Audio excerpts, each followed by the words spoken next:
Sorry, ladies and gentlemen, for starting a bit late, but we need more to come. We'll be starting just 2 minutes, so my apology for being late.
Okay, very good morning. Assalamu alaikum, ladies and gentlemen.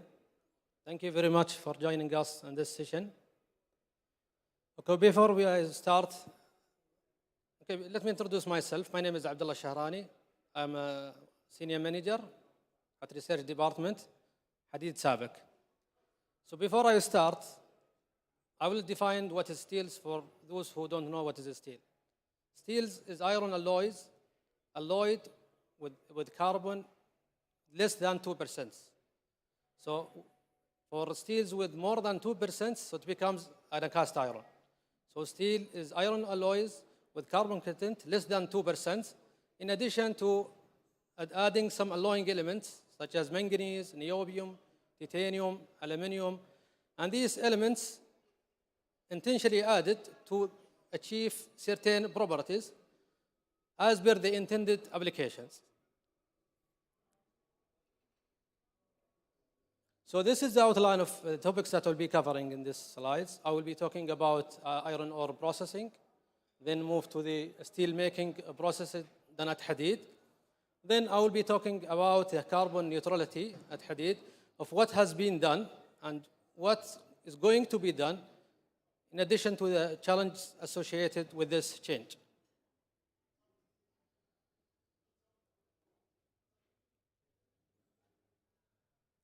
Okay, before I start, I will give a brief about Hadid, for those who don't know about Hadid. Hadid is one of the SABIC affiliates, and it's established in 1979, and it started commercializing in 1982.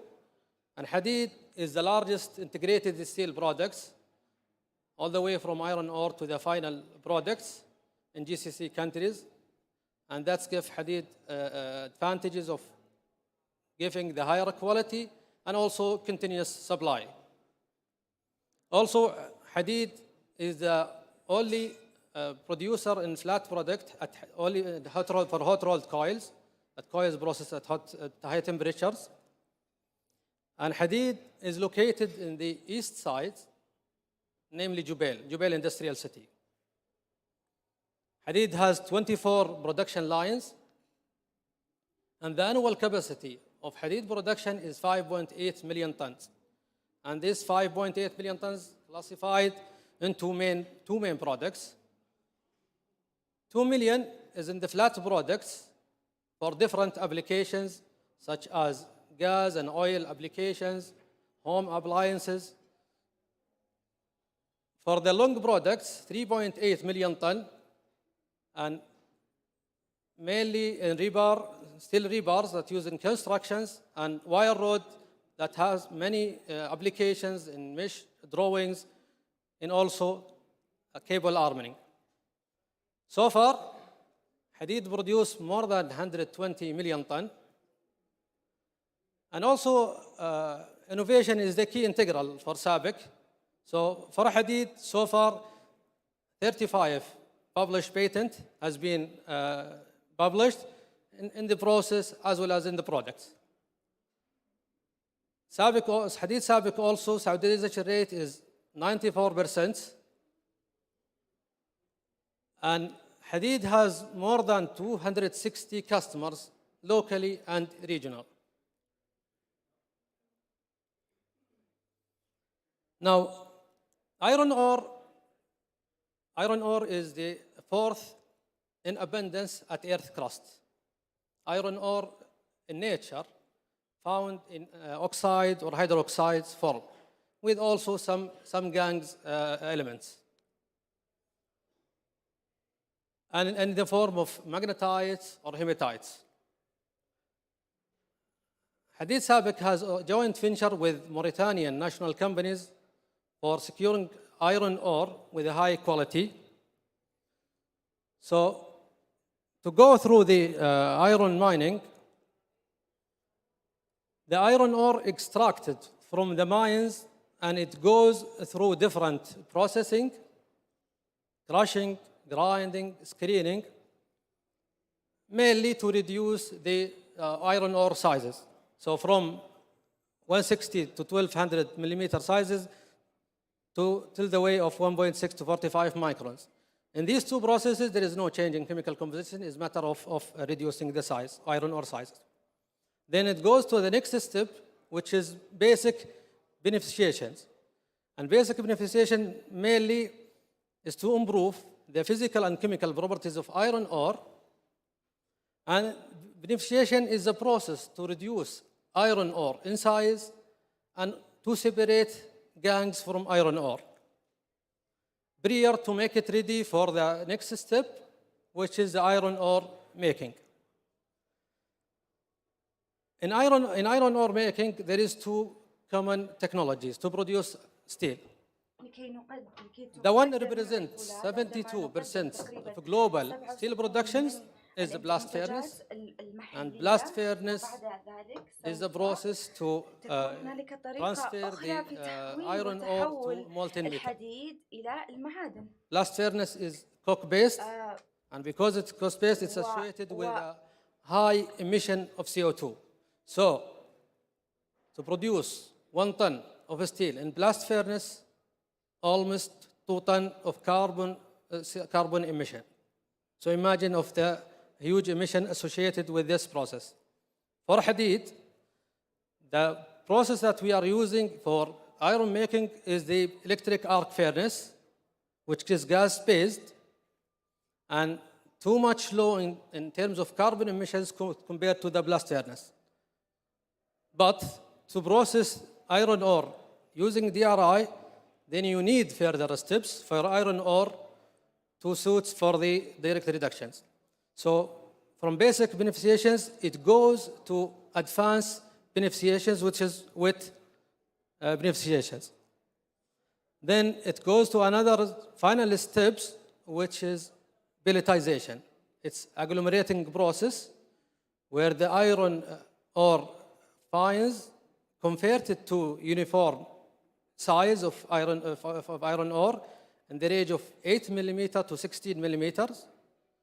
So names pellet, with addition of some fluxing agents and binding agents in order to have almost 69% of iron with lower percentage of gangue material, which is silica in this case. So in order to go for this process to be processed in direct reduction in shaft furnace, the steel making will go to next step. Now this shows the iron mines in Mauritania, where the capacity is 1.7 billion ton, and it is high-grade magnetite with almost 38% of content, where the iron mining and beneficiation is taking place, then move to another place for pelletizations prior to come to the Hadid site. Now we move to the next process. So following the iron ore mining, it goes to steel making process. So this schematic shows the layout of steel processing steps. At Hadid, we have 5 direct reduction modules, and then 5 electric arc furnace, 6 EAF electric arc furnace, 6 continuous casting machines to cast it to different products and different finishing lines. So Hadid is processing 8 million ton of iron ore every year.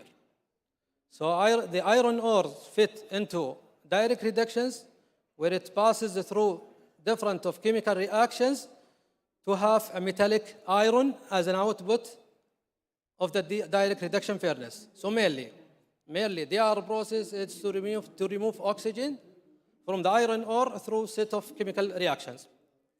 Then it becomes what you call it DRI, direct reduced irons. Then next step of steel making goes to electric arc furnace, where they mix DRI with scrap. Scrap is using, Hadid is using almost 1.4 million of scrap every year. So where both iron, DRI and scrap are fit into electric arc furnace, where it is melted from solid to liquid steels.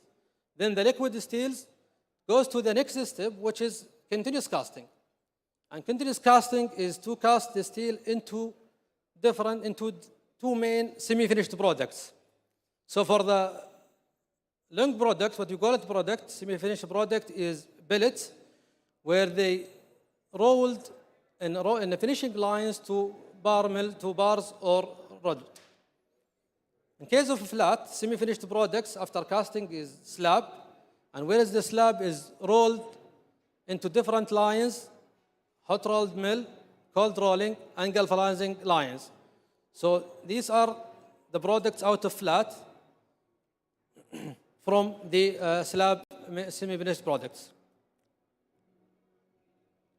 Now, after seeing the different steel processing, we'll see the carbon emissions from the steel process, the whole cycles, from iron ore all the way to the customer sites. So if you see in this slide, within Hadid boundary, 85% of CO2 is within Hadid boundaries. So including direct reduction, steel making or electric arc furnace, and rolling mill. Almost 50% from 85 of CO2 emissions in DR, direct reduction burst.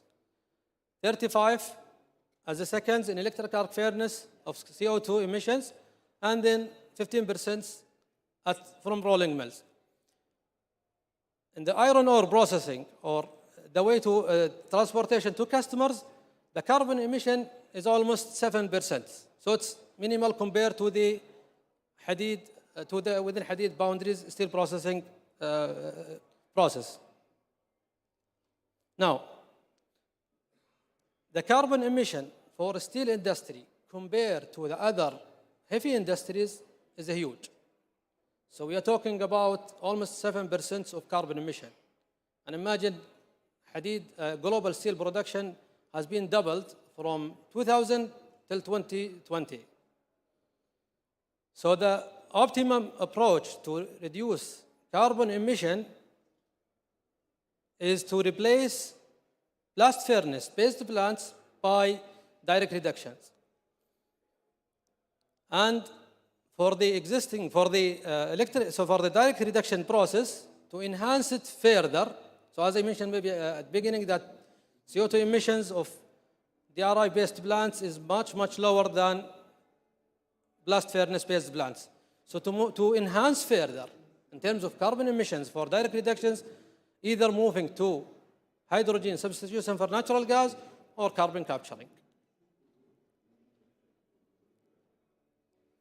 Now, this is the trend for the steel industries. So to decrease the CO2 emissions by replacing the blast furnace, basic oxygen furnace with the direct reductions, electric arc furnace, and then reduce further to 50% in 2040 by replacing more of for blast furnaces with direct reductions, reaching to almost 95 CO2 carbon emission reductions in 2050.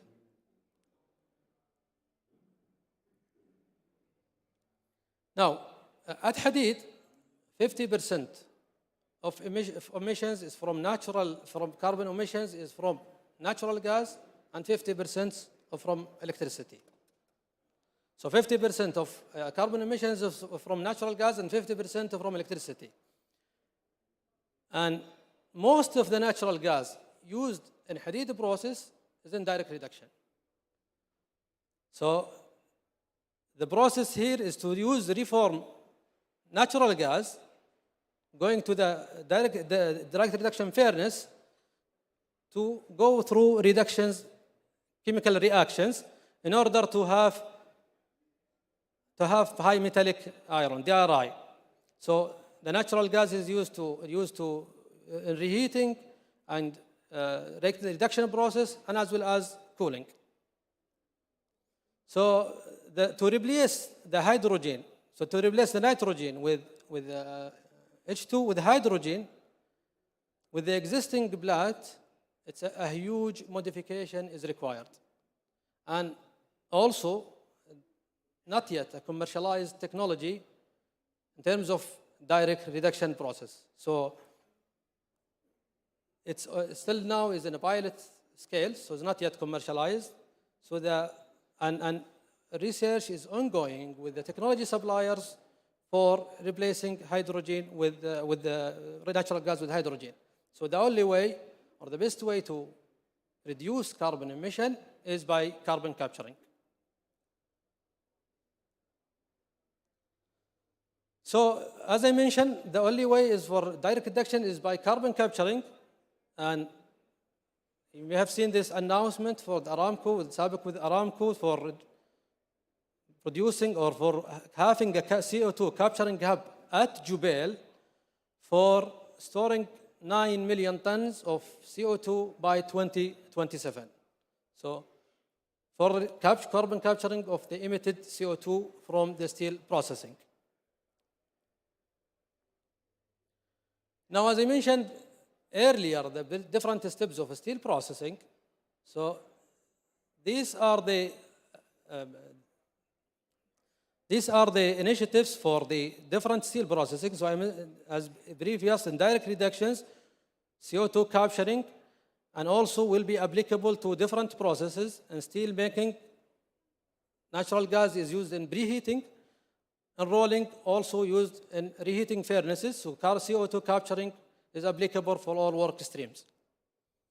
Then for electricity, it's ongoing. In terms of electricity, it's ongoing with the government work plan for having renewable energy, as His Excellency Ministry of Energy yesterday highlighted. In addition to renewable energies and carbon capturing on the rolling sides, also electrifications of reheating furnaces is one further steps for reducing CO2 emissions. Now, this is the carbon neutrality roadmap for Hadid. So, in addition to carbon capturing for the different processing streams, which will be done in steps, and also renewable energy, with addition of lots of initiatives, sustainability initiatives inside the different processing to reduce CO2 emissions, will be achieving 30% of carbon emissions by 2030. And the rest is to come to 2050. So it's a long journey. It's a long journey towards zero emission in carbon CO2 emissions. It's challenging, but it is achievable with the commitment in order to save our planet. So by this, I'm concluding my presentations, and I would like to thank you again for joining these sessions, and I'm happy to have any questions for any clarifications. Floor is yours. Please. Sahiyakallah. My question is about using CO2 with calcium oxide. Since you buy a lot of calcium oxide to produce dissipated calcium carbonate, that would replace any calcium carbonate at quality coming from all the surrounding countries. Do you have this in your plan? In which process is he talking about, sir? CO2 that Emitted CO2, you mean? Okay. take it and inject it in calcium oxide that you buy from all mining companies like Astra and then you can produce high quality precipitated calcium carbonate. Precipitated calcium carbonate, CaCO3, will replace any imported calcium carbonate high quality that coming from abroad. Saudi Arabia imports more than 750,000 metric ton of calcium carbonate from all around the world. Okay.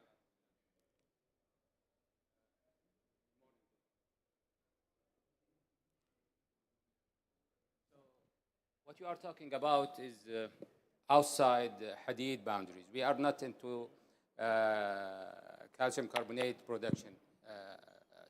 However, the CCUS, which is carbon capturing, utilization, or sequestration, is a hub to collect CO2 emissions from affiliate within the Jubail region. Out of this hub, the CO2 could be used, utilized by the producer to produce high quality calcium carbonate. But in Hadid, we are not producing, we are not using it, we are just buying this material to utilize it in our process. Thank you. But my question was, this could be an idea to partner with people that will make calcium carbonate in order to use all the CO2 you have to produce thousands of tons of precipitated calcium. Sure. Just an idea. No, that's fine. This is the basic, I think this is the ultimate use of CO2 capturing storage. So it is for utilization. It's not only for capturing, but also for utilization. So it's, yeah. Exactly. Yes, True. true. Please. Thank you. I want to ask, I'm coming from Nigeria Saudi Chambers of Commerce. What is the renewable energy? You have talked of renewable energy sources for the plants. What type of renewable energy sources are you using? And how is the big, can you have a moderate sizes of the plant? Is there any possibility of having small scale, medium scale, or is a large plant I see? Is it possible to replicate? If we want to do something, not big one, and these are my questions. Thank you. طيب, for renewable energies, it's the government plan. We are still producer, we are not energy producer. So we will depend heavily on our collaborations and the government over all plans. There is 50% reduction or reducing the fossil fuel and replace it by renewable energy. They are talking about wind as well as solars. And there are some ongoing already projects, some of them already announced. So this is coming as part of the government overall plan. There is two places in Saudi Arabia for producing solar, so it's already in the pipeline. Yes. Sorry, you mentioned that in the carbon neutrality that the use of hydrogen is now still at research level, that CO2 capturing may probably be the way out now. To what extent is Hadid using CO2 capture in its processes? You mean which processing? No, to what extent is Hadid using CO2 capturing in their processes? This is the ongoing project right now with Aramco, Saudi Aramco. We are talking about 0.3 million right now as the initial start to capture the CO2 emissions from our direct reduction process. As you saw in the carbon neutrality roadmaps, it's stage-wise. We will not go full 100%. Dr. Abdullah mentioned that hydrogen is still in the scale-up right now, let's say. It's possible to have more hydrogen used in the direct reduction, but we still at current stage, the researches, or let's say the commercial production of 100% hydrogen is not there. We are not eliminating the use of hydrogen from our process at current stage. It's part of our focus, it's part of our research, but when we did our evaluation at the current stage, we found that the CCUS is the best solution for us, as well as from commercial point of view, from financial costs at current stage. However, the research is going very fast, it's growing up. There is more concentration from all over the world, and the advance in this technology will happen. And we are considering this. It's a long-term journey. It's up to 2050. So there will be change for sure into our carbon neutrality roadmap. We will adapt some other technology. Things will be changing, but it's currently we have a clear direction what we are going to do, and we will update this as the research enhance in the hydrogen usage and the direct reduction process. Please. Sir.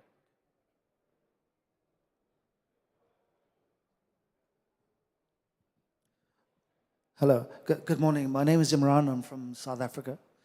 Just a quick question. The capital that will need to be used to achieve this objective, has that been quantified, and how is that going to be funded? What I'm trying to work out is, does that not mean that the cost of your steel production has to rise and it impacts the feasibility of your business? Thank you. I will take. Very valid questions. When you go for hydrogen production, it's a cost, especially for existing plant when you want to modify it to have carbon capturing or even using hydrogen. If it's brownfield, you're starting from scratch, it's less cost compared to existing plant. However, in the current market, we need the push from the government and the support, because the customers unfortunately at current time in our region, they are not focused toward this. There is a change.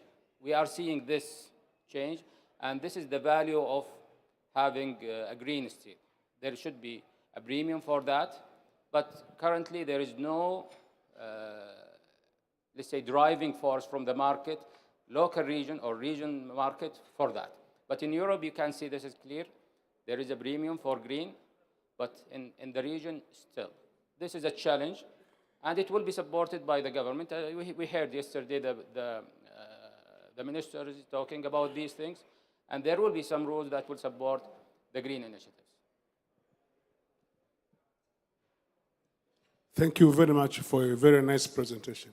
My question is very straightforward. There has been an increased demand for coal in the world, global demands.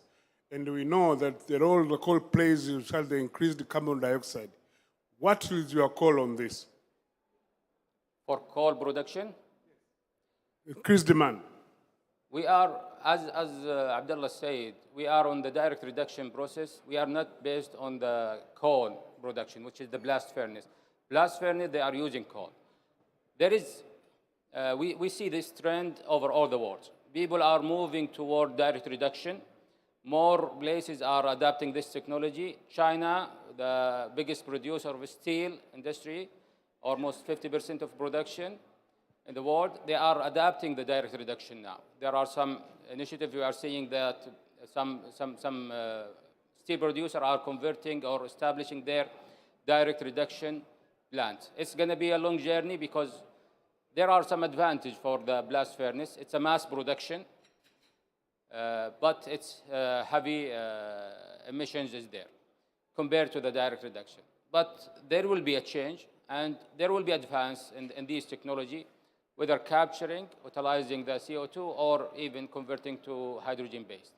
There are some research now, they are talking about using hydrogen even in the blast furnace. These are ideas coming, but this will take time until it's developed.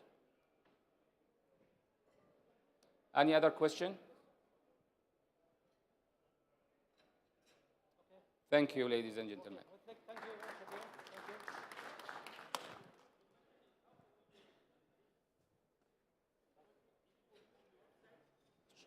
It should be. They will be able to facilitate. Yes. The presentation, will it be on the website? Yes, we will arrange with them. Organizer. Welcome.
an interesting session today entitled New Age of Good Minerals. morning. What we mean by this is that we're going to be covering with a mix of different panels, like this one, but also fireside chat, a series of very insightful topics from exploration to sustainability to best practices in the mineral sectors and how can these be applied to Saudi Arabia. To start this day, I mean, I'm very happy to have a very quality panel on something that is very dear to me, which is ESG certification. And I'd like to introduce you, first of all, Pierre Graton, who's head of the Mining Association of Canada. He's going to talk to us especially of towards sustainable mining as a ESG certification scheme. Matthew Chamberlain, CEO of the London Metal Exchange. Sarah Gordon, CEO of Satarla. And finally, last but not least, Abdulrahman Al-Sheri, Executive Director of Environmental Performance at the National Center for Environmental Compliance. So thank you for joining us. And what we're going to be trying to achieve here is to try to discuss, what is the future of ESG certification and how do we lift the bar specifically on sustainability performance in the region, looking a little bit at best practices globally and how they could apply to Saudi Arabia. And I'd like maybe to ask you first, Pierre, especially because of the experience that Mining Association Canada has and the certification TSM has, the oldest one globally and probably the one that is most accepted globally. Can you maybe help me set the stage about the latest development in ESG certification in mining and especially mention towards sustainable mining as a protocols and scheme? Yeah, sure. Thanks, Remy. Pleasure to be here.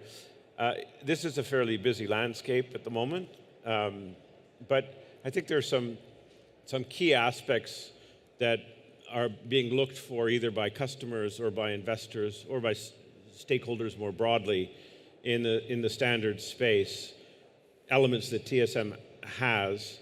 A key one is the standards themselves, that they be applied at the site level, because it's at the mining operations site that things happen.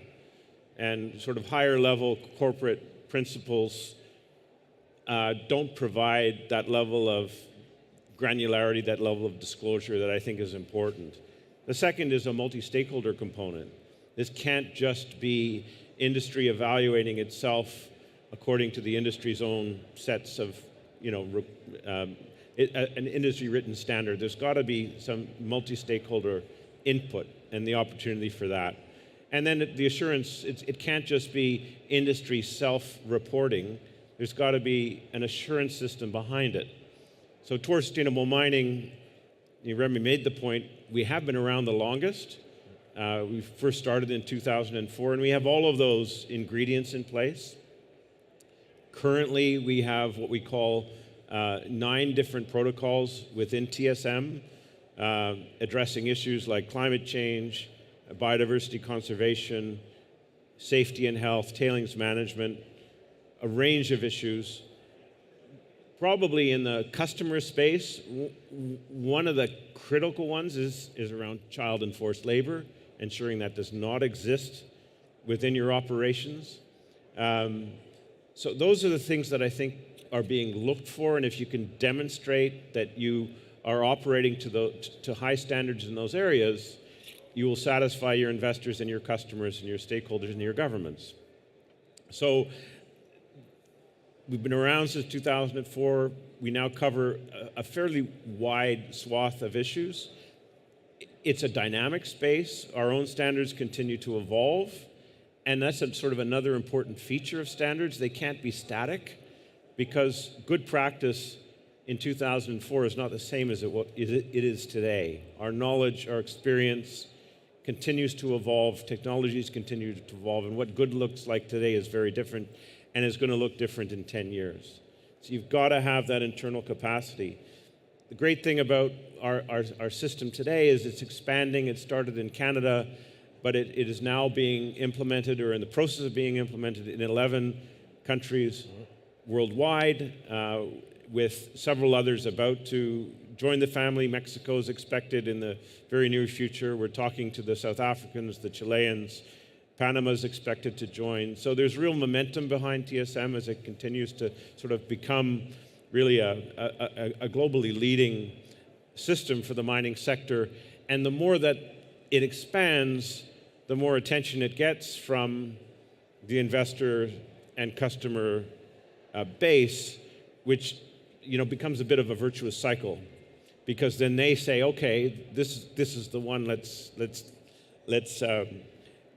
they know what to ask for, because I think part of the challenge at the moment with the plethora of standards that have emerged is which one matters and which one should I go to. So we're in a pretty good position at the moment, and we have also that important multi-stakeholder element behind TSM, with the obligation for all of the different countries to establish a national multi-stakeholder panel to provide input and contribute to the implementation of TSM in each country. Thank you, Pierre. That really helps me, set the stage here in terms of ESG certification. I'd like to turn to Abdulrahman. I mean, we talked about, certifications globally, and maybe we should narrow it to Saudi Arabia specifically. I'd like to know how is ESG certification, implemented and assessed here in Saudi Arabia, and more than anything, what is the role of the National Center for Environmental Compliance that you're leading, please? Thank you, Rahim. I'll get back one more step to discuss a little bit about the framework of how things work.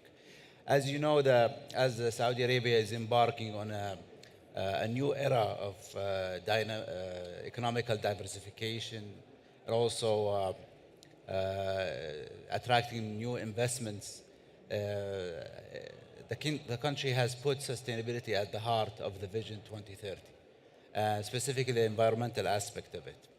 And as a result, there has been a new national environmental strategy that has been issued and published a few years back in 2018. And from that strategy, there has been a plethora of initiatives, a new law, a set of executive regulations, and also a restructuring of the institutions that run and manage the environmental aspects in the country. From all of that, there has been a new set of rules and regulations that are new to the industries.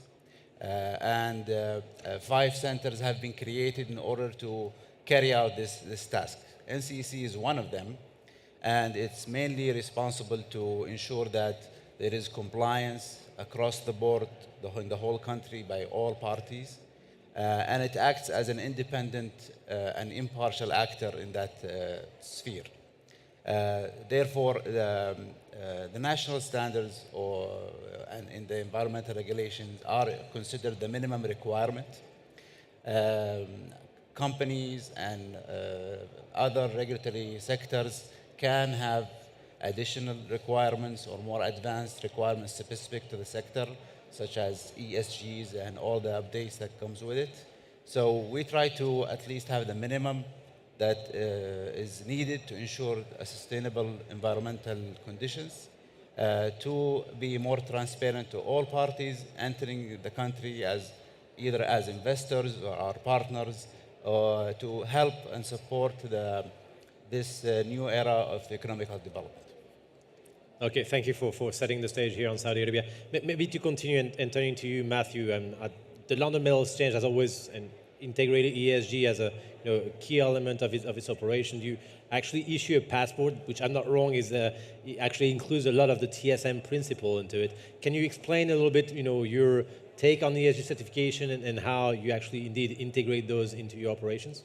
Yeah, absolutely, and thanks for the opportunity.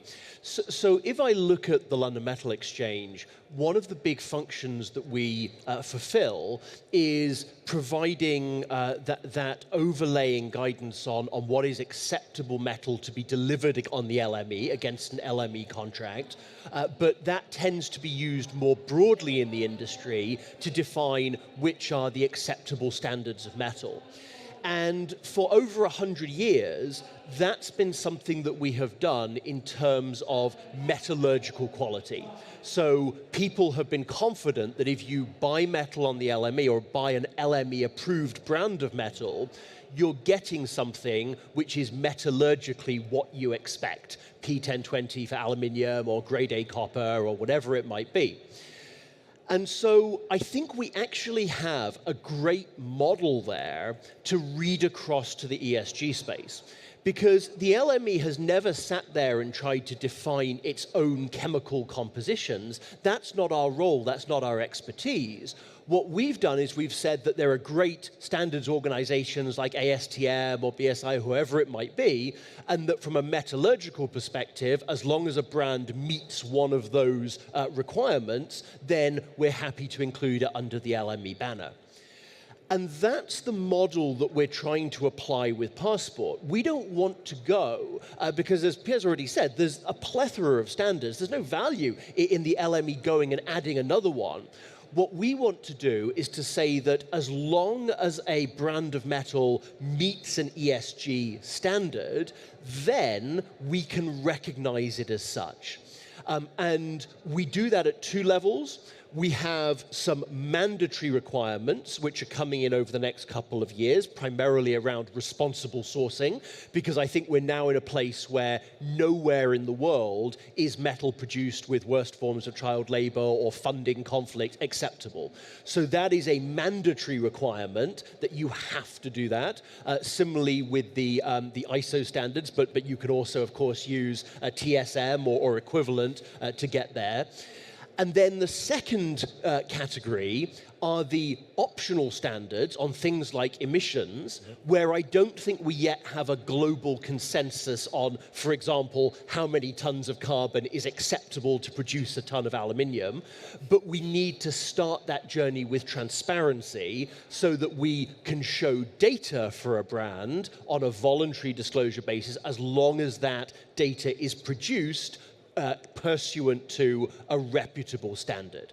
So that's really where we're going on this. We are so excited by the huge amount of work that's been done across the industry, and that's extremely helpful for us because we can then synthesize that into our brand lists, and then users of our market and our brand lists have access to that data. And I think it's just such an exciting time in our industry.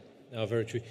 Sarah, I'd love to have your perspective here. And another part of ESG certification is quality standards and protocols, but there's also the part of assurance and assessment. And I know, I mean, I've had the pleasure to work with you in many countries and the quality of satellite in terms of providing this assurance. Can you actually explain that part of the equation and provide some best practices in terms of, you know, the assurance sector's assurance process and how to make sure that ESG certification is correctly implemented? Yeah, absolutely. And I mean, thank you very much, Pierre, for the question and allowing me to build on these fantastic answers we've already had. With regards to good quality sustainability within the mining sector, we know what good looks like, and there's a whole forest of different standards, principles, certifications, etc., that we can draw on to help us say, okay, I'm meeting one sort of benchmark or whatever it might be.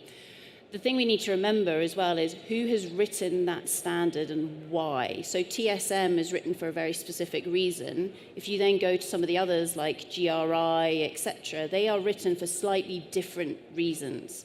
So when you're assuring if somebody is actually compliant or maybe going above that particular benchmark, you need to be saying, okay, well, what is that benchmark actually trying to say? Is that a financial person saying I'm trying to assess the level of risk that I'm exposed to with regards to investing in that particular property or asset?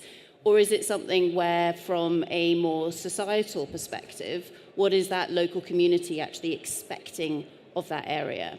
So when you're undertaking this assurance, you could obviously do very light touch, which is where you simply have interviews, maybe over the phone, especially during COVID times, with people who would be working on that operation. And you can tell from what they reply to you, do they actually know what they're doing? What's actually going on here?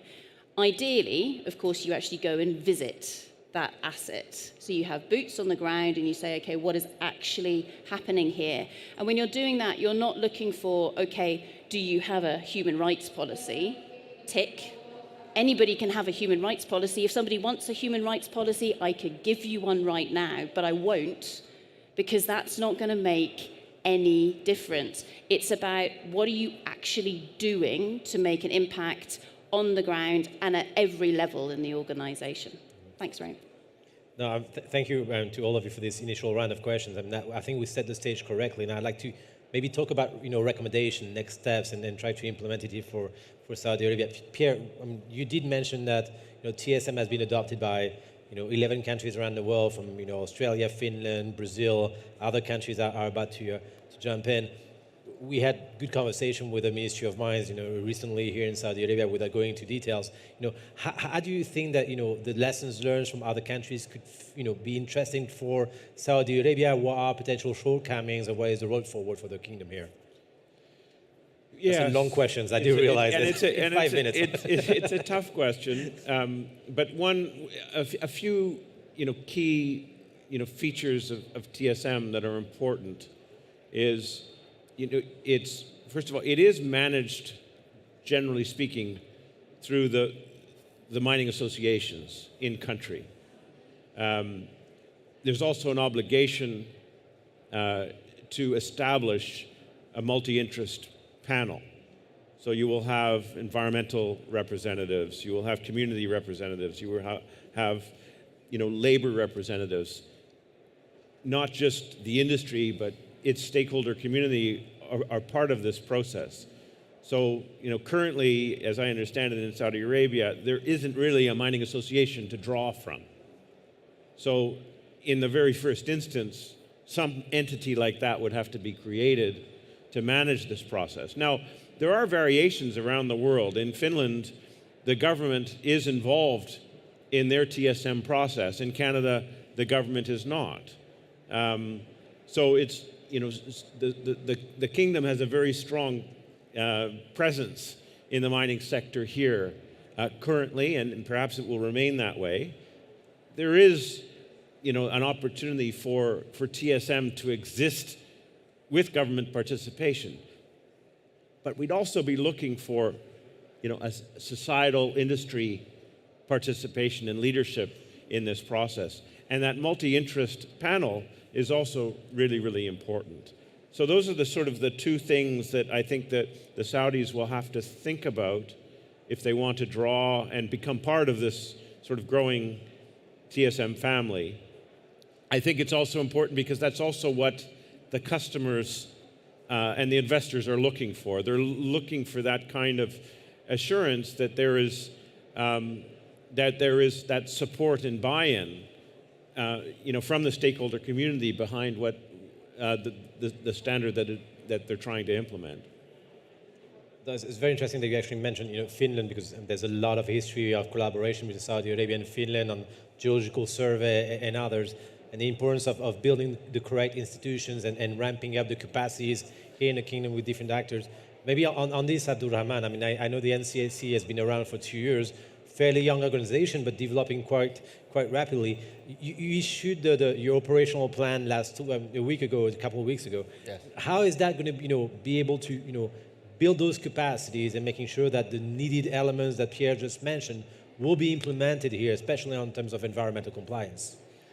Well, as Pierre said, the industry is coming into a growth period in the next few years. So it's going to be a challenge for the mining sector itself, and parallelly, even the environmental sector has been deficient in the past quite significantly. So we have a big hurdle in front of us to actually develop the sectors and also ensure the alignment between both. I'll give you a few examples of the things we're working on to facilitate and ease these challenges. One of them is in the center, we're working on multiple levels. On the grounds, in order to do inspections, permitting, violations, and so on, and awareness. But we're also working on a sectorial decision-maker levels. There is plans in the work to create environmental sectorial committees for all sectors of the country, including mining. This will be at a ministerial or vice ministerial level, and we will be on the table as well as representative from the industries and the regulators and even social groups. So this will ensure that issues related to any economical activity, i.e. mining, are addressed and brought to the table and acted upon. Another level of support is through the coordination with the regulatory body of the sector in order to ensure that our regulations and requirements are incorporated in their requirements when they are issuing the license So there is no different versions of what the investor is looking at to avoid any misunderstanding. This is work in progress. We're working closely with our friends from the ministry. On another level, within the NCEC Center, we are not a group of tree huggers by any means. So we actually have dedicated departments to each heavy industrial sector. For example, we have a department for industry and mining. We have a department for energy. We have a department for municipal and social activities. We have a department for water and agriculture and so on. And we bring people from the industry to work with us. So they know the industry, they know the lingo, they know the people. So we try to make sure we work with others and through others to ensure that we provide the services that addresses the environmental needs and the requirements, and also doesn't create any hurdles in the face of the industry. Thank you, Abdurrahman. Maybe to you, Matthew, and Pierre mentioned the importance of having sound ESG practices to reassure investors and actually bring them here. Abdurrahman makes the point of how this could be implemented further here in Saudi Arabia. I know LME is looking at intensifying collaborations here in Saudi Arabia. How do you think that the elements of sound ESG certification will be a key role into fostering the collaboration you're trying to establish here? Yeah, absolutely. So we're very privileged at the LME that we already have very strong relationships in Saudi. So obviously, Ma'aden produces an LME-listed aluminium brand, and therefore they do already disclose certificates of analysis, etc., on LME passport. So we have very much enjoyed forging that relationship, and I think that's a real example of how Saudi brands are really at the forefront of what's already happening. But I think even more than that, given the incredible aspirations that we've heard voiced at this conference, Saudi Arabia has this incredibly incredible opportunity that as it builds out the minerals sector and breaks new greenfield and brownfield projects, it will have the ability to integrate these ESG considerations from day one, rather than for more established assets, them having to have been sort of put on at a later date.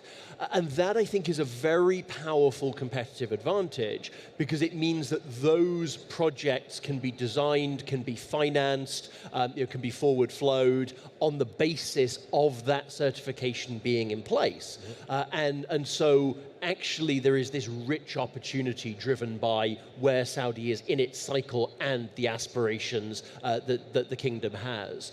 So that would be my observation, and we obviously look forward to having many more disclosures on the system from new and existing Saudi assets. Oh, very good. Sarah, maybe just a last question to you. I mean, we're looking at a fast developing mining jurisdictions, and I know you've been having quite a handful of experience in similar jurisdictions in Africa and Europe, also maybe more established. Can you maybe share with us some of the best practices you've seen in, especially in mining companies, maybe not present here, but that could be interested in establishing themselves in Saudi Arabia, and also in terms of, jurisdictions developing the right regulations to implement those ESG certifications? Yeah, absolutely. I mean, I think my first hint would be collect as much data as you possibly can. So if you have a kind of a vault of data that you've been collecting through the years, it means that even when environmental expectations, social expectations, etc., change, and I mean, I don't know anywhere in the world that's changing as fast as here at the moment. It's really exciting. And so what that means is if you, for example, tasking satellites to take high-resolution optical imagery over different parts of the country, what that means is that you have that archive to then go back to and say, oh, we didn't realize in 2023 that this could be a threat or an opportunity. What was going on back there? And what that means is it not only helps the company to say, okay, well, was it them that did it? Or was it already there? So, but if you don't have that data set, you don't know, it's a big question mark. So things like, leveraging some of the really exciting technology that is now available, and it wasn't available 5 years ago. Things like that actually really help, especially when a jurisdiction changes. And I mean, again, with regards to satellites, where else on Earth do you have such clear skies? I mean, this is a really good place to do it and get that data stack. I think as well, it's a case of really embracing where expectations are evolving. So again, we talked a lot about on the environmental side. Now, understanding the environment is really difficult, but compared to the social aspects, environment's quite easy to measure because you can generally put a number on it. Whereas if you try and put a number on people, they invariably then change their minds. So this is something as well where if you're bringing together your different scientific disciplines, within mining, we've got fantastic engineers, geoscientists, environmental scientists. What we get taught at university is a very sort of similar way of thinking. If you then go and speak to a social scientist, we may as well be speaking different languages. It's quite difficult to then bring all of that together. And actually, that's where I know that the term ESG is getting a lot of flack at the moment. It's a very kind of political term to be throwing around. But the G within ESG is not, this isn't environment and social governance. It's not the governance of social and environment. It is environment, social, and governance. The governance is about your company culture. That's what we're measuring here. It's an individual thing in its own right. And so that's something as well, is as the national culture, as how a government works changes, that all rolls together to help enhance all of this. So make sure you're collecting lots of data. You might not need it now, but it will certainly be very valuable in the future. And from an exploration perspective, that data should have a value put on it. You should be rewarded for collecting it. And then secondly, be prepared to evolve and change, because what somebody expects you to be measuring or benchmarked against in even just 2 or 3 years will be ever so slightly different from what we're expecting now. Thanks, Remy. We still have a handful of minutes, and ESG is a lot about participation, inclusion of these stakeholders. So I'd like maybe to turn to people here in the room if you have any questions that you'd like to ask for our panel, maybe to answer. If not, I'm going to have to turn to the different panelists. I saw you nodding to the few comments. I will ask for your concluding thoughts. But is there any questions here in the room, first of all, on ESG certification in Saudi Arabia? Yes, there is one. Please. I don't know. I think there's maybe a microphone in the back. Or if not, I'm going to ask you maybe to speak loud. Yes. The microphone is coming. I think it might be better.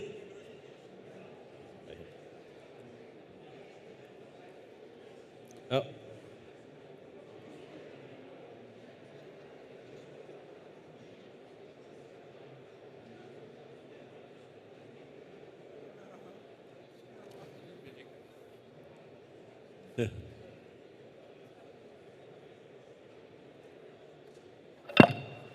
There's one here, right here, in the back. If not.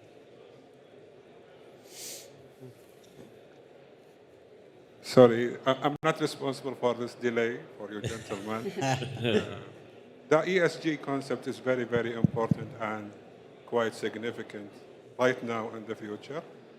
But my question, which is more challenging for well-organized company, is it the social issues or the governmental governance or the environment, which very challenging for any company as are willing to apply ESG concept reporting, but which very difficult right now, especially in Saudi Arabia, in your perspective. Yeah, I see that Pierre might want to take the first, and maybe I can ask you, all of you, to just kind of give your insight on this. I'm hoping Sarah will agree with me, but I think it's the social. To Sarah's point earlier, the environment, we know what to measure, mostly. The governance is internal to the company and easier to manage, very important, but it's more internal. The social aspect, to her point, you're talking about interactions with people. Expectations change, the people you're working with change. It's a very dynamic space. And the skill set of the mining industry historically has not been very strong in terms of knowing how to engage with people, how to talk to people, being able to speak to people at the local community level about a pretty complex business in ways that they can understand and contribute to. So that's, I think, there's a lot that the industry has to learn internally to be able to do that well, and it's a very dynamic environment. So I think that's the more challenging aspect. But the industry has also made huge progress over the last number of years because we've recognized how important that space is. And I look at the companies that are members of ours today and the kinds of people they have as part of their teams, which maybe in the past they didn't have at all, or if they did, they were sort of sidelined, or they weren't considered an integrated part of the company. Now they're considered very, very valuable parts of the team.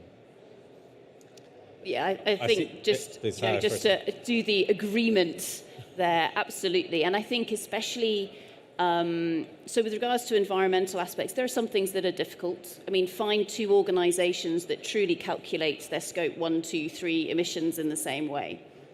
There are a whole myriad of ways of doing that, and all of that will settle. And yes, you do have entire conferences where they debate one word.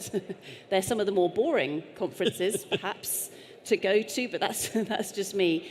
From a social perspective as well, I think one of the reasons why it's difficult is sometimes you are needing to address subjects that it's not been appropriate to talk about them until now. So, for example, me sitting here on this stage a few years ago may not have been appropriate, whereas now things have changed within society, and I thank you from the bottom of my heart for allowing me to be here today.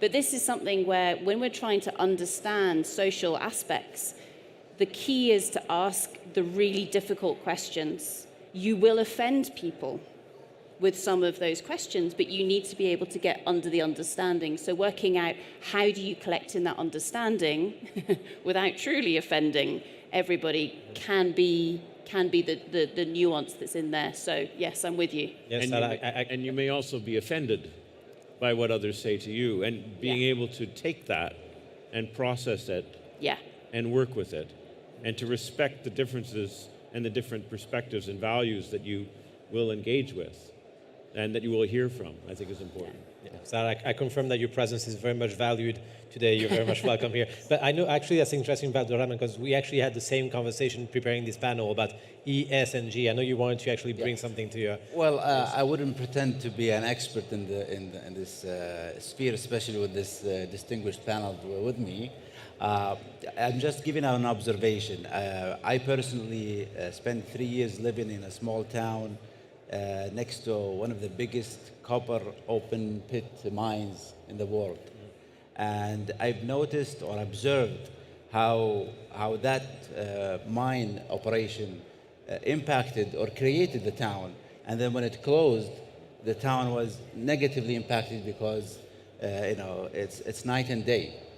So the impact on people was very significant, and as well as on the environment and the repercussions of the activities and environmental media in the area. So just an observation that I think E or S or G will depend on the company and its conditions and its challenges.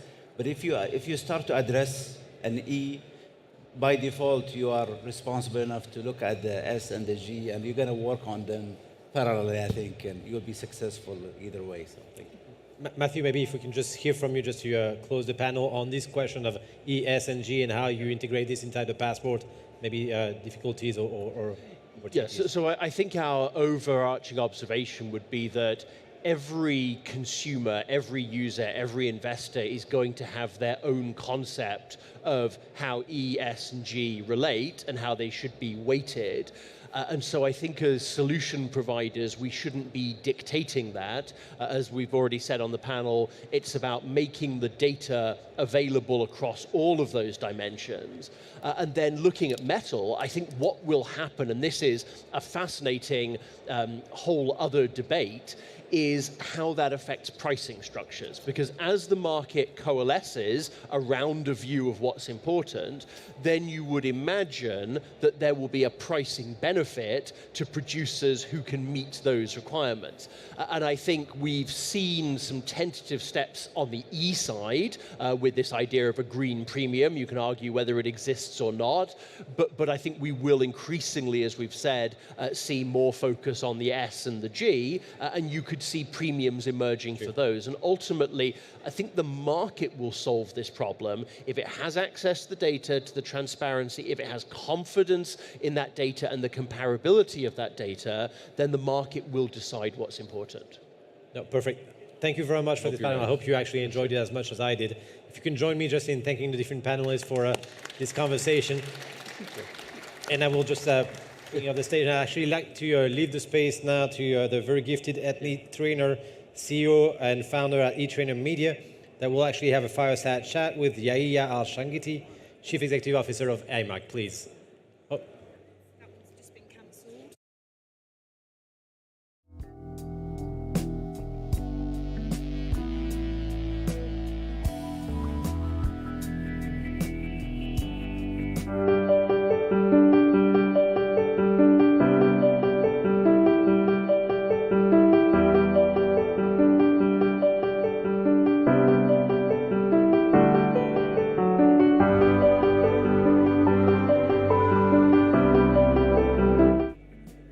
She's right here, perfect. Oh, they're getting mic'd up, okay, perfect. So that panel will actually address mineral hotspots in the region and what can be mined. We'll have Dr. Abdulrahman Hussein Al-Ghamdi, Research Assistant and Professor at the Mining and Hydrocarbon Research Institute at KAXT, obviously. We'll have Michelle Michaud-Foss, Fellow Energy, Minerals and Material at Rice University. I had a very interesting conversation with her yesterday, so you're gonna have a very good talk. And Kimmo Tilikainen, Director General of the Geological Survey of Finland. Please come here, Fatma. I'll leave you the stage. Take it away from me.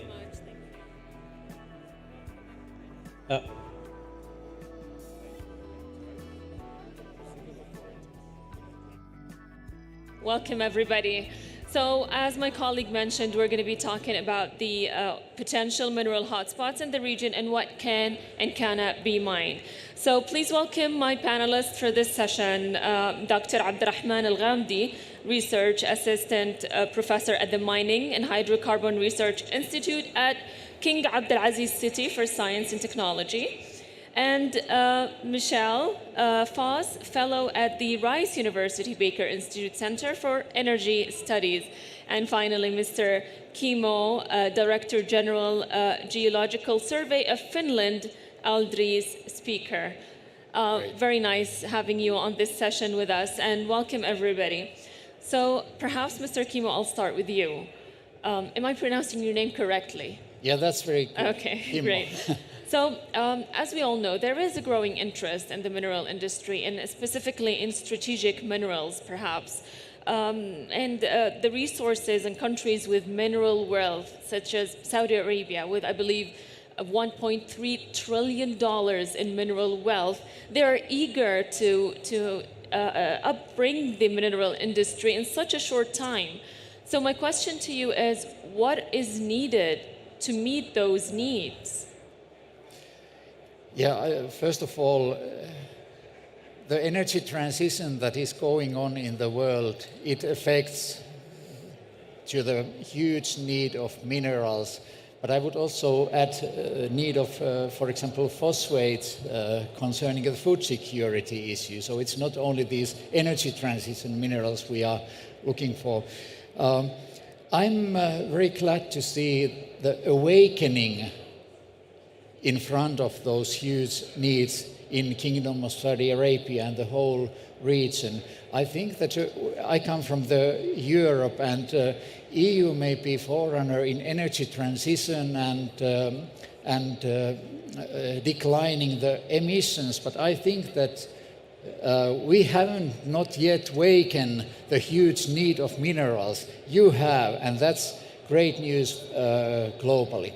But I think that there are still many things to do.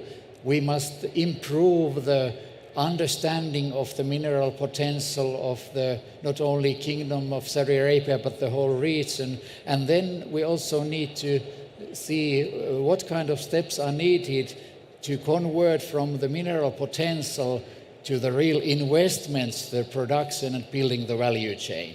Wonderful. So, Dr. Al-Ghamdi, let me ask you about how do you see or evaluate the geophysical and geochemical surveys available today? Are they enough, or do they need to improve or enhance? Thank you, Fatma. And I would like first mention briefly about the Arabian Shield. The geological information of the Arabian Shield and some the location of some minerals over the shield are relatively well known. But buried mineral deposits is still poor understood because of lacking of geophysical and geochemical surveys. Now the Saudi Geological Survey started already a survey for the geophysical and geochemical data, and this can help to understand mineral mechanism in the Arabian Shield, which can help to explore the new deposits and to calculate the amount of mineral in the Arabian Shield. Now, improvement in geophysical survey is required, and the role of the drones play an important role for survey, which can, with artificial intelligence and machine learning, this can be used to improve the survey over the shield and accelerate the exploration explore more mineral deposits. Wonderful. Michelle, there's a lot of risks when it comes to the framework of investments. Now, could you point out some of those risks and ways to overcome them? So, in the oil and gas world, to build an analogy to one of your core industries here, we have an expression, closeology. It's kind of a joke. Oil and gas is easiest to discover and produce where you already have existing production. That doesn't really work when it comes to non-fuel minerals. The geology is different, occurrences are different, and so on. But it's easier to establish mining operations in countries that already have the experience. Obviously, they've got services, they've got capacity, they're going to have some know-how, some familiarity with the industry, and they're going to have rules and laws, policies on the books that help to guide investment. One of the challenges in the world today when we look at these opportunities is the lack of that enabling set of conditions. And when we look at this, when we think about this term that's not easily defined, license to operate, it means a lot of different things to a lot of people. From a commercial point of view, a transactions point of view, what that means is I can achieve a bankable project. I can go into a place, I've got an attractive opportunity in geological terms, I've got something that can be developed, I've got an enabling legal framework that I can work with to execute agreements. I've got enabling policies that allow me to transact in business. I've got, appropriate government oversight. I've got a workforce. I've got all of these different things. Earlier, a question came up about ESG. We had a panel on that yesterday. That's now part of license to operate. It gets embedded in government rules. Somewhere in there is a sweet spot that will work in terms of financing a project, enabling a project to go forward. The reason why cycle times are so long in the industry is because those sweet spots are so hard to find. When you look at this region from Africa to Central Asia, a lot of this is missing in spite of all of the decades of hard work to try to build it.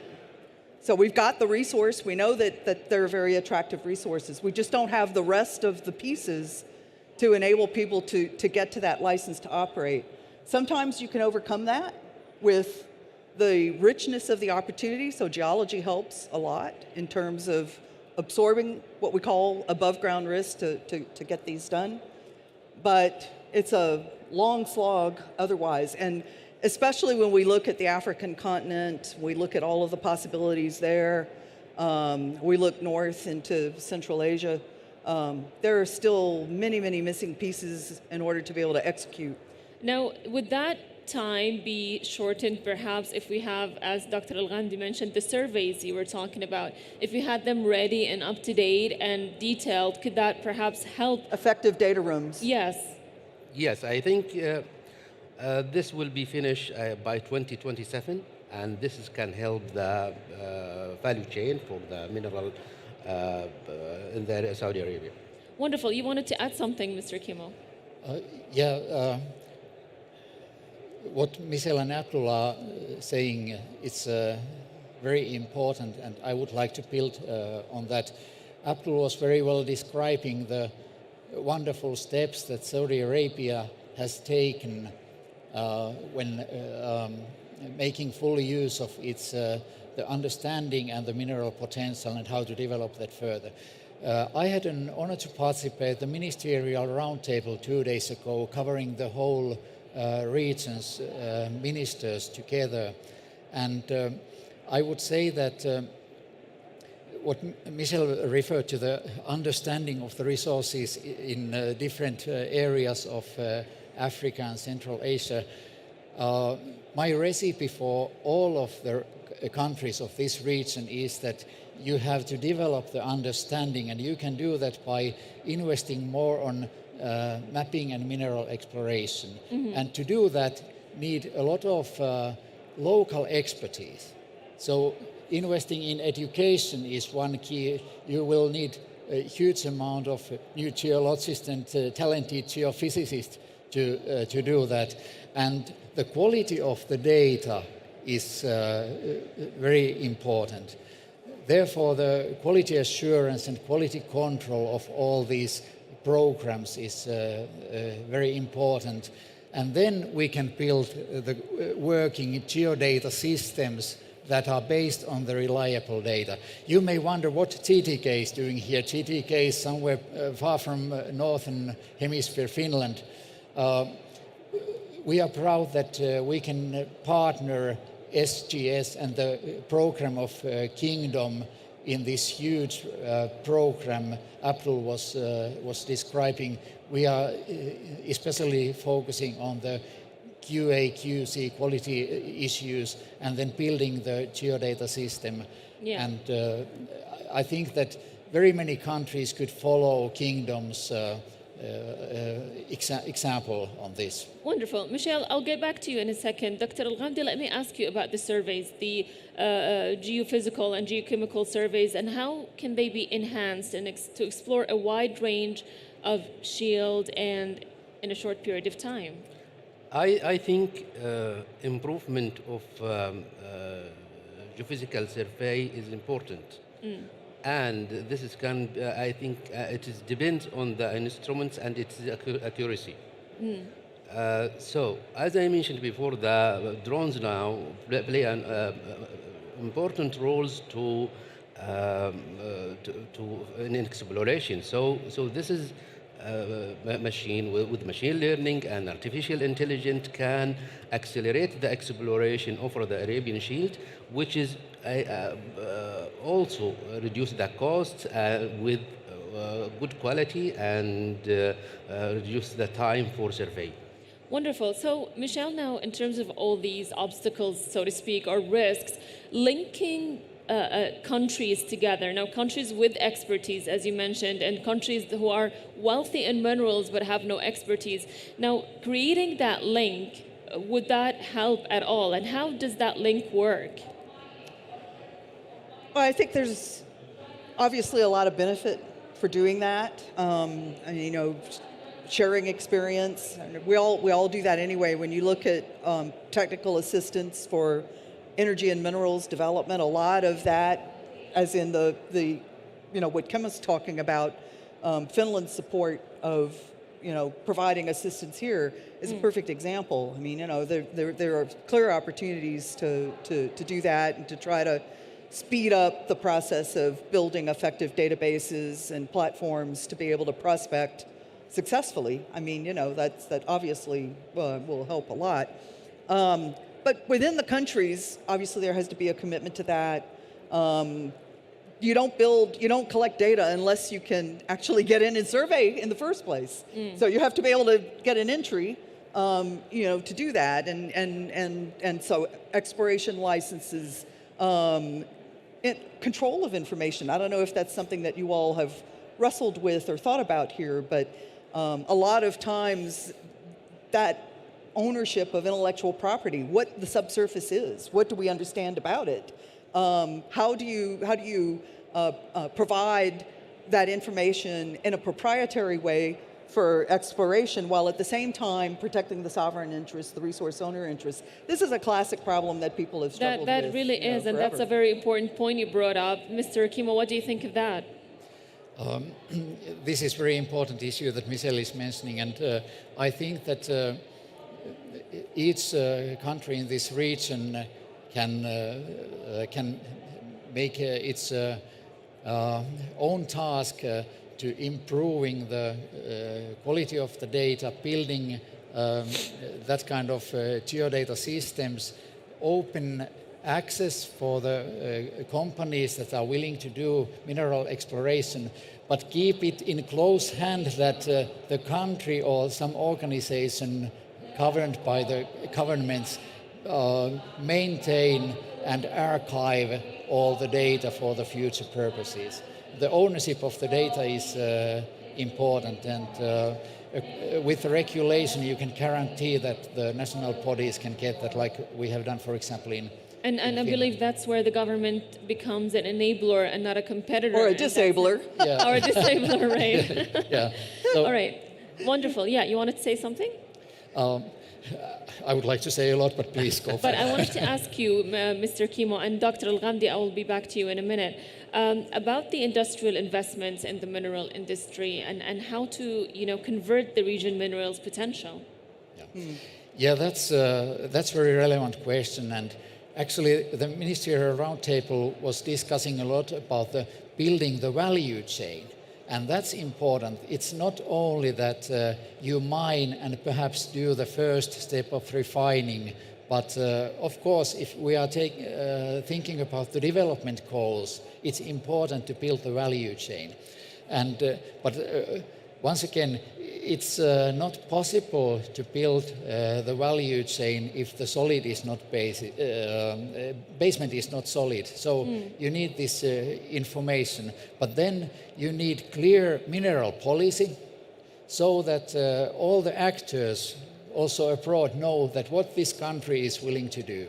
You need clear regulation and very clear permitting, transparent permitting process. But it's a little bit paradox that the more you need minerals, the higher environmental and social standards you need to get the social license to operate. But so the environmental and social aspects are very important to build also the value chain. But the cooperation is very much needed. Not each country can be a hotspot starting from the mining to the final products, but by cooperating, there are several countries that has logistic advance, like Kingdom of Saudi Arabia, and but the difference variety of the mineral potential throughout the region is very remarkable, and by cooperation you can build welfare for the whole area. Wonderful. And that brings me to you, Doctor. Now, they've emphasized how important policy is. Law has to be transparent, and you've spoken about the importance of surveys. Now, how can surveys contribute to making the law easier for investors? I think Ministry of Industry and Mineral Resources has launched regulation and policies for the mineral and for mining as well, which is I think, easy to get license for any mines. And this help to improve mineral exploration in the Arabian Shield and the whole country. But I think, and Saudi Geological Survey launched national geodatabase, which can help to share the data with any postgraduate and undergraduate.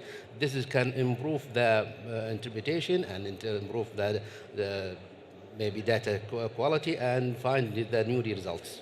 Okay, wonderful. Now, yes. Fatma, if I can just add something on this, and having spent a lot of years working on technical assistance projects with countries to try to help them think about how to develop their resources, I think it's safe to say that a country that is willing to do what it needs to do to be able to manage its information and provide access for evaluation, for assessment, is also going to be a country that is inclined to receive the right kind of advice and think about how to put its laws and policies together in the right way. Yeah. So that there is and we can see this pattern, around the world in terms of the linkages in these things.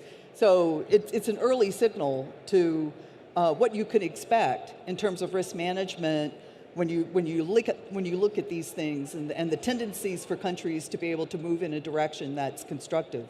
And speaking of expectations, specifically, Michelle, I wanted to ask you about resource owners and their expectations. How does that affect and influence the resource owners having high expectations? Every resource owner wants as much economic rent as it can get. Yes, yeah. I mean, so that's always a process of negotiation, how that rent is going to be distributed. The risk taker, the investor, obviously needs to be able to see that and discern that. The sovereign resource owner obviously needs to demonstrate, for political support for the industry that it's receiving sufficient revenues. This is a kind of a tough area. The perception of negotiated agreements and relative to the endowment itself, the quality of the endowment. There is again, a worldwide pattern. The stronger the resource endowment, the tougher the negotiation is with the resource owner. I mean, that's just, What's your take, Mr. Kimo, about that? Tough one. He's not going to render an opinion. Well, I think Michelle said all. She said enough, huh? She said enough. All right, I guess now it's time to, But one thing that I would like to add, thinking about the future, TTK is a scientific research organization, and we work a lot with the use of machine learning and artificial intelligence to improve and speed up the targeting the exploration to the right places to speed up investments. Yeah. But once again, you can't load too much expectations to these very new methods without reliable basic data. Yeah. So artificial intelligence brings that good results that the data you put in it. So, but it's important to develop the methods, and that's what we are doing to speed up the development in future. Great. And Dr. Al-Ghamdi, anything to add before we take questions Kimo from the mentioned audience? two very important points, which is QA and QC of the data, which is this is effect of the results, and this is very important point. Wonderful. Yes. Thank you. So I guess now we can take questions from the audience if anybody has questions or would like to contribute to this discussion here. I think we have mics going around for any questions. Don't be shy now. We're taking questions. While people are thinking, one comment also on resource owner expectations, which we didn't get into. I mean, right now we're in a time in which everyone that has an endowment wants everything in the value chain. So And in a short time. upstream mining, concentration, minerals processing, smelting, battery manufacturing. I mean, you know, the set of ambitions is the same around the world. So the willingness to actually invest in all of that is contingent on, you know, that license to operate set of conditions and whether that provides sufficient risk management to be able to enter. So risk management is also key before entering any hotspot for minerals. Mr. Akimo, anything you would like to add to that? Dr. Al-Ghamdi. I think critical mineral is globally demand right now, and focus on it is very, very important. Wonderful. Thank you so much. If there is no questions, I guess that's a wrap for this session. Thank you all for being here. Dr. Al-Ghamdi, Mr. Kimo, Michelle, lovely conversation. And I hope to see you in other panels and learn more and other topics from you all. And good luck to everyone here. Happy hunting. Good luck, Thank you, everybody. Fatma. Thank you for being Thank here. you.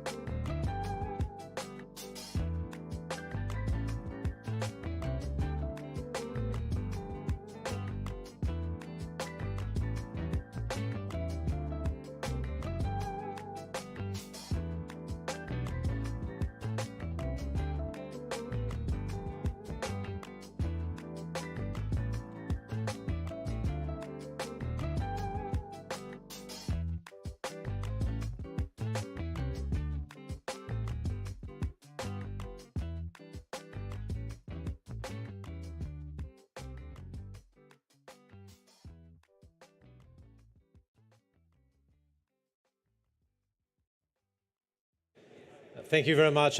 We'll go right away to the next fireside chat, and I'm very happy to welcome to the stage Tumi Magbabo, who already you met last night probably, broadcaster and entrepreneur at Africa Worldwide Media, and she's coming with Laman Rutten from KSA Metals Exchange.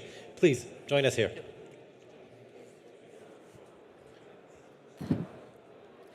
Thank you, Remy. A very, very good morning. I hope everybody's feeling energized and wide awake for the second day of the forum. Thank you very much. I'll take a seat. Can I please make sure that Lamont has also got a microphone before I get started? Thank you. I was going to do it for you, but okay. Yeah, you just want to get on the stage. I see you. So, Lamont, our topic of discussion.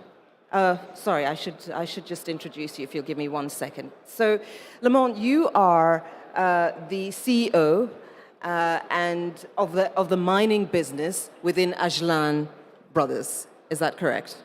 The mining exchange part of the business. Mining exchange part of the business. So one of the key things when we're talking about innovations and initiatives for supporting the new minerals industry, the reality of the matter, and we spoke a lot about this yesterday, the size of the growth that we're going to see over the next decade or so is quite enormous. It's astronomical, not just in the industry as a whole, but what Saudi Arabia is doing in an effort for itself to meet the demand. What needs to happen to ensure that Saudi Arabia, and indeed the region and the world, is better suited to meet the delivery of that demand?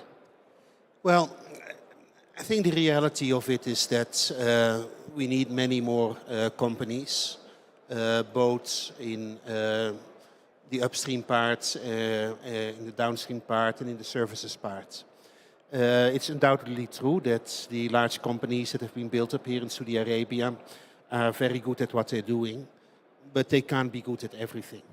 And fact of the matter is that smaller companies are often way better suited for jobs that require a more nimble approach, lower overheads, different type of risk appetite.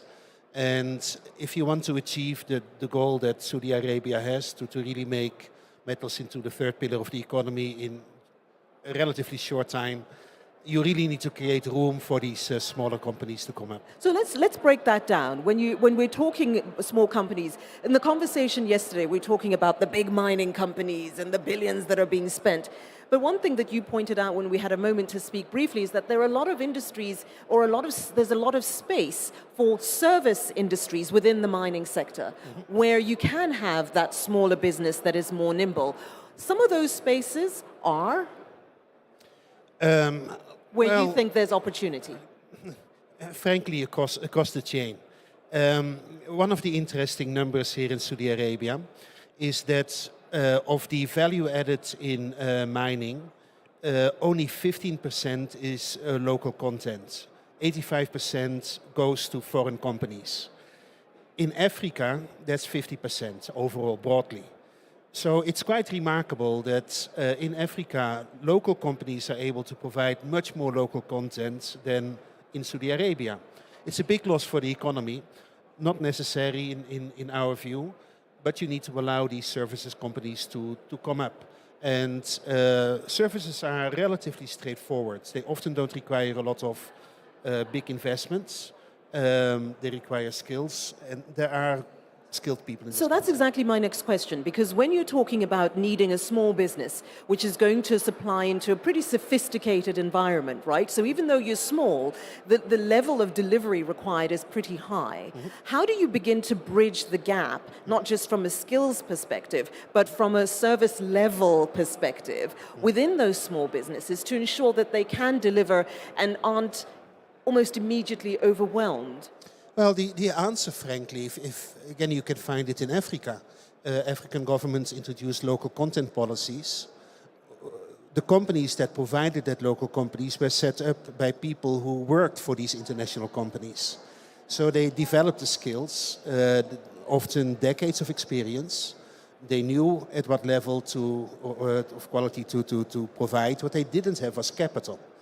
Now, one interesting fact is that many of the large companies actually recognized that in the long run, it would be better for them to let some of their staff go to create their own services companies. Because again, smaller, more nimble companies are more cost effective. So broadly speaking, and by the way, this is not limited to mining, you have the same in oil and gas. Let me just give you one small statistic. Over the past 10 years, junior miners accounted for 25% of exploration expenditure in Australia. They accounted for 75% of discoveries.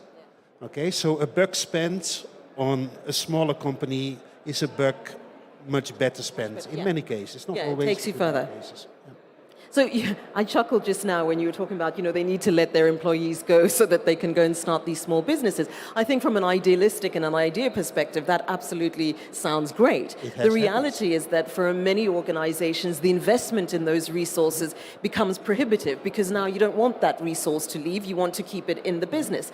How do businesses begin to think differently about that? So you say it should happen, but how does that happen, number one? And what I'd like to get a sense of also is the question of exchanges, because there needs to be a different thinking. If we're not just going to be dealing with organizations at the multi-billion-dollar level, how do exchanges need to be thinking differently about ensuring that their services are better supportive? Okay, the way that companies look at this, frankly, you need certain services can be provided in-house or outsourced. There are many services that are really not core to the company. And if you try to provide them in-house, when that grows in scale, certain moment the executives start realizing it's no longer efficient. Let those people go. Support them, provide them with venture capital. And again, this has happened in other parts of the world. It is not charity to help your staff create their own companies. Those staff will turn around and provide you with those same services that previously they provided in-house, but now in a better way, higher quality, better cost. Now the thing is that those new companies require a different type of ecosystem than big companies do. One of the Tadawul is the securities exchange here in Saudi Arabia. It's one of the world's 10 largest securities exchanges. So again, very successful. Tadawul has two platforms, the main board and what they call the board for smaller companies. The main board average market cap is $4 billion. The smaller board close to $400 million. Now, those are not small companies, okay, 400 million. There is right now no room for smaller companies to raise public funds here in Saudi Arabia. At the same time, as we've heard yesterday, there are many, many Saudi investors who are now going abroad with their money. There are millions of Saudis who invest in global commodity markets. They can't invest here in Saudi Arabia. So what you need is an exchange that allows these smaller companies to list in the same way as smaller mining companies can now list in South Africa, in Canada, in Australia. Impossible on Tadawul. So you need a venture type exchange. And then you need to interest those large number of Saudi investors who are now putting their money abroad in that local sector, get Saudi money into these local companies. So granted, when you're talking 400 million, they're not tiny, they're not micro enterprises, but the reality is that there's, in many environments, there's a particular branch where you can't readily access finance, but you're not a bootstrap startup, right? So you're quite big, you're doing several million, whatever a year, but you're not quite readily able to access the funding that's going to allow you to push closer to the 400 million. You can't access it readily, but you're not small enough for a bootstrap kind of situation. What is the discussion that needs to happen for that band of business? Because I think even if you're talking at 400 billion, it's that band that's going to be million, it's that band that's going to support the 400 million, right? Yeah. It is that middle terrain from, you can, not everyone, but many people are able to raise a few $1 million from friends and family. Okay? To go from a few million to the 20 million, 50 million, that you need to then hit that next level, that's where it really gets difficult. That is no longer private money that you can just get by going around and shaking hands.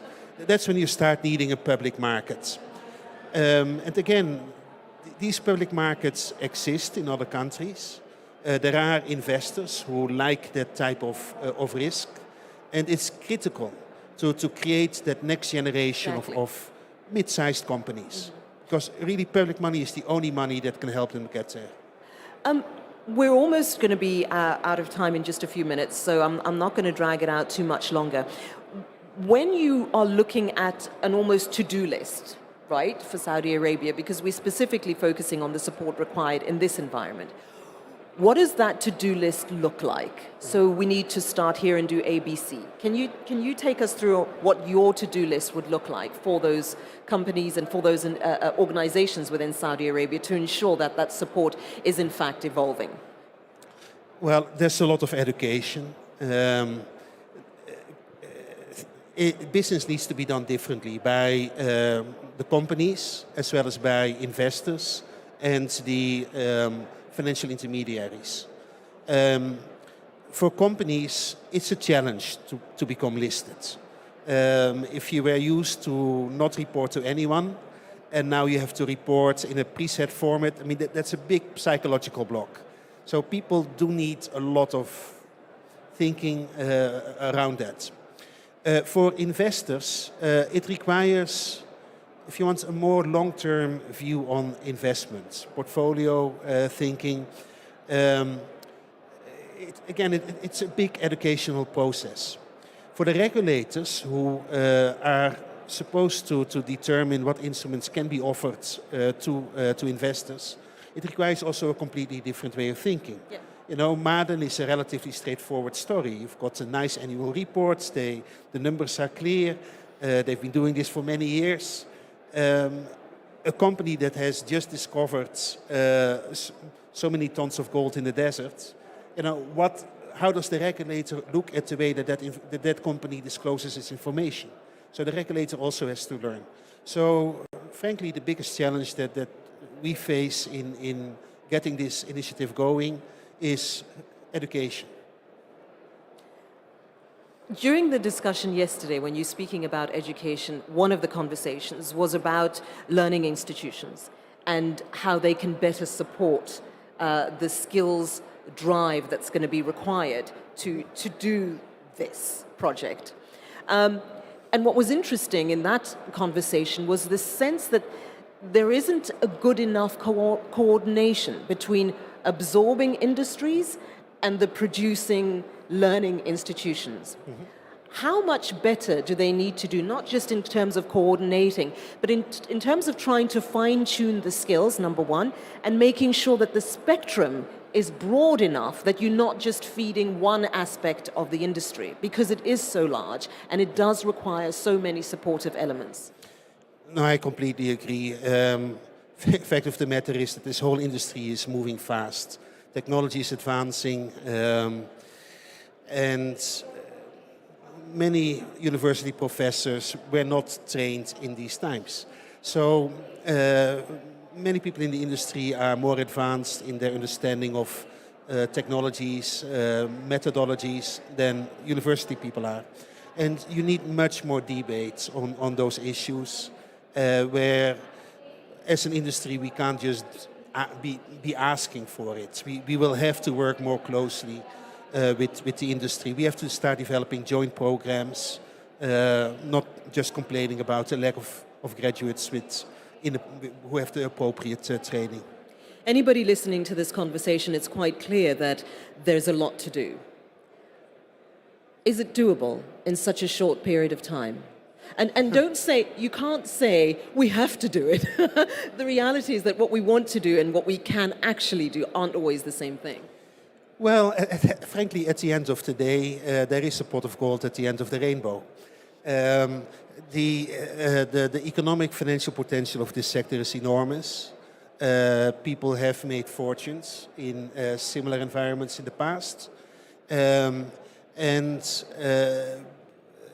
You do need to do certain things to actually realize that potential. So I think, frankly, that the smell of that pot of gold will get people to orient their noses in the same directions. So I do believe that the mere fact that there is such a large potential in this sector will help overcome all the normal constraints. People will move fast if there is this pot of gold waiting for them. I'm looking forward to seeing it happen. I'm looking forward to you being a part of making it happen. So it's certainly exciting, interesting, and quite daunting for many. So Lamont, thank you so very much. Our 10 minutes and a little bit is now up. Okay, thank you. Thank you very much. And thank you for all. your attention.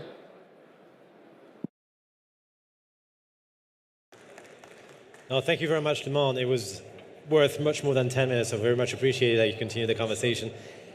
I'd like to continue now with a very interesting panel specifically dedicated to exploration. And I'm going to call upon the stage a very gifted Sarah Gordon, again, CEO of Satarla. Joining her for this panel will be Abdullah Al-Shamrani, CEO of the Saudi Geological Survey, Ali Saeed Al-Katani, COO at Central Mining Holding, Ros Bapu, partner and head of private equity at Resource Capital Funds, Jim Peterson, Chairman and Chief Executive Officer at Valo Metals Corp, very interesting projects in North America, specifically in Brazil, and Saleh Al-Maglout, Executive Vice President, Exploration and Resource Development at Ma'aden. Please join us here on stage, and I appreciate your presence. Thank you. Sarah, please take it away from me. Please. Thank you very much to our fabulous panelists. If you'd like to say hello to one another and take any seats you would like. To our fabulous audience, thank you for coming in and working with us here today. So this apparently has been billed as the debate. Okay, so to our wonderful panelists, the rules are no biting, no kicking, no scratching in this debate. Don't worry, I'm seriously hoping that won't happen. I'll have lost control if that has occurred. So the title of this session, as you can see on the screen behind me, is all about how do we generate a new age of exploration within this region. And as somebody who started out as an exploration geologist, so I'm much more comfortable in my walking boots with my rock hammer. I'm getting a thumbs up from Abdullah, fantastic. So that is my natural habitat. But this is something where around the world, explorers have been looking for rocks for many, many, many years, not necessarily to dig something out of the ground, but because we just like what those rocks have. But of course, here in the Kingdom of Saudi Arabia, in the broader region, we have the most phenomenal opportunity to not only learn from a great wealth of historical exploration, but then say, okay, hang on a second.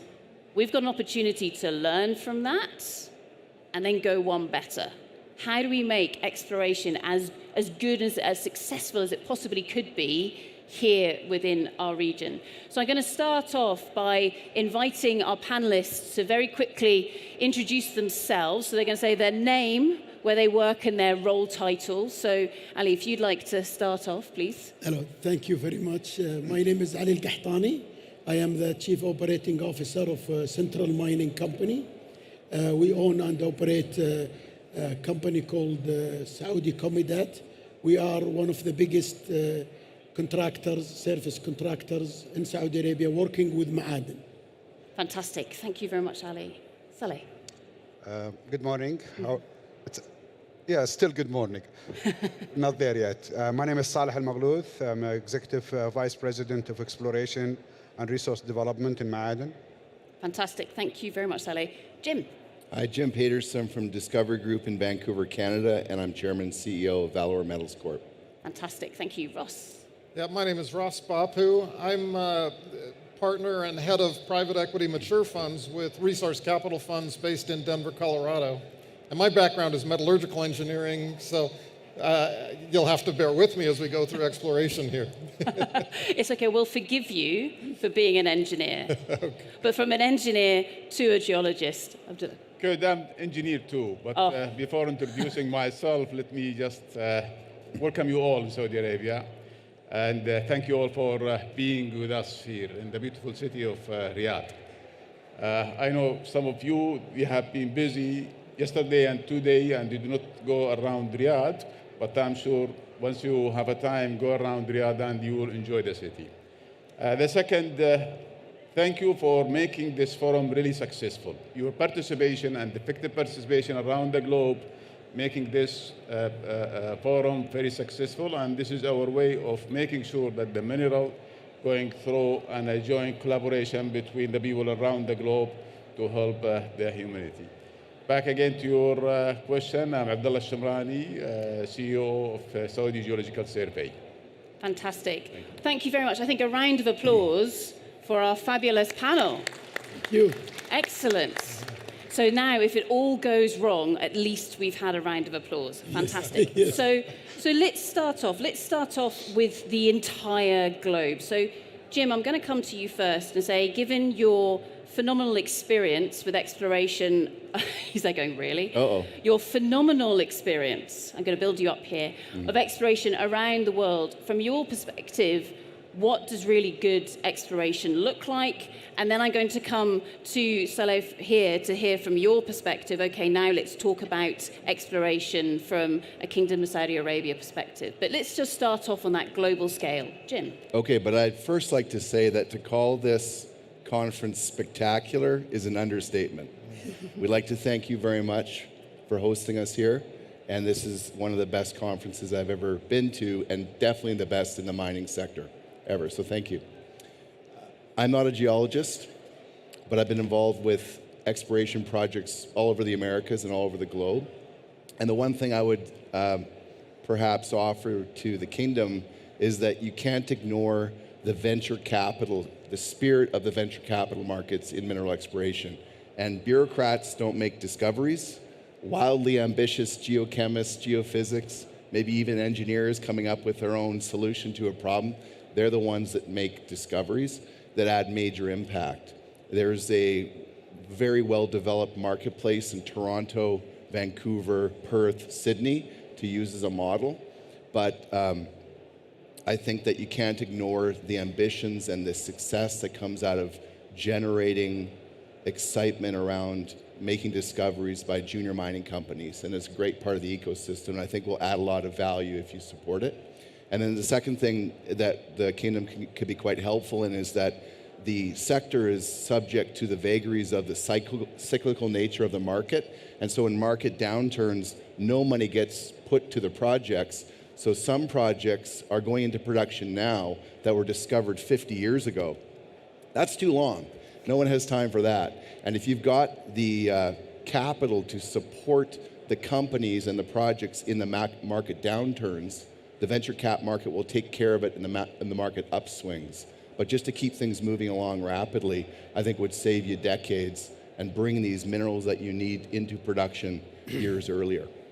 So Jim, just to make sure that we understand that, so when we're, as geologists, understanding what we think might be in the ground, it's all about how certain are we that the copper or the cobalt or the lithium or whatever is actually there.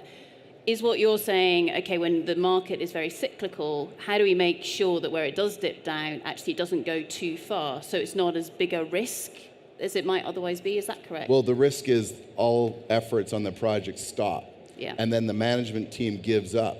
And then a new company starts 5 years later and they don't know what the other team knew. And so it takes 50 years to get things to production instead of 5. And so I think that's an important part to recognize. That the one thing that you also have here that is so amazing is you're thinking about actually building the processing facilities. So not only can you help mineral rich and money, but you'll actually be provide the customer for the mineral projects as well, which is incredibly important, and no other country in the world is doing that. Fantastic. So talking about Kingdom of Saudi Arabia, Saleh, would you agree with what Jim's just said? Do you think it's different here? And then perhaps I'll come to Ali. Not really. It's similar to the other world. The new thing here is that it's a region that was not explored effectively in the past 30 years or so. And in Ma'aden, for example, we have built a strategy that the exploration, just to comment on what Jim just said about the cyclic part of the commodity itself, and I think I learned personally from my previous experience in Saudi Aramco that the exploration is a core function, and it should not be impacted by the cyclic economy, but rather it should be stable, and this way you build a portfolio for the future. And as a matter of fact, in Ma'aden, we have put a strategy that takes our budget for exploration 10 times as much for the next 5 years. And that is mainly to make sure that the resource is available for the future. I mean, yes, we don't need it now, but we need to build a portfolio that is rich enough to sustain at least 20 to 30 years. So this is part of the Ma'aden strategy 2040, and it fits obviously as part of the Kingdom Vision 2030. The ecosystem, the difference here in Saudi Arabia, the ecosystem currently is being built in terms of data, technology, partnership, and even vendors, service providers that are providing the services. So very important, I think the previous panel discussions, one of the colleagues mentioned the richness of the data and the requirement to have that data.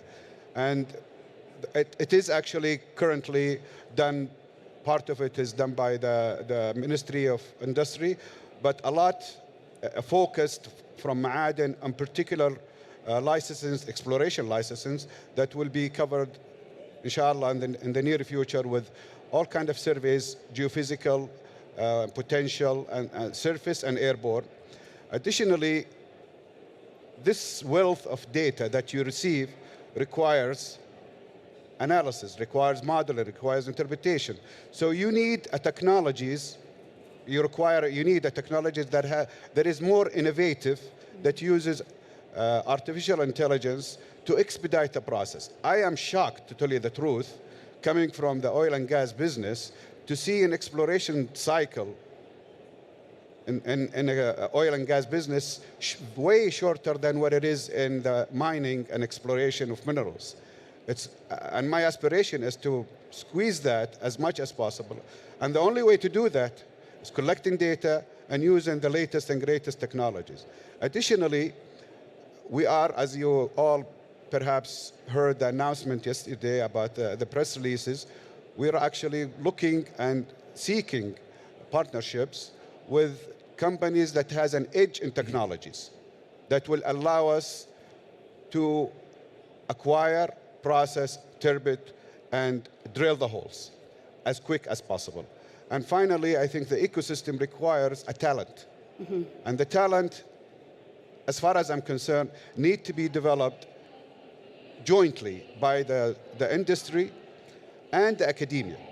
And the academia currently, there is many universities in Saudi Arabia that requires us, from our side, obligation from our side, to meet with them and design a curriculum that will allow the next generation talented young Saudis, geologists, geophysicists, geoscience in general, to be part of this business. And so we're working on this currently. So to that, with regards to the type of skills that you're seeing are being needed within exploration, I imagine they're changing. So back when I was at university, which of course was only a few years ago, because I look so young, it was a case of actually it was all about field work. How many rocks had you actually seen? Yes, maybe a little bit of visualization, because as geologists we love maps. But there was hardly any machine learning ability to code and actually really interrogate those data sets. So are you seeing the types of talent that we need within exploration changing? Thank you for asking that. Obviously, I think the most of the audience here is geologists, including the front, the front line. I'm a geophysicist, by the way. I'll forgive you. So I understand exactly. I think the field work is a must. This is elementary. It makes no difference. It wouldn't make any sense to have a geologist doing work mainly in the office. What makes it different now is the wealth of data. You cannot process, interpret, and model the data that you are receiving, be it soft data or hard data, using the old technologies. We will be in a span of 10 years to find it. But if you use the latest and greatest algorithms, artificial intelligence to process these data, I think there is a great opportunity to squeeze the time. And the disciplines required to do that, we still need the geologists, the geophysicists, the geochemists, and so on and so forth, but we also need the data scientists who are also exposed to geology or understand a little bit of geology.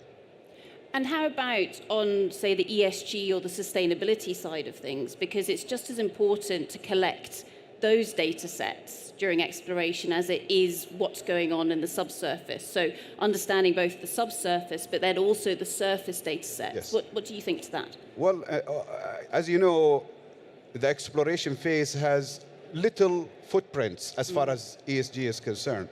I think it's the mining part that requires more detailed ESG. But as far as exploration is concerned, here in the Shield, in the Arabian Shield, I mean, we are mandated now in Ma'aden not only just to look at the Shield, but to look at the entire kingdom. And that is challenging. And obviously, when you go entire kingdom, you are going to be facing with local people, cities, infrastructures, and so on and so forth. So we are mandated and obligated to make sure that we do we respect the environment, and we do our social and governance according to the regulations that is in the industry. And Ma'aden is very well known, as I'm not the expert to speak in the ESG, but very well known in terms of ESG currently in Saudi Arabia and the footprint that they have.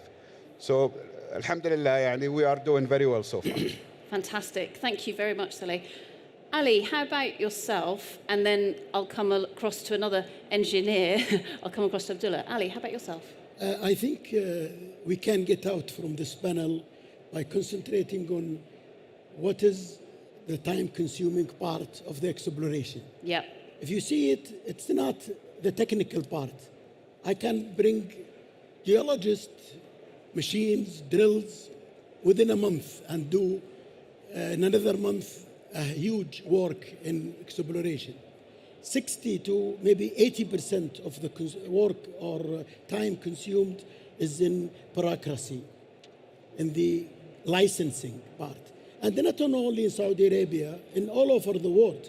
And to tell you the truth, if we are not going to compete in bureaucracy with other countries, people will not come to do exploration in our. If you see exploration, we are all gathered here to make investment. One single dollar will be spent without exploration. This means that it's a bottleneck. We need to understand it, and it needs to be tackled because 90% of the work is bureaucracy. Yeah. I have been involved in many licensing, and it takes forever just to do the licensing and the approval from different government agencies.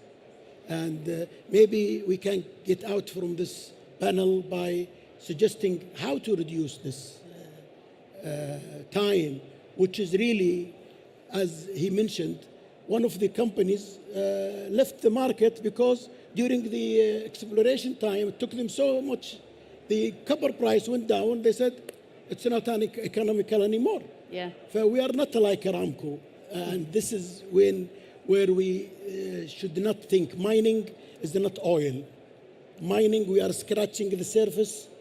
Oil is deep, and oil, Aramco has unprecedented authority over all over the kingdom. Okay. They can come and drill in the back of my house. I can't tell them no. Whereas the other mining companies, no. You need to go through so many things. You need to go to the local governance. You need to go to tribal sheikhs to ask them whether this will contradict with their ancestors' lands. These things are very important and cannot be ignored. And at many times, no, you are not allowed to go here. You need to go somewhere else. It's not economical. I think we need to spend the time on reducing bureaucracy and competing with other countries to reduce bureaucracy. So I guess with that, in terms of trying to, I guess, streamline the time that it takes perhaps for that licensing, if I'm understanding you correctly, there are some aspects that can be shortened, mainly, say, the bureaucracy with regards to different government departments, etc. However, there are also some parts that you can't necessarily shorten, so the engagement with communities, etc., that always takes a lot of time and needs that time. Is that correct? Yes, but again, if you see how far the government or the ministries went in terms of digitization and online services, and I think SGS is working on digitizing and mapping the whole country in terms of minerals. What I inspire really is to go and combine their work with forbidden areas. Just mark the areas where people or companies cannot explore. This will make save half of the time. If we just leave it to individual efforts, it will take so much time and it will never be done right. So actually roll in some of those areas and say, look, don't even bother exploring here because you're going to hit various blockers. Yes, exactly. So you mentioned our wonderful friends at the Geological Survey. Abdullah, do you have anything to add to this discussion in terms of, especially with regards to a lot of the data that you have been collecting over the last little while? Good. Between me and you, I should say that none of this will work. Again, thank you, and I totally agree with you that we need to do more and more, and utilizing the technology to help us to be faster and doing more and more. The other industry, it is really faster than the mining. Sometimes I would say that because the miner, or the countries, they believe that this mineral, nobody can steal it, okay, and it's available, we can extract it in the right time. But looking for exploration, it should continue as you say it in the right way.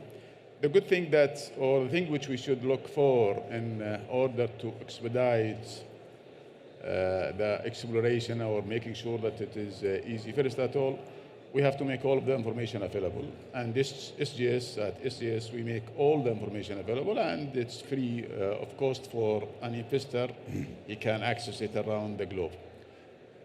More than that, also, we scan all the information which is available in Saudi Arabia, more than 120,000 meter being scanned, and we make it available also for the investor. Technology, I think it's going to help us, and it will help us more and more in order to reduce the money and the time. Unfortunately, we are not 100% in general in investing in the technology. It will help us to expedite, to compete, and making sure that when I can explore or when I can look for those minerals, because again, it is a cycle of economy. In SGS also we take some initiative this year because we know that the whole country it is underexplored, and we say that we need to bring more of small and junior company to explore the country. We are following the law which is saying geology bring mineralogy, okay? And we are inviting the junior company, small company to come in Saudi Arabia, and I say for them, from this place, and I have said that in Australia last time, if you drill a hole in your coast, I will drill a hole in my coast. If you analyze a sample at your coast, I will analyze another sample on my coast. This is almost something like sharing 50% of their expense which they supposed to invest. But before going there, we have to make sure that the right assessment given to you in exploring the area. We need to, let me say, invest and utilize in the technology to help us and moving forward. And Abdullah, have you seen any really exciting advances in technology recently that is being used to try and understand the subsurface? I know that, ever since I was at university, people would come up to me and say, oh, do you have that piece of technology where you can see what is under the ground? And of course, the geophysicists always say, oh, well, that's us. But being truly honest about it, it's a case of what we're doing is we're not seeing what's under the ground. We're collecting data that then can give us an indication of what might be there. Have you seen any exciting advancements recently, or in the survey, are you using anything that's really cool? Well, we have seen it honestly in two projects. The first one, it was the uranium project, where all the data being collected and 100% utilized. Unfortunately, maybe in the traditional way of utilizing the data, we utilize only 20%, and the remaining 80% not being efficiently utilized.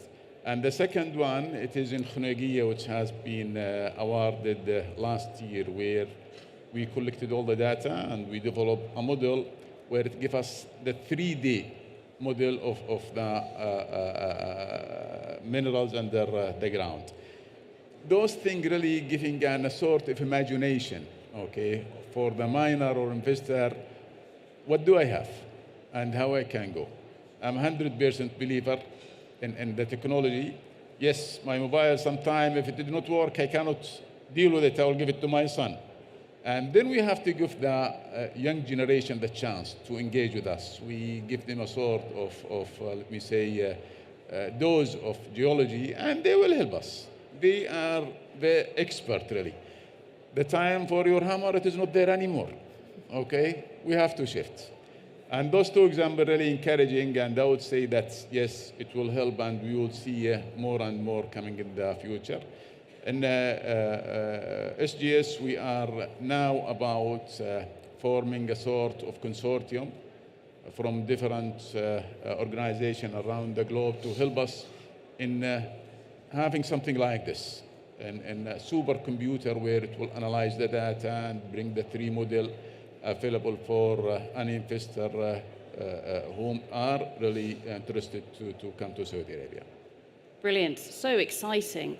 So with regards to this, Ross, whilst we all know that geologists find the rock, the metallurgical engineers are the really clever people who can then actually turn it into something useful. But more from the money perspective, having heard what we've got here, so it's about making sure we've got lots of really good quality data and interpretation of that data, and then shortening that timeline that it takes to get from tripping up over the rock to actually turning that into a mine and being able to produce that metal. Does this make you more or less inclined to invest in this region? Well, first of all, let me start by saying about 4 years ago, I met with His Excellency, the Vice Minister of Mining here, and he talked about building this mining industry in Saudi Arabia. And within only a very few short years, they've come to having a conference like this, attended the way it is, which is truly impressive. Yesterday, Mike Henry talked about the timeline of going from exploration to building a mine was about 20 years for BHP. As an investor, a 20-year horizon is too long. Too long. You know, as a private equity fund, we invest funds that have a 10-year life, and we're looking for hold periods typically of 5 years. So the question is then, if we invest in a country like Saudi Arabia, how can we realize on that investment over some finite period of time? What I guess I'm really excited by about this region, and I'm giving you a long answer, but the answer is yes, we would.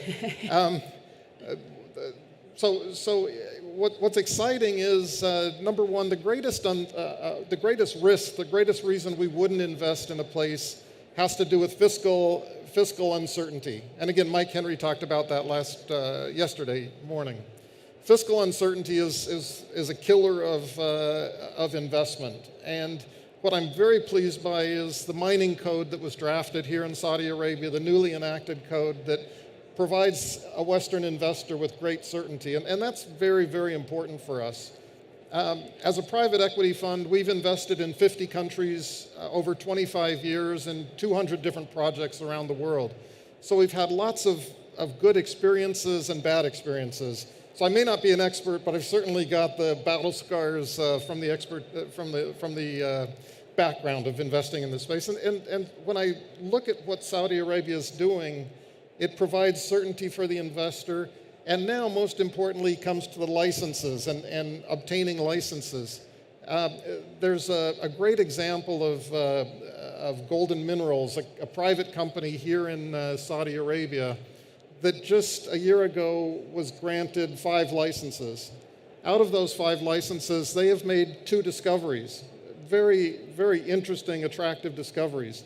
That's unheard of to make a discovery that quickly after being granted licenses. And I think it just demonstrates that there is tremendous, tremendous prospectivity here. A couple years ago, I was given a book on the geology of Saudi Arabia from the 1950s. And that book had all sorts of great graphs, great pictures of what's here, but there's actually been very little done since the 1950s in terms of mineral exploration. Certainly oil exploration is a different story, but from a mineral exploration perspective, it's underexplored. So the question for me is how do we attract a junior mining sector? The companies, these junior companies that will do generative grassroots exploration. And I think what's being done and what's being talked about from the SGS is vitally important, and I think it will lead to accelerating timelines and making investments for groups like me much more attractive. So I'm very excited by what I'm seeing. Brilliant. Thank you for that, Ross. That was the right answer. Then I'm going to let you out of the room rather than pinning you down and saying, no, you will invest. But Jim, from that license perspective, so this length of time that is often needed to get your exploration license or your water permits, etc. It takes a long time everywhere, doesn't it? Have you seen any good examples around the world where different regions have got this right, or are there any really bad examples that we should try and stay clear of? I won't name any names of countries, but actually some countries are a lot longer than what you were talking about. Yes. And then the worst thing in the world is the quicksand, the changing, the walking back of rules, social pressures that affect weak governments and cause them to change their mind and basically leave the companies and the investors in the companies hanging. It's okay to take a long time as long as you lay it out clearly and the path is understood by all, and then they have expectations and their investors have realistic expectations. So it's not really about how long it takes. You're just not going to attract some people if you take too long, but if you change your mind, you're going to lose people quick. Investors will flee. So is it about stability then? It's about clarity, and it's about staying, being true to your word, what you've written down. Brilliant. So stay true to your word. Sally, I wanted to come back to something that you said at the beginning between oil and gas and mining. Now, I grew up overlooking the North Sea, so Aberdeen and that region, which of course pales into insignificance compared to here in the kingdom. From your perspective, and you mentioned that you were quite surprised perhaps when you came across the exploration within mining compared to oil and gas. What were some of the main differences, especially with regards to the time that exploration takes in mining compared to oil and gas? I think the main difference is the utilization of technologies. The oil and gas business had great opportunities in the 80s, and I'm talking now exploration, seismic, for example, has advanced tremendously since that time in terms of design of acquisition and in terms of algorithms. And in the same time, the availability recently, or at least in the past 20 years or so, of supercomputers that helped or enabled the data to be visualized. The mining or the exploration for minerals did not really capitalize on that. And I believe that learning from the oil and gas business can be transferred to the exploration of minerals. It's the same principle, and it should not be different. The only difference is the target or the depth. Yeah. So if we design our acquisitions and processing and interpretation to fit the shallower subsurface and use the same technologies, obviously modifying the algorithms and using the supercomputers and the artificial intelligence, I think we can squeeze that. And that is I would say, a main difference between the oil and gas exploration and mineral exploration. And feel free not to answer this. Have you, in exploration at Ma'aden, been poaching exploration experts, especially with regards to data from Saudi Aramco? No, I can't. They're in front of me right now. No, with all due respect to my colleagues in Saudi Aramco, again, if I remember, I mentioned earlier that all the geologists, geophysicists, the geoscience in general, and oil and gas business exploration have studied, developed, learned for that purpose. The exploration of minerals is a bit different. Right now, the only university we have in the kingdom is King Abdulaziz in Jeddah, who is specialized in minerals, geology, minerals. The rest of the universities, they teach or they educate or graduate the talents mainly for geologists and geophysicists, mainly for the hydrocarbon business. And I think we need to change that, or at least supplement it with education and emphasis and focus on minerals. Now that we have, the kingdom has enabled SGS, the Ministry of Industry and Minerals, to build this industry. I believe that there is a big large room to improve it also. Mr. Ali talked about the duration of licenses, and it is a fact. We face it too, but I believe it's because it's new. It hasn't been done before. Before it's only 1 or 2 companies in the kingdom. But now when you have foreign investors and locals getting interested in the industry, they will require licenses, obviously. So the ministry itself is learning from itself. That's very important. Again, data, I think Dr. Abdullah has mentioned this very clearly, and they have a campaign, and we have a campaign also, and this will help us a lot, definitely. Brilliant. Mr. Ali, do you have anything with regards to the talent that you make use of within your organization? Has that been changing in terms of the skills that they have? Well, it's up to now, it's very difficult for mining industry to attract real talent for a long time. Yeah. Because as even Ma'aden is concerned, they are, mining is working in the middle of the desert.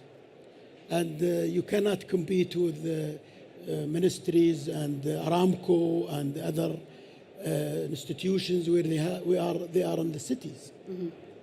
Now, in fact, we are even not competing with them anymore. We are competing with the NEOM, with the new projects, and there is a challenge in the talent. However, I think it's not the main issue here, because the mining industry is still at its infancy, and before it gets developed to maturity, you will not be able to attract people for a long time, because they always compare. I remember I went to my board once upon a time, and they say we need to give our engineers housing loans, like Aramco or like SABIC. They said no. Anybody wants to go to Aramco, let them go, because we are not Aramco, we are not SABIC, we are not. And again, the same thing with the exploration technology Aramco is using. They are using what they call it, the remote sensing. They are using geophysics. We don't need it in mining. Also, we don't have the capital that Aramco is able to fund. Yeah. If Aramco wants to do something, they will do it. If we want to do it, we need to prove that it will make money and the commodity price is not low, and then we want to make it. We are, as Mr. Shamrani said, we are using 3D modeling, we are using all these things, because without it you cannot quantify your resources. But it's not as elaborate as what Aramco is using, because it's the biggest oil company in the world. And this analogy is really hurting us. Because when somebody is so rich next to you and you are always comparing yourself to, you will not reach to his richness no matter what you do. So thank you for that, Ali. So what I'm now going to do is ask each of you for one action or one change that you would like to see within the exploration industry here that would help us take it to the next level. And there's one rule with this: you're not allowed to say, please give us Saudi Aramco's budget. That's the dream.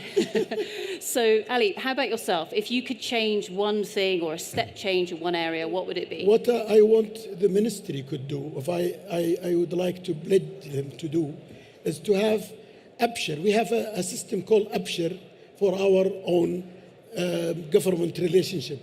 And it's a very efficient system. They should use something like that system to make life easy for exploration licenses and getting the license.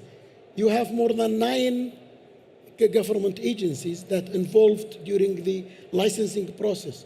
Have them in a portal, have a digital maps, show me where it's forbidden not to do any exploration, and then do it as fast as Abshir is doing it, because it is a fight and competition about bureaucracy. If somebody else will do it for somebody or investor in Africa faster than us, he will go there. Yeah, brilliant. Excellent. So bring it all together into that portal, yes, and also tell us where we can't go. Yes. Awesome. Mr. Saleh, how about yourself? If anything I really want to do and expedite as much as possible is building the local talent here. Yep. And expertise. Fantastic. Local talent and expertise. Jim? Between now and the next conference, I'd like to have the ability to get together and have a kingdom-wide site visit looking at the geology. I think that would be great. So a bit of a field trip to see and also interact with the people and if there were any questions and really start a dialogue. I think that would be helpful for all concerned. And we get excited about the geology too. Yeah, if anybody wants to organise a site visit, you've got at least two people signing up We will do it right for here. You are most welcome. We will take you by helicopter just to see the whole area and a bit of visualization. Okay. It's a done deal. Excellent. Ross, how about yourself? Well, I think my take would be a little different. I'd like to see expansion of the Saudi stock exchange to where it would be supportive of a junior mining sector. Yes. So I'd like to see junior mining companies come here and be able to raise money on the Saudi stock exchange and pump that money into generative exploration within the country, within the kingdom. Fantastic. Excellent, Mr. Blur. Good. Thank you for really your reflection. And I would like just to reflect to Mr. Gahtani pertaining the licensing and the bureaucracy which you are saying. We are in a learning, honestly, journey. And in 2021, we launched an investment law where it will help the investor and making sure that we are transparent and we are also fair with all investors. The candid feedback always helps. And once you have any feedback, it's really matter for us because it will help us to move and move.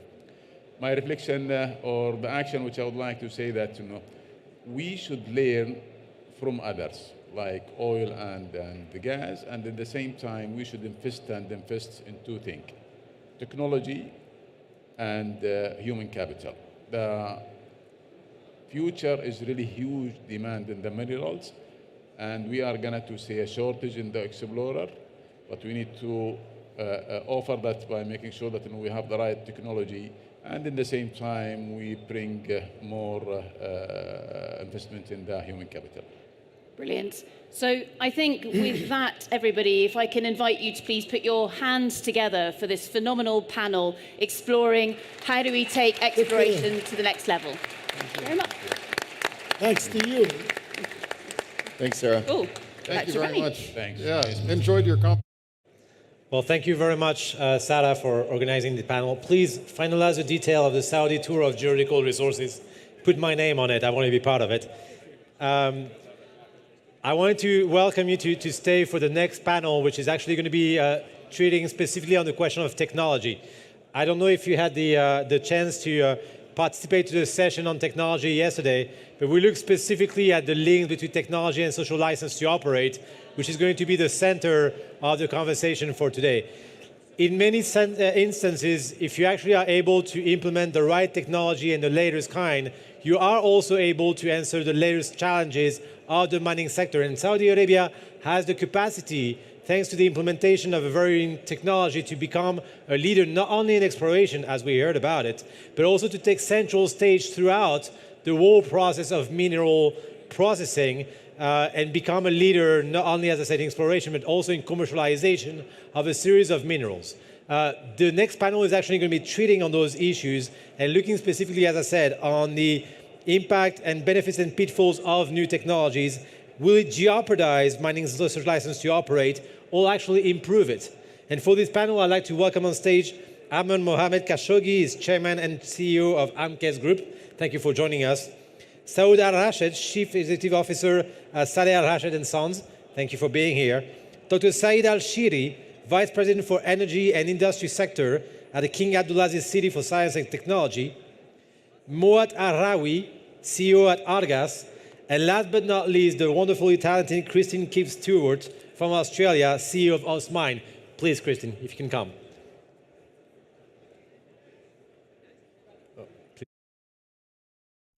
Are we missing Moat? Right here. Oh, okay.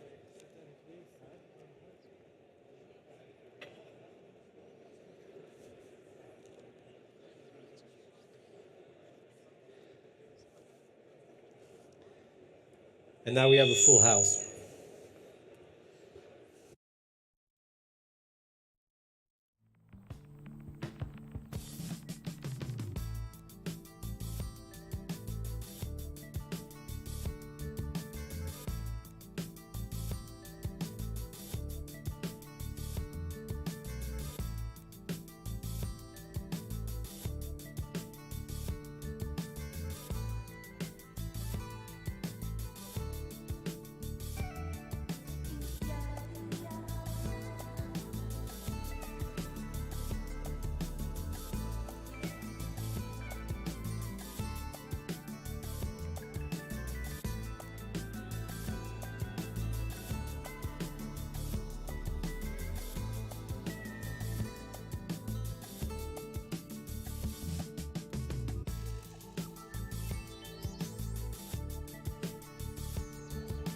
Hello. Oh. Okay.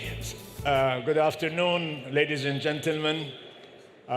If we can have everybody seated. This session is going to be about technology.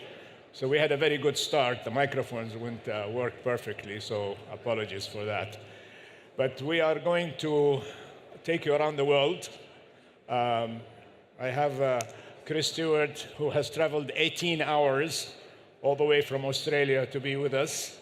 So let's give her a hand for traveling so much. So welcome into my country. Thank you very much. We have Mu'adh Al-Rawi, who has traveled all the way from Khobar to be with us. And we look forward to hearing from you. We have Saud Al-Rashid and Dr. Saeed from KAXT. So we are, Saud, by the way, is the guy with the money on this panel. He's the investor. So we look forward to your money, Saud. Okay, so let's start. I think from what I have sensed in attending this forum is that there is a crisis, a global crisis that we are facing today.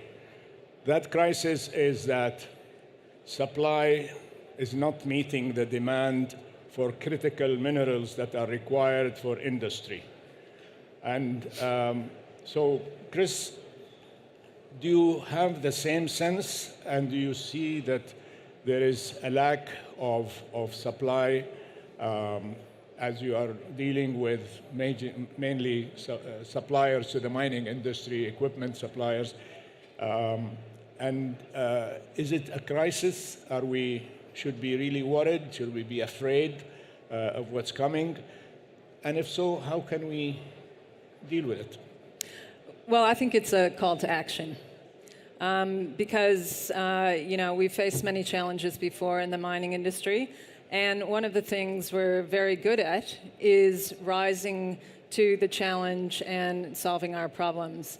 I'm not going to repeat any of the statistics about how much we need to produce and how much money it will take in the next couple of years to have all the minerals we need in the energy transformation. But what I can say is that we do have the technology, we do have the smarts, and we are very focused on innovation to ensure that we can produce the minerals of the future. So as I was introduced, I'm from Australia, and I head up AustMine. And AustMine is an industry association representing the mining, equipment, technology, and services sector. And for 30 years, we've been promoting innovation and technology in mining, recognizing the need for it and the need to advance, be more efficient, be safer, and really in that, including the whole community, and develop that supplier base as suppliers really make up a lot of the communities in which mining operates. Thank you. So let me jump to Dr. Saeed Shehri, because you're from King Abdulaziz City of Science and Technology. So what are your thoughts on the role of innovation in this field? What can we do about it? Okay, thank you very much for this good question, actually. But if you allow me, let me just start with recent update on the RDI ecosystem in Saudi Arabia. Actually, here we are in the process of restructuring the RDI ecosystem in Saudi Arabia, focus on innovation and transforming Saudi Arabia into innovation-driven economy. So a Supreme Committee for RDI were established, headed by the Crown Prince, to establish or to set the national priorities for RDI. And these national priorities that have been announced last June evolve around health and wellness, environment sustainability, energy and industry, and economies of the future. And also there is a new authority for the RDI was created called RIDIA, Research, Innovation and Development and Innovation for the RDI, to coordinate efforts and to foster collaboration across all the sectors, and also to fund RDI activities in the kingdom. Saudi Arabia is committed actually to increase spending in RDI to reach 2.5% of the GDP by 2040. When it comes to CACS, is the national lab here in the kingdom. It's being transformed as a science park, in addition to its role as a national lab to boost innovation and R&D commercialization in the kingdom. So it's very clear that innovation will be a crucial player actually in the national goals in Saudi Arabia. And many of the national strategies actually involve innovation in their strategy. So for mining and the future of mining, innovation need to be required to be, of course, deep inside in mining actually, which means that we need to have new solutions to tackle the challenge that's mining sector facing right now. And of course, when you look at the mineral demands, it's in tremendous rising due to energy transition, electrification of some sectors, automotive, for example, smart mining. So all these industries actually are highly intensive minerals. So of course, there are many challenges that face mineral right now. The access to resources, for example, especially critical minerals, and of course other things like far and deep deposits, carbon emissions, extreme conditions. So when you look at the solutions that can be offered to sort out these challenges, you will think of trends like digitization, automation, decarbonization.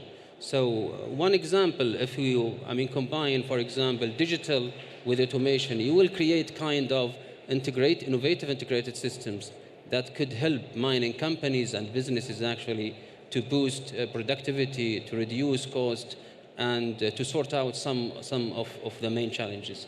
If you allow me, let me just give you some examples of the technologies and innovation that we need for the future of minerals. Remote sensing, for example, for mining exploration, that could create mapping for mineral resources with short time and low operating cost. Artificial intelligence, for example, is transforming the whole mining businesses. And it's essential tools actually to bring the health and safe conditions for mine workers, for example. And as I said, reduce cost and promote productivity. So this is just some examples of how innovation could help mining sectors. And according to some international reports, they said that digitization and innovation could help or could save mining sectors more than $350 billion in the coming years, and will of course help reducing waste, enhance safety protocol, and boost productivity. Okay. Thank you. You gave us a lot of thought to think about. Definitely innovation and cost control are extremely important, because we know that mining companies operate a razor-thin margins. So Muaz, what's your take as someone who's involved in mining and in Saudi Arabia? How important is these innovations in technology coming? And I apologize for the noise outside, but we'll try to mine through all of that. So go ahead. Thank you, Amr. I would add my voice. I mean, technology, not just in this industry or similar industries, is the driver. Economy will grow, driven by population, driven by lifestyle. So the demand will increase, and we are challenged to keep up with. Innovation is the enabler. Technology is a little bit used word because we love to use it a lot, but I would rather focus on innovation more than technology. There has been a lot of advancement in the downstream, in the mining specifically, excavation, extraction, and production, run by automation and much more lower capital for human. Nevertheless, at the upstream and the exploration business still require a lot of boots on the grounds, a lot of heavyweight equipment, a lot of deployment in unexplored areas. That part is still yet to be looked at in terms of innovation. There has been a lot of advancement because of computer abilities and processing capabilities, but when it comes to the field operation, you still need those people out there in the middle of nowhere to extract the information that we need to develop that business. It's imperative to understand that exploration side of the mining, where a lot of the human capital is being involved, a lot of data is needed to acquire to geophysically and geologically proving those reserves, still needs a lot of innovation. And yet there is a lot of advancement in censoring and type of wave propagation. Still the load goes into more of a capital of people and much more expensive equipment. Thank you. So you're the man with, as an investor, I heard this morning Benedict from ERG say that investors are not that interested in mining because it's long-term, it's the returns are not sexy enough. It's a complex investment, and to meet the lag of supply and demand, to go back to that question, that it requires anywhere from $200 to $300 billion or more just to close in the gap. So from your viewpoint as an investor and someone who has already has invested in mining, in silica and so forth, what is your opinion? How do you see this from your side? I mean, the mining industry and such is an attractive industry, especially when the 2030 vision is backing up all the expansions that's happening right now. There is a big capital needed to be injected in the mining industry. Thus, as an investor, it is very, very, very attractive to. It is a steady market. It does not have that much of up and down, especially in strong commodities. I think the contribution it will add in the GDP right now in the next 5 to 10 years, and the Saudization or the localization of the Saudi youth that will enter into this sector will give a big addition. Thus, the government will back up a lot of investors and make it more attractive for them to get into this market in the near future. Yeah, I mean, human capacity is I think, a global issue. Young men and women, and we have to include women because women today are unseating the men in all fields, and we're proud of that, and we're proud of them. They have truly become a true partner in the development of this country. And as Prince Abdulaziz was saying, the real energy is in the energy of the young people and the old people as well. I think I have to take issue with them that we have old people who are still energetic and want to contribute. So, Chris, do you face that same issue in Australia, and that attracting young people, men and women, to go to work, to become mining workers, either as engineers or mechanics or even labor, whatever. And how do you cope with it? How do you handle the training, and how do you develop this man and machine partnership? Yeah, we do. We certainly do face that issue in Australia. And we've seen it coming for a long time, but we haven't been good at addressing it. So there's a couple of things to look at.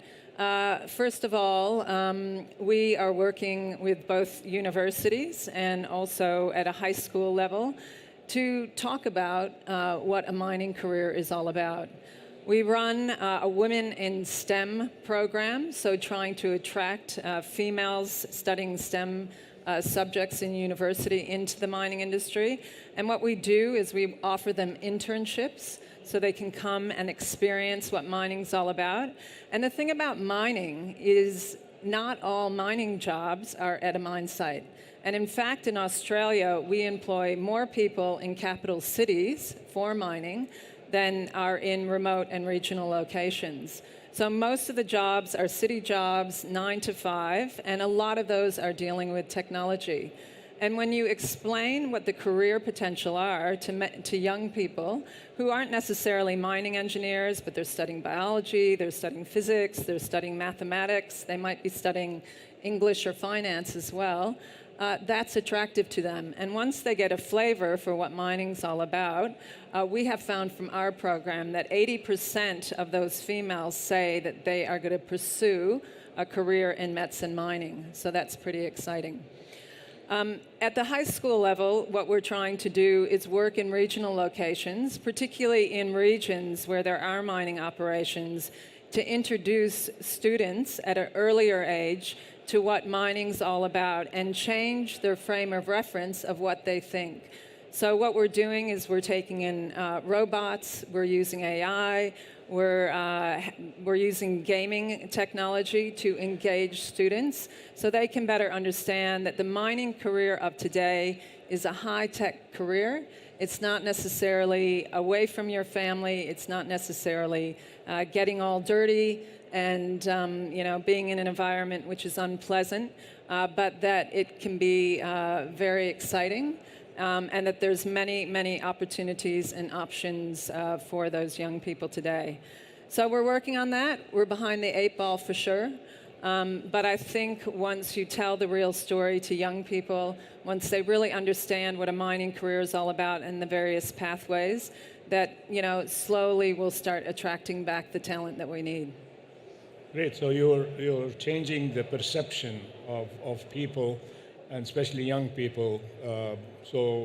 And you added sexiness to the job to make it more interesting and attractive. Absolutely. I think one of the biggest advancements in mining technology happened really around 2015 with the introduction of collecting data on a mobile phone.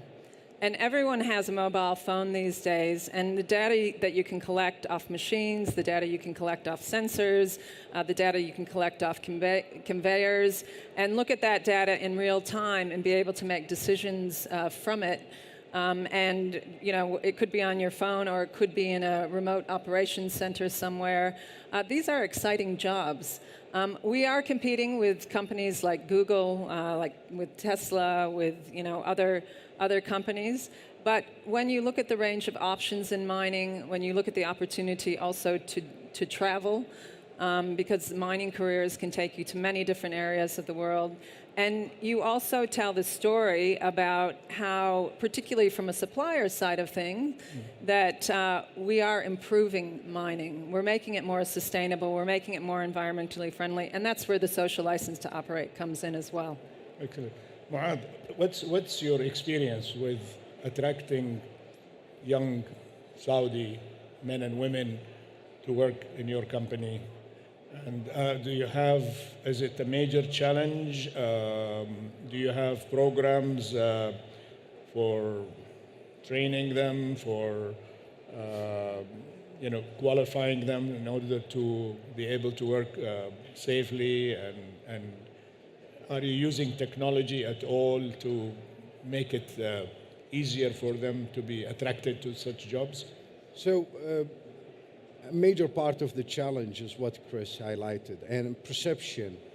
Heavy industry's been severely hammered with media over the years. And when you say mining in a school, they picture dirty faces in the tunnel, excavating rocks and coal. And that's the challenge when it comes to a natural resource exploration, whether it's oil, gas, mining, or geothermal, or any other application that we are after. And definitely the world today is different, and major part of it is the education that Chris and her team are doing, and the ministries and everybody in our industry trying to educate that. Having said that, the Arabian Geophysical and Surveying Company, Argaz, which I'm proudly part of, was established 60 years to localize and champion that knowledge of the surface and subsurface.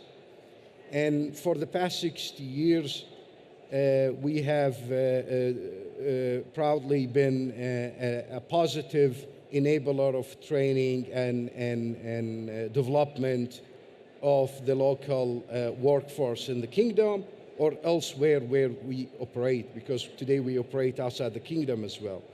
The other day we had a workshop with our friends in CAST, and I think we were like 20, 30 people on the table, and proudly more than 90% of them have been working for Argaz or did the training as part of it. And it gives a huge sense of responsibility and proudness at the same time. We offer equal and fair treatment. That include male, female, it would include the old and the young, and we believe in diversity. However, job profiling is an important part. Yes, we have jobs in the office, and we have jobs out in the remote, 700 kilometers away from civilization. We have field rotations, which are difficult.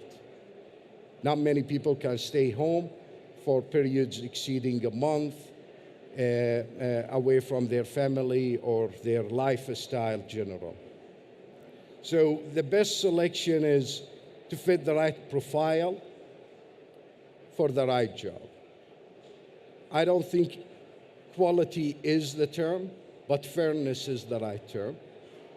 We struggle to find people to go out there when you are competing against much more comfortable and more rewarding industries of real estate, banking, and many others. Still, we have passionate people who want to be out in the nature, looking for the treasures out there, whether they were minerals or any other natural resources. It's a special profile that we look for, and we welcome everybody, male and female, to join us into this journey. Very good. So, Saud, let me jump to you, but I want it from a different angle. So let's talk about training. Training young Saudi talent for the mining industry. Do you see mining companies in Saudi Arabia, such as Argaz and your company and other companies, collaborate together in creating a specialized academy that can provide what is really needed in terms of mining expertise and talent? How would you see that from your angle? Actually, there is a mining academy right now in the north part of Saudi where they prepare Saudi youth who recently graduate and try to get them into the atmosphere of mining, you know, sending them into different mines, letting them touch base with what they're really doing. I think most of the mining companies are being involved in Saudization, especially in their mines. We have a couple of programs in our quarries right now where we are trying to train Saudi youth and trying to give them different job roles, rotations. The most or the biggest, let's say, downfall is that most of the mines are out of reach. Most of them are far from cities. So this gives us a very big challenge, especially when the Saudi culture is always close from families and close. So there are a couple of ways our program is working on it. We have over, I think, 55 Saudis in our mines right now where they are doing the rotation. And we have around 70% of them are staying and continuing and, you know, moving around in different quarries. So I think this will happen today or tomorrow, and this will, the fastest company who will adapt to this will have an advantage against the other companies. Excellent. Text. Yeah, of course. Advanced training for high-tech technology is very important. So I would just give you our experience at CACS to provide this kind of advanced training. We have what we call Joint Center of Excellence programs, and this with leading institutions around the world on high-tech technologies across all the sectors. We have 15 Joint Center of Excellence with the leading institutions in US and Europe, MIT, Harvard, Berkeley, Santa Barbara, and Cambridge, Oxford, and others. So the aim of this actually is to provide advanced training for talent, bachelor graduates on high-tech technologies, and then they can complete or carry on their graduate studies in these schools. This kind of programs actually bring to CACS talents actually on, and maybe in our meeting with our gas company, as he said, there was full of talent around the tables, specialized in different areas. But I think we need to focus on the future of mining, on the high-tech technology. As Chris said, now the job in mining is high-tech. So we need to focus. I think the mining sector need to compete with the IT sectors to attract talents to the mining.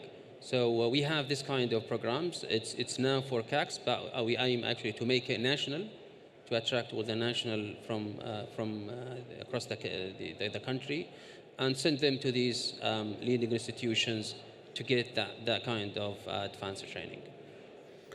Excellent. I've been reading a little bit about something I know very little about, which is metaverse and how it can be used to simulate, working in mines from safety training as well as from training people on how to use equipment and so forth. But Chris, let me go to another kind of angle. In the mining field, there are lots of stakeholders. There are the scientists who are sitting in labs and coming up with various solutions and their R&D. We have mining companies that need equipment, they need to upgrade their mines, they need to make them much more efficient and so forth. You've got the equipment suppliers and who are part of that ecosystem. So how much collaboration do you see first in Australia and then from your viewpoint globally? Well, collaboration, and we've been talking about it already throughout the last couple days, is essential to overcome the challenges that we face as a mining industry. And in Australia, we are seeing a high level of collaboration amongst the different partners. It's taken a long time to build that collaborative ecosystem. And as you described, what we have in Australia is we have the universities and research institutes, we have the mining companies, we have the METS sector, so mining equipment, technology and services, and we have government as part of that ecosystem, which is vital in order to help us, particularly on the discovery side and the R&D side. One of the most exciting developments, though, I think, that we're seeing in the mining industry is the collaboration amongst the big miners. Because really, to look at those major challenges that the industry faces, it's going to take collaboration and alignment between all of the mining companies in order to solve the biggest challenges that we are facing. And an example of that is the Charge on Innovation Challenge, which AusMine facilitated last year, which involved 3 patron members, which was Rio Tinto, Vale and BHP, who kicked off this challenge, and ended up involving 21 mining companies from around the world. collaborating to solve the challenge of the electrification of large haul trucks on open pit mine sites. And what we did is we put out that challenge to about 32 different countries, working not only in mining, but across a number of different fields, defense, car manufacturing, space. And we had 330 original expressions of interest, narrowed it down to 91 companies, narrowed it down to 21 companies, and then chose a final 7 companies to work on this electrification issue. And when I say chose, we didn't choose. The mining companies working together chose the finalist solutions. And now many of those solutions have gone ahead with consortiums of mining companies to solve the challenge. And actually 3ME, I can see Justin here, was one of the companies, a regional company from Australia who was shortlisted for this challenge. And he has a booth outside if you want to talk to him. Yeah. But having the mining companies, that is the first time that we know of that mining companies have collaborated on such a scale. And in order for us, again, to solve our issues, in order for us to get the best innovations, we need to pull, all the talent we have together.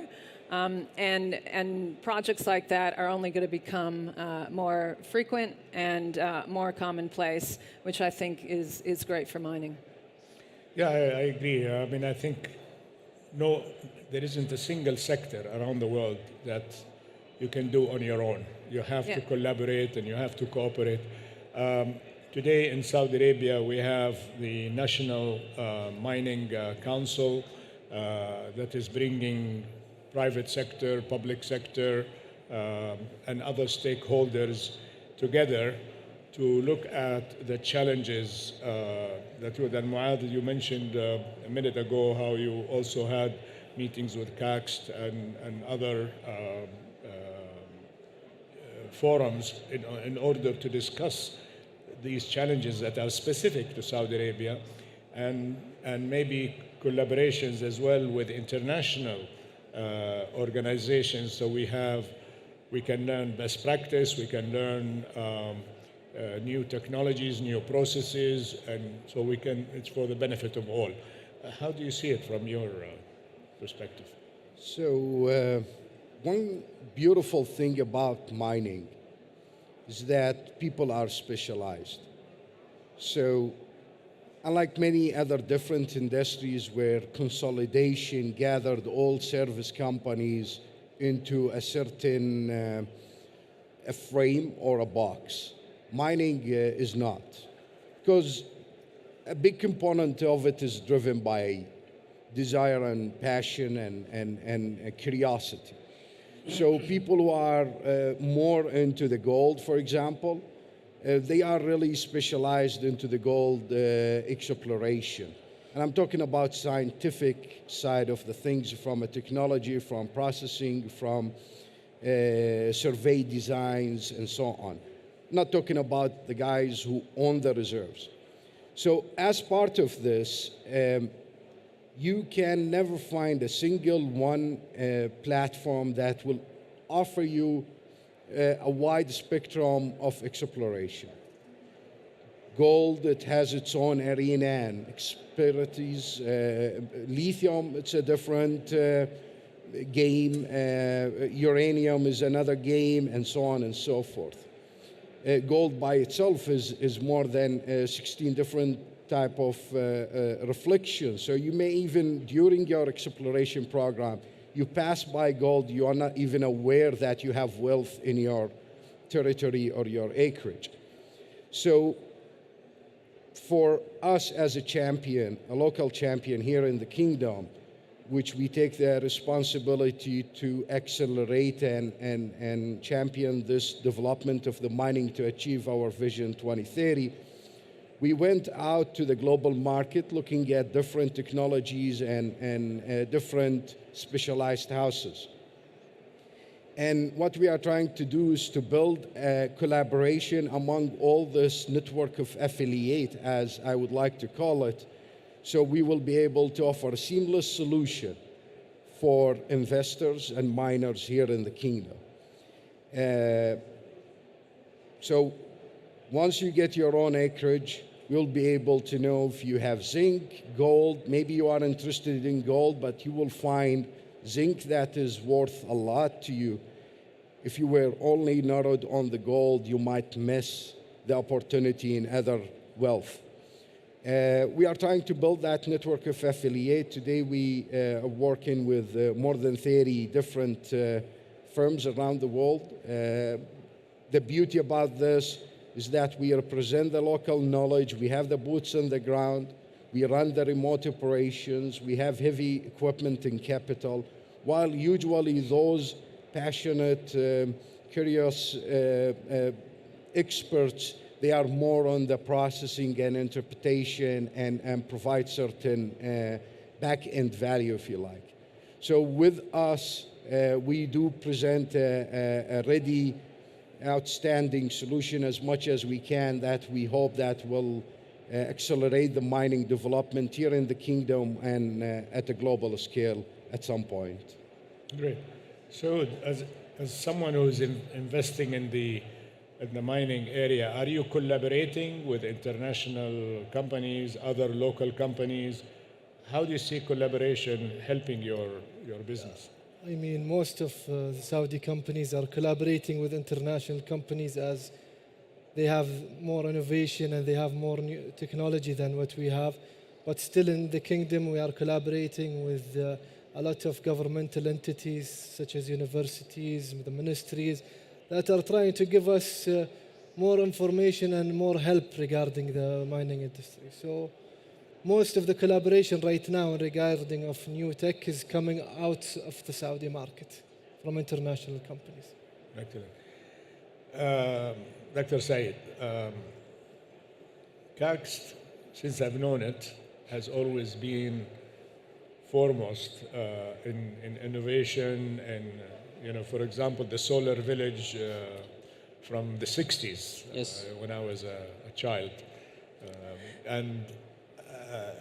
How do you see the collaboration from your end? Okay, I understand mining companies and equipment manufacturers and so forth, and looking at what R&Ds you have. But what do you take from the field, from people who are involved in that business, and how do you see that collaboration? Of course, I mean, I think the national lab or the R&D, usually we receive the technical problems, the actual problems from the fields and take it to the lab and find technical solutions using all the capabilities in CACS or in other R&D. But in CACS, as a national lab, we are responsible for housing the national labs that, for example, the solar panel assembly, we have assembly line, production line with a capacity of 100 mega watt per year. And the aim actually is to enhance the efficiency and build some pilot scales for different sectors, and then study all the impacts of the from R&D perspective, and bring the technical solutions to the industry. So from R&D perspective, there is two ways. I think CACS is responsible actually to find the technical solution, to focus on the applied research. The fundamental research, it could be sorted by universities. And of course, innovation and, I mean, still fundamental research is required. And most of the breakthroughs start from fundamental research. But I mean, CACS is responsible for the applied research and help the private sectors actually to find technical solution for their problems. And yesterday, for example, we signed an agreement with Ma'aden, a company actually, to work on both upstream and downstream mineral processing. And of course, I mean, find technical solutions to some problems or some challenges that they face. Also, we had a great collaboration with Argas, for example, and I think that's since 5 years ago started, and now we have the prototype that produced from this collaboration is autonomous underwater vehicles that use seismic technology for mineral exploration in the deep sea. So I would invite you all actually to go and see the prototype in the smart mining zone. So this kind of collaboration, of course, will bring solutions to the people in the field. Honestly, the subjects are so exciting. I don't want the conversation to end, but unfortunately, we have come to the closure of this panel. You guys have been absolutely fantastic. I personally have learned a lot, and I hope our audience has got a lot of value added from your discussions. I encourage everybody to reach out to our panelists with any questions or thoughts or ideas and so forth.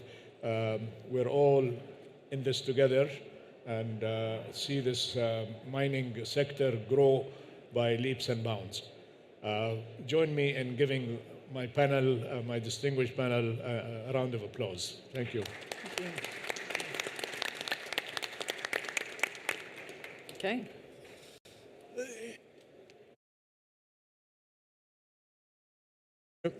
Thank you very much for having joined us this morning. I encourage you to come back maybe at 2:15 where we will resume our different conversation, especially on topics of communities, skills, women in mining, all those issues that are so fundamental about the sustainable development of the sector here in Saudi Arabia. I hope you have a wonderful lunch, and I'll see you here again at 2:15.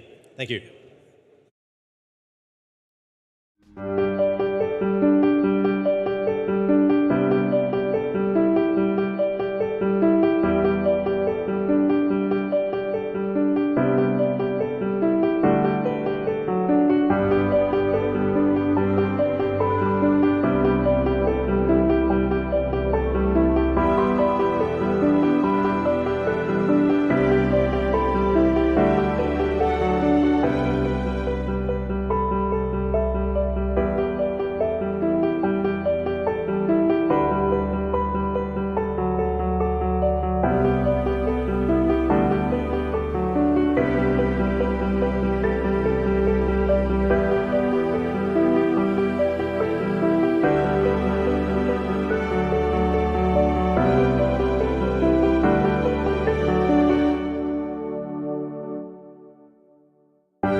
mostly concentrated on ESG certification. We talked about skill acquisitions.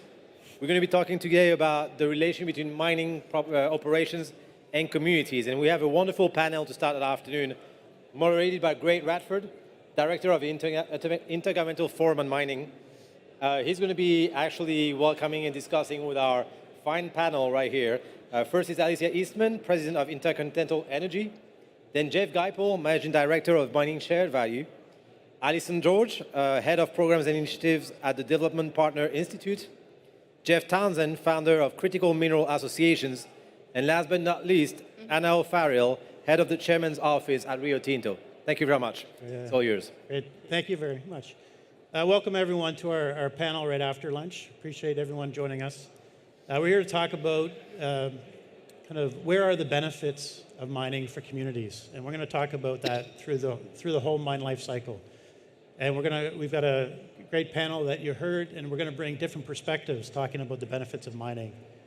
You know the mining sector, really promotes benefits for mining, the optimization, the many great things that come out of mining to communities and to governments about kind of the need for mining. And the benefits to communities is one of the most important things, because these communities are often the most impacted by the operations, right? And so I think that this panel is really important to talk about, and it builds on the conversations that we've been hearing over the past couple of days about benefit optimization. So this afternoon we're going to focus on communities. We're going to be talking about different aspects. And then we're going to have a bit of a free-for-all conversation, picking up on what everyone else said. So when we think about and people talk about benefits to mining, one of the things often comes up is local content policies and kind of the promotion of kind of the economic impacts. So one of the biggest aspects of that is local procurement. So I'm going to ask Jeff Geipel to go first and get Jeff to share some of the key lessons that he's learned through Mining Shared Value on local content and how that can result in benefits to communities. Great, Jeff? Thank you. As a first point, what I would say is that mining can no longer just do no harm. It has to create economic benefits. If it's going to be welcomed by host communities and wider host economies and governments, it's going to need to create lasting positive benefits. In our case, we focus on the issue of local procurement of goods and services, and that's because it's the single largest payment made by virtually all mine sites. And so if you're trying to find the development links from mining, we really think we should be focusing on local procurement. But I want to give credit to what the Kingdom is doing in terms of its policy. It is not just trying to do policies on local procurement and local hiring. It's all part of a wider industrial strategy, and that's the means to an end in terms of creating economic development.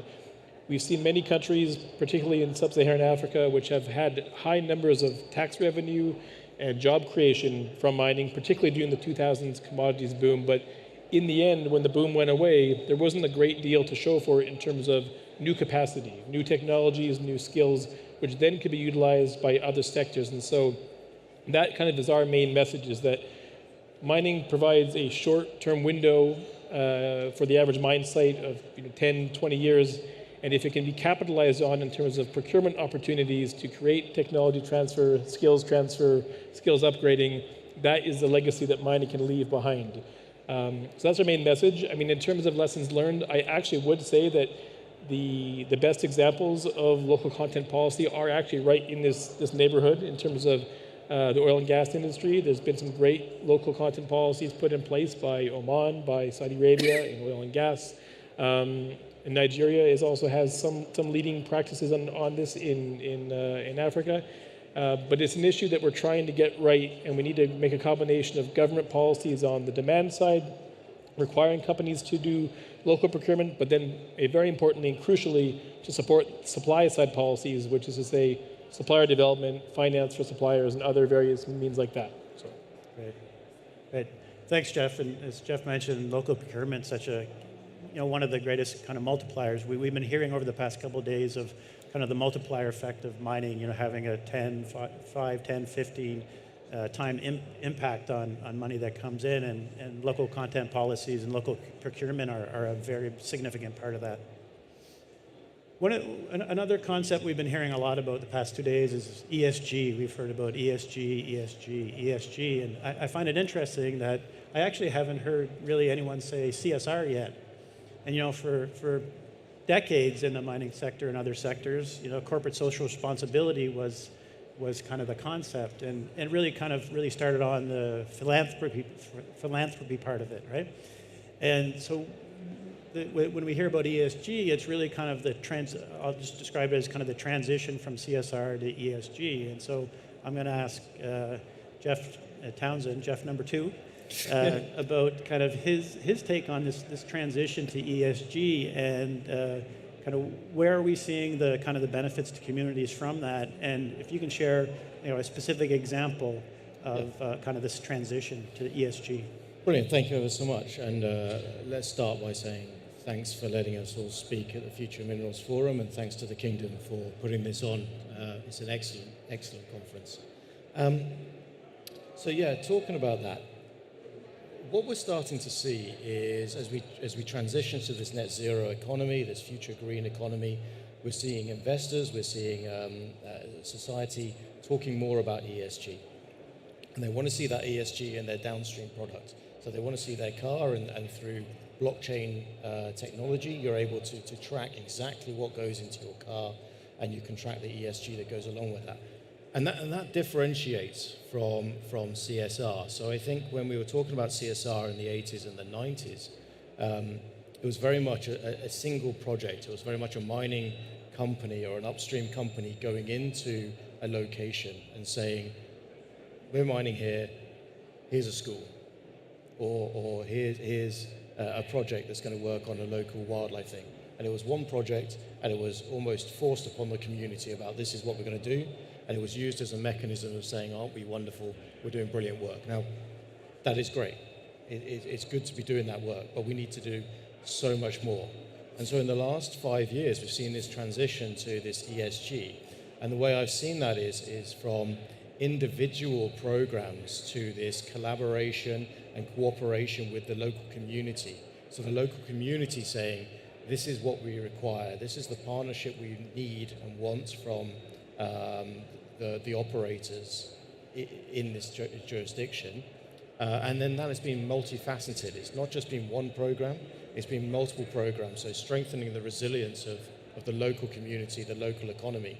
And I remember a story from Malawi where a mining company, they met a young boy, and he was on his way to the local town with some cokes in his tray and on his bike. And they drove past him in a car, and they said, well, we're going to this random location, can we buy the cokes from you? And he said, I need them from the local community. So they gave him 4 times as much as he wanted. They took the cokes, they put his car on top of the thing, they drove him back to where he'd just come from. Sorry about that. And then restocked him and took it back to society. That was great. But over the last 10 years, that's then grown. Through this child, they managed to communicate and engage with the community, understand what they needed. They built a working infrastructure around the economy. So they had a new superstore built where people could go and buy not just Coca-Cola or Pepsi, but they could buy food, drugs, equipment for their kids to go to school. And then around that, there was built all these different traders bringing different things in. And because they built the roads and because they built the infrastructure, they could take that and they could trade into the wider community. So it was really strengthening that community and giving them the capacity to be an active player regionally. I think that's what we're starting to see as the important, especially from investment and those looking at those downstream products. Great. Thanks, Jeff. Appreciate that. I'm going to ask Alicia as a project sponsor, project proponent, and we also have Rio Tinto with us as well. So what I'm hoping to get out of our panel today is some lessons learned and case studies, kind of take it from the theoretical down to the kind of the practical level. So as a project proponent, how can you structure projects to achieve and optimize kind of positive outcomes? And your company also also works in the renewable space. So, and it's always, good practice to learn from other sectors on aspects, especially around community and economic benefits. Go share an example. And Sure. So what we do are very large upstream wind and solar. I have the only microphone that works, apparently. We have upstream wind and solar, downstream green hydrogen and green ammonia. And all of our projects are extremely large. So that's 25 gigawatts plus of upstream, which means that we can create an ecosystem around our project. And what we've discovered is that you're talking about CSR moving into ESG, and what we now call ICV instead of other terms. But essentially, the complexity of the economy is what it gives you that resilience. It's what makes it a real place to live. And so when we look at these communities, which are basically deserts, because we are looking for a profile of a lot of sun during the day and a lot of wind at night. So they're kind of empty right now, and we're starting from scratch. We really want to have as many different industries there as possible to attract, not just because of the investment in the area, but so that the economy is more complex and more resilient, and not a banana, a banana republic. I mean, that's the reason you don't want a banana republic, is because you don't want to be dependent on one good. And you don't want a company town as well. You need to have more industries, more variability, so that, especially for mining, which is always temporary, as you said, it could be 20 years maybe, but usually it's like 5. And that's why they call it a boom town.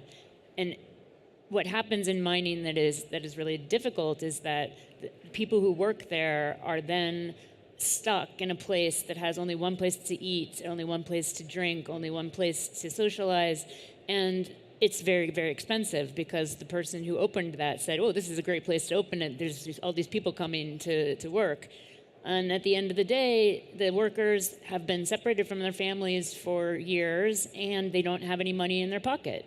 So I think for mining, first you have to fix the common problems.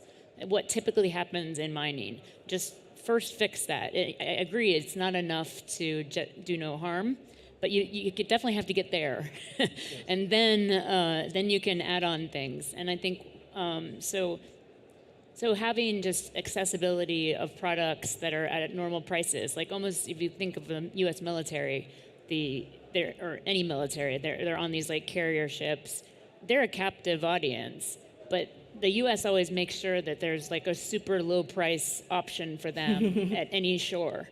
And you need to think about that these people are captive, and it just, as human beings, you have to think about how you can have them be happy in that situation. You have to have more options for lots of things, and you can't really overlook things like arts and education, and it's not all about roads and infrastructure. I do think renewable energy is a great way to solve one of the mining problems, which is usually some kind of pollution, and also leave something lasting for the community that is useful and helpful and can be built upon. So infrastructure is a really good thing for mining companies to leave as which is helpful. Ports, and there's all sorts of things in that category. But I think to the extent that you can introduce as much complexity as possible, that is actually what is going to give you that long-term, real city, real community feeling. And the best way to do that too is to talk to the community and really find out what they value, because not everybody values the same things. We have 2 projects in Western Australia, and there's all different indigenous populations, different native title holders that are they don't all not care about money. They're actually all different. They're all very different from one another. And you need to talk to them about what it is that they value and how it is that you could bring to them what they value. And certainly not harm what they value. If it's, very, if it's land in the case of Australia, there's been a lot of damage done to traditional owners. We have a project in Australia, it's our second one, It's 50 gigawatts. It's very big. And we decided to partner with the traditional owners of that land. So the Murneen Nation, they have native title to that land. We gave them a stake in the project. They have a permanent seat on the board. And we have a charter so that we can't do anything to their land that they don't agree to. And we work with them about what do they think about what kind of architecture we should use. And we come up with interesting things that are really impact the lives of people living there. It's actually things you wouldn't think are valuable, and maybe you can't even put them on a spreadsheet and total it up and say, here's the ICV. Because it's how do you make things so that people can socialize together, so that families can be together, so that there's childcare that allows for different types of working. It's these things that are almost not tangible that really make a place a home. And I think that's what's generally missing in mining communities, because it is a short-term or shorter-term type of activity. So I think anything that you can do leaning in the opposite direction is quite helpful. Yeah. And it also actually makes things easier. Our project in Australia, the second one, is so much easier working with the people instead of against or around or somehow say, okay, we have to do this. When we engage actively, and sometimes they suggest things that are better than what we would have thought. And I think it's wholly much more satisfying for everyone in the process. Thanks. And one of the key takeaways you mentioned is working with people. And when we're talking about communities and benefits, you can't do that without strong and collaborative partnerships. And Allison from DPI, that's the partnerships is kind of the foundation of why DPI was created. So can you kind of share some couple quick experiences of DPI's work on like how to optimize benefits between mining companies and communities? Mm-hmm. Firstly, thank you for being here. I'm just humbled, excited, inspired by Saudi Arabia, and it makes me think about this broader definition of communities. I see that there's so much alignment in thinking about the human capital and people and the potential to unleash many different things.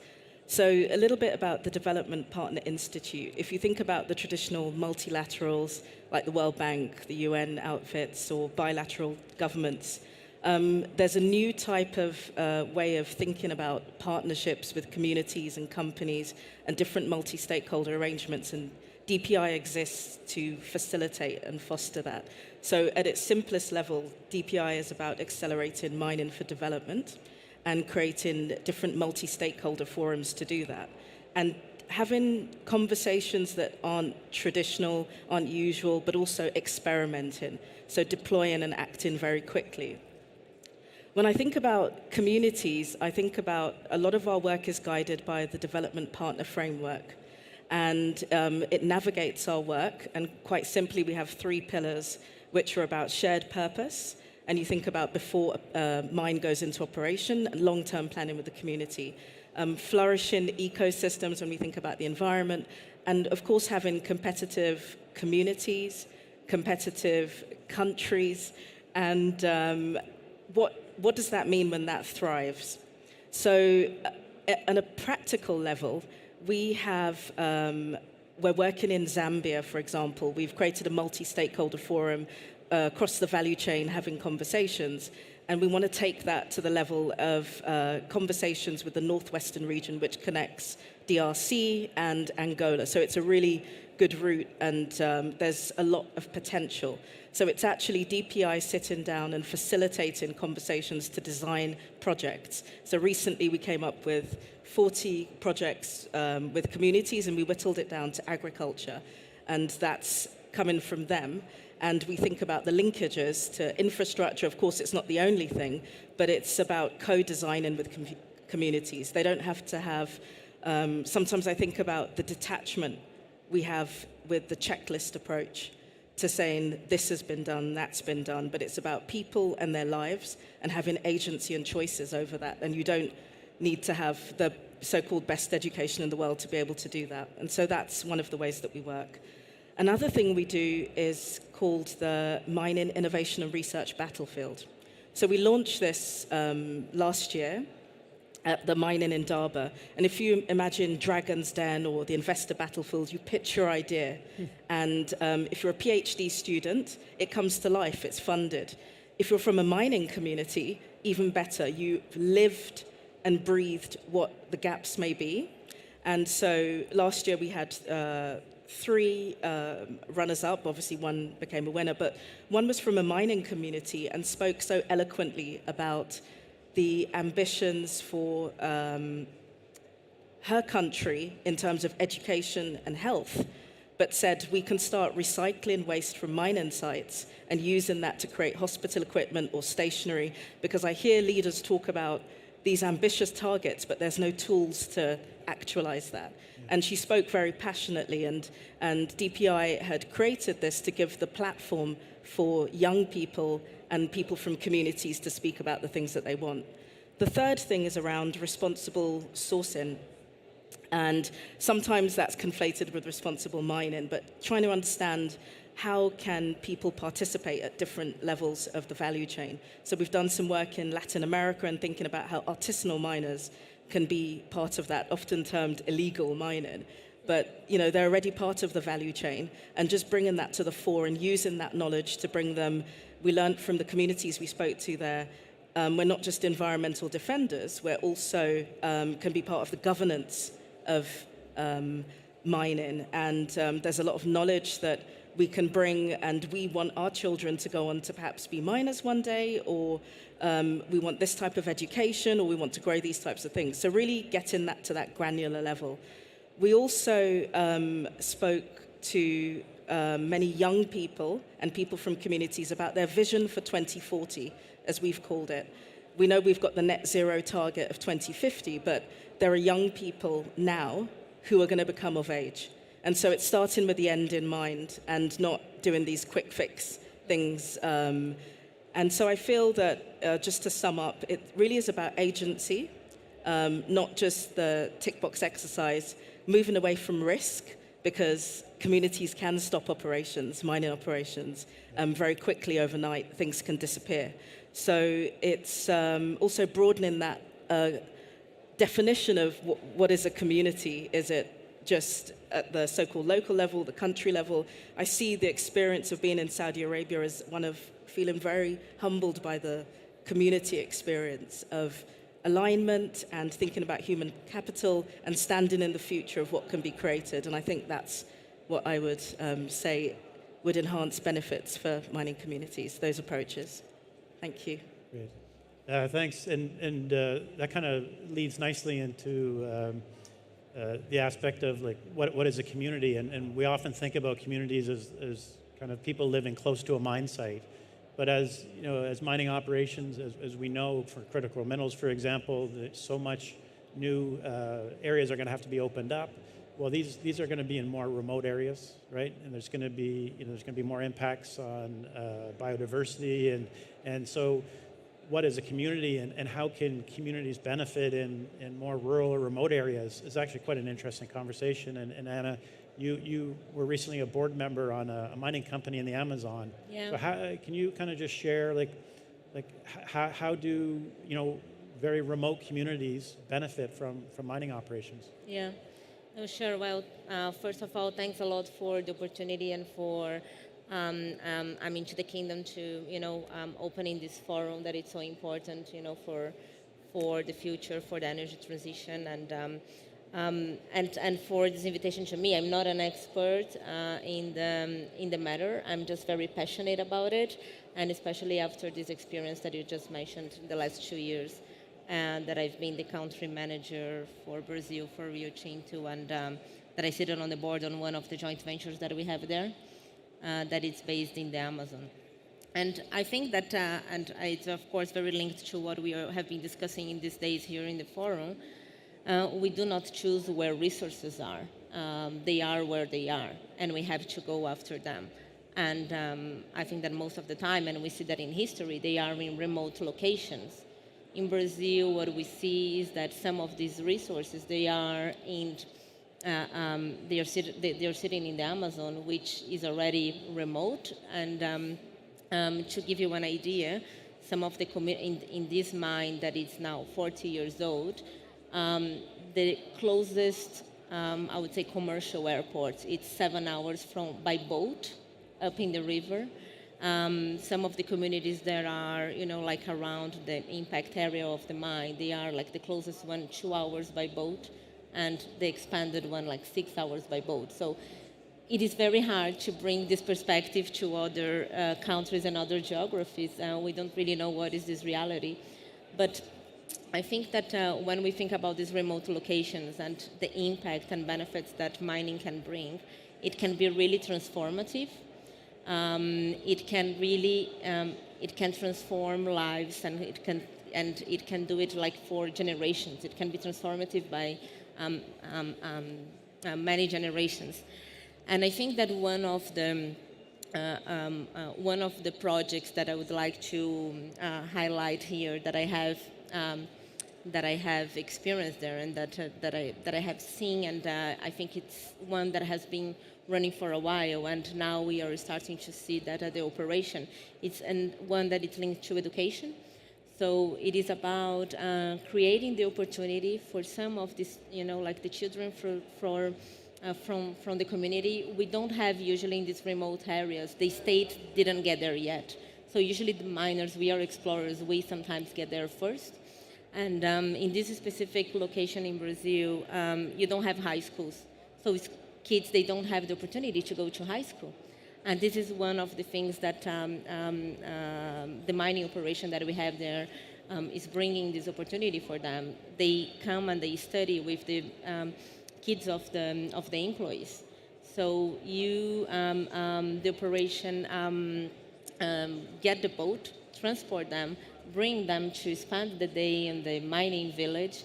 You feed them, you give them choices. And I actually made the comment here on a few things that you were saying, because it's all about this long-term value proposition.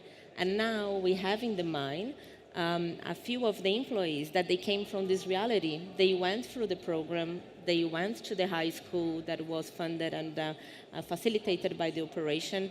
There is also like a sponsorship of the university. If they want to go to the university, the mine contribute to and pay for this tuition, and then invite them to come and work for the mine, and also to develop other social initiatives with the community.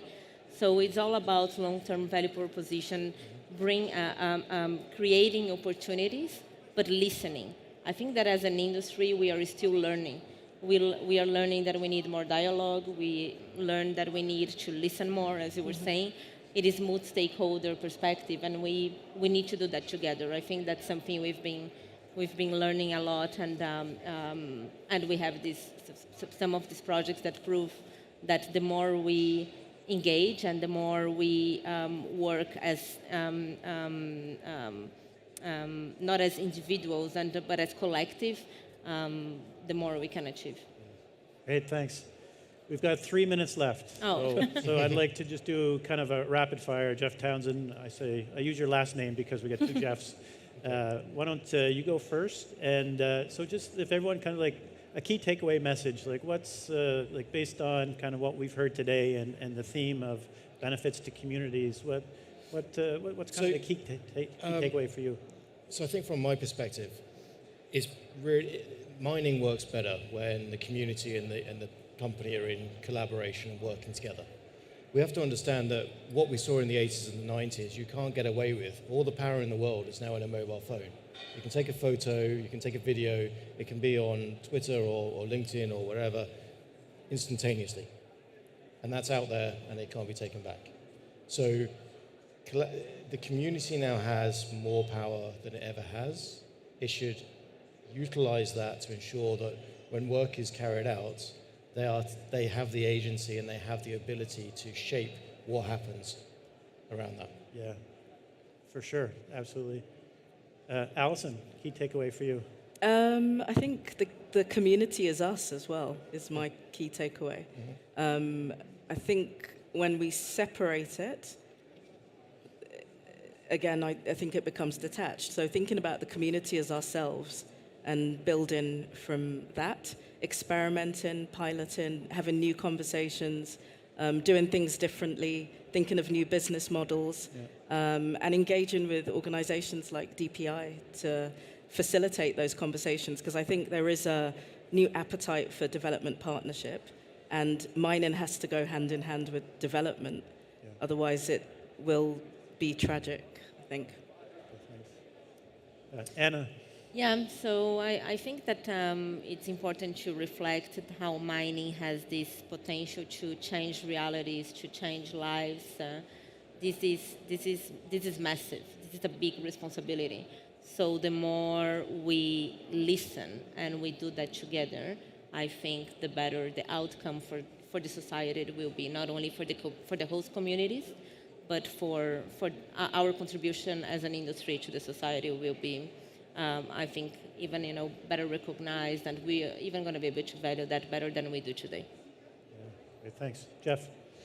My takeaway, the complexity. I really like that framing of things. I think we always think about linkages, whether they be procurement linkages, but really it is true. The more complex the community relationship with the company in terms of ties between the mining company and a vocational school, ties between the mining company's road and a shared use of that road, for example, I think it's a very useful kind of framing to suggest that if you're trying to make community development, the more comprehensive, the more in-depth, the more of an industrial strategy it is, the better.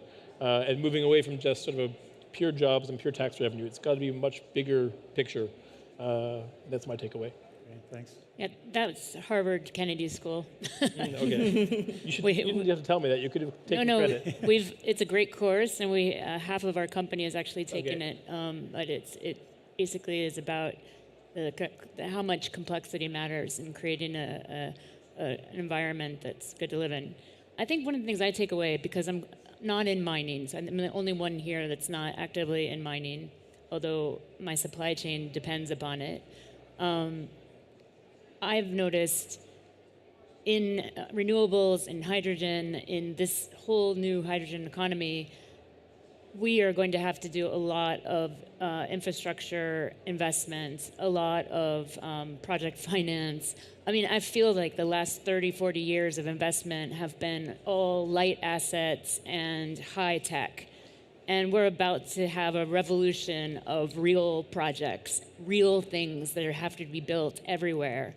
And this time, we have to build them with ESG in mind, with all of these old concepts of the CSR. But we have to build these projects thinking in the long term for those communities. And I think that it's in Saudi is a great place to say this, right? Because this is one of the few places where people do think long term, where things are thought out.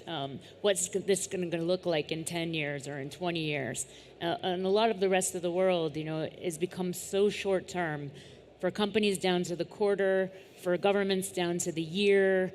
It really, we have to have a revolution in thinking about what's going to happen down the line. And I think that the whole vision, I'm mixing up Vision 2030 and decarbonization goals, but the whole thing about thinking about 2050 is net zero, or any of these ideas to decarbonize, they're all very long down the line. And I think this is the first time everyone in the world is actually kind of thinking, oh, maybe I should think about 30 years from now and not just 1 year from now. It seems the mining industry is there as well. Thanks so much. That wraps up the time we have. Our next panel is ready to go. Can we get a round of applause for our panel? Yes, thank you very much, Greg, and the different panelists for this wonderful conversation about mining and relationship with communities. As the next panel is getting ready and mic'd up, maybe I just wanted to get a little bit of summary to the conversation. We had a very good conversation about the relationship with mining communities and discussing about the communities themselves, different communities, whether you're talking about a mining operation in the Amazon with having population far away, or you're talking about mining operations close to your mining sites. There's still a large evolution between looking at relation with communities as an obligation to actually looking at it as an opportunity. Today, in the age of social media, as I think it was Jeff who was making that point, you can't continue having, unsustainable mining. You can't have unsustainable practices because they will be on social media the next day. And that will hurt your investors, that will hurt your company. But more and more, as we're looking at ESG certification, as we're looking at issues such as net zero, circular economy, you tend to realize that the communities might actually be the answer to those issues. That's where you will find, obviously, your employees, and you need to develop the skill set. That's where you also might find your suppliers. You might be able to build the kind of diversified economy that will allow for the mining site to be closed sustainably at the end of the life cycle of mine, and you will be able to foster potentially economic diversification and inclusive development in the area of the mine itself. There are many new methodologies, new protocol, whether you talk about TSM earlier this morning or others, that actually can teach us valuable lessons about how to turn community relations management from a potential risk mitigation approach, like the old factor, to actually a source of new opportunities and strengthening the future of the mining company and the mining project itself. Now, I think if I'm looking at the different participants, that everyone is more or less getting mic'd up already. So I'm just going to turn the microphone to the moderator for the next panel. The next panel is going to be dealing not only with community, but also community, government, and investors, looking at this trifecta of balancing interests and collaboration. And please, therefore, Tumi McBagwell, please, if you can just join me again. Tumi, as you know, is broadcaster and entrepreneur at Africa Worldwide Media. She will be joined by Peter Bryant, board chair at Development Partner Institute in Clario. Jackie Coombs, managing director and CEO of Amira Global. Thank you, Jackie. Andrew Irvine, legal and corporate engagement at EITI. So talking about transparency and sustainable mining, EITI is definitely a standard setter here on these issues. And finally, Alan Young, Directors of Materials Efficiency Research Group. Thank you very much for being with us.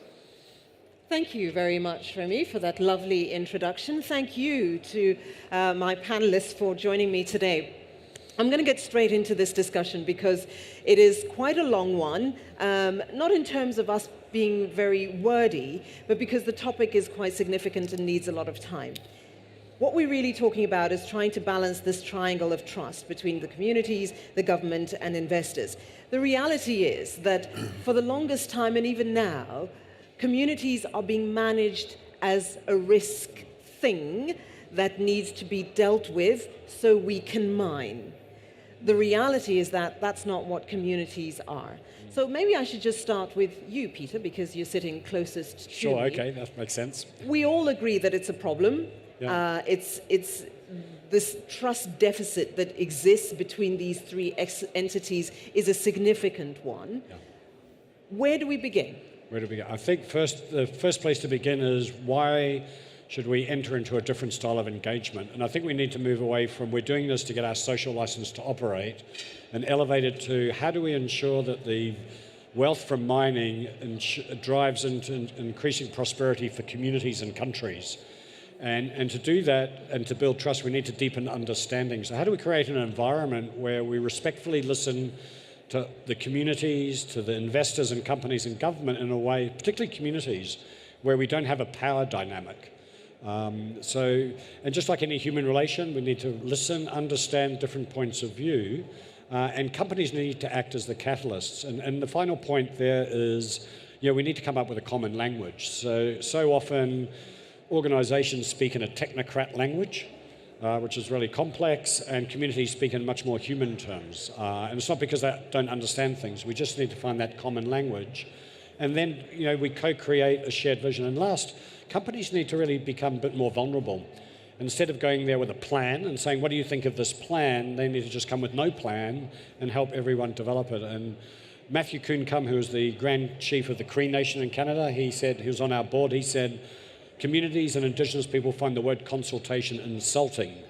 We want participation, not consultation. Jackie, if I can then come to you. Communities want participation.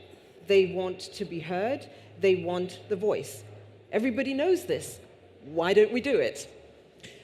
It's an interesting question because as Peter is highlighting there, it's how we approach the conversation. And what I hear in a lot of these ESG type discussions, and particularly from the mining industry, is how are we going to get them to our way of thinking? And And part of that is a conversation around, well, we need to support them, we'll give them pens at school, rather than enabling them to have the benefits that we all share. And in order to enable, I honestly, and from the core of my being, believe that education is the way to that opportunity. And not educating primary, but educating at the tertiary sector. So a project we run in West Africa, for example, the West African Exploration Initiative, it's been running for 15 years. It's sponsored by 20, 30 mining companies. And the emphasis here is on creating PhDs, postdocs, master's students. And the success story of that is 100 PhDs on geology in the West African region. And what is so beautiful for me is to watch how some of these master students have gone on to do PhDs. They're now running the modules, and they're running their own companies. So when you enable a community that way, you give them the license to be the leaders in their own yards. Andrew, there isn't a knowledge deficit when it comes to people understanding what could be done, what should be done, etc., when it comes to communities. It's not like we don't know. We're not wandering into the bright blue yonder with no clue about anything. Why is it so difficult for organizations in particular, and sometimes investors themselves, to get this right? What is the trick? Yes, I hear Jackie talking about the language that is being used, but that is fed by something else, that there needs to be a consideration that happens about how important this is, surely. Yeah, and if we look at our own relationships, we know what a good functioning relationship is. It's communication and it's honesty. That's how you build trust. That's how you build a long-lasting relationship. With the EITI, we promote the open and accountable management of oil, gas, and mineral resources. And part of that, we work with 57 countries, and we have a written standard that requires disclosures by government, by companies, that provides data. And this data can be used by communities, and it's a communication tool, and it's a third-party communication tool to bridge some of those trust gaps, to provide that honesty and transparency. But it's something that communities can look at. They can see what the mining company is paying to the government in terms of taxes. You can see what the government's receiving, and they can also see what's being transferred back to communities in kind of subnational levels. Where mining companies sometimes miss the step is communicating that data. It's not just publishing it for the government or at the national level, it's bringing it down to the level of communities. And oftentimes the mining company is doing the right thing, and sometimes it's the national government that's not providing transfers. Sometimes the mining company isn't advertising the payments they're making, social payments they're making. So it's taking the data that's there, reporting it so everyone can see it and it's out in the open, and then finding a way to communicate that with communities so they understand the benefits. You know, they can also understand when things aren't going right, and they can, speak up against that, but bringing them the information and providing them the ability to use it. To me, sometimes when I look at situations like this, it feels like it's an afterthought, right? Oh, it's something that we need to quickly do. Yeah. Find a project, build a school. Oh, they need pen. It's that kind of thinking. Mm-hmm. Whereas, by Andrew's suggestion, if we're thinking about this as a relationship, it's something that evolves and happens over a period of time. Mm-hmm. At which point do we begin taking it seriously in that nature and start doing things and developing those relationships over time? Why can't we do that? Well, I think it's, sorry, is that a bit loud? Yeah, no, you're good. It's okay. You're absolutely right that timing is everything, and a late problem solved is a problem of trust that is added on to the original nature of the problem. So I think that the other aspect of that is that we often end up solving for the wrong problems when we go in with a set, and I think this is part of what Peter was saying, is that we go in with a set of assumptions.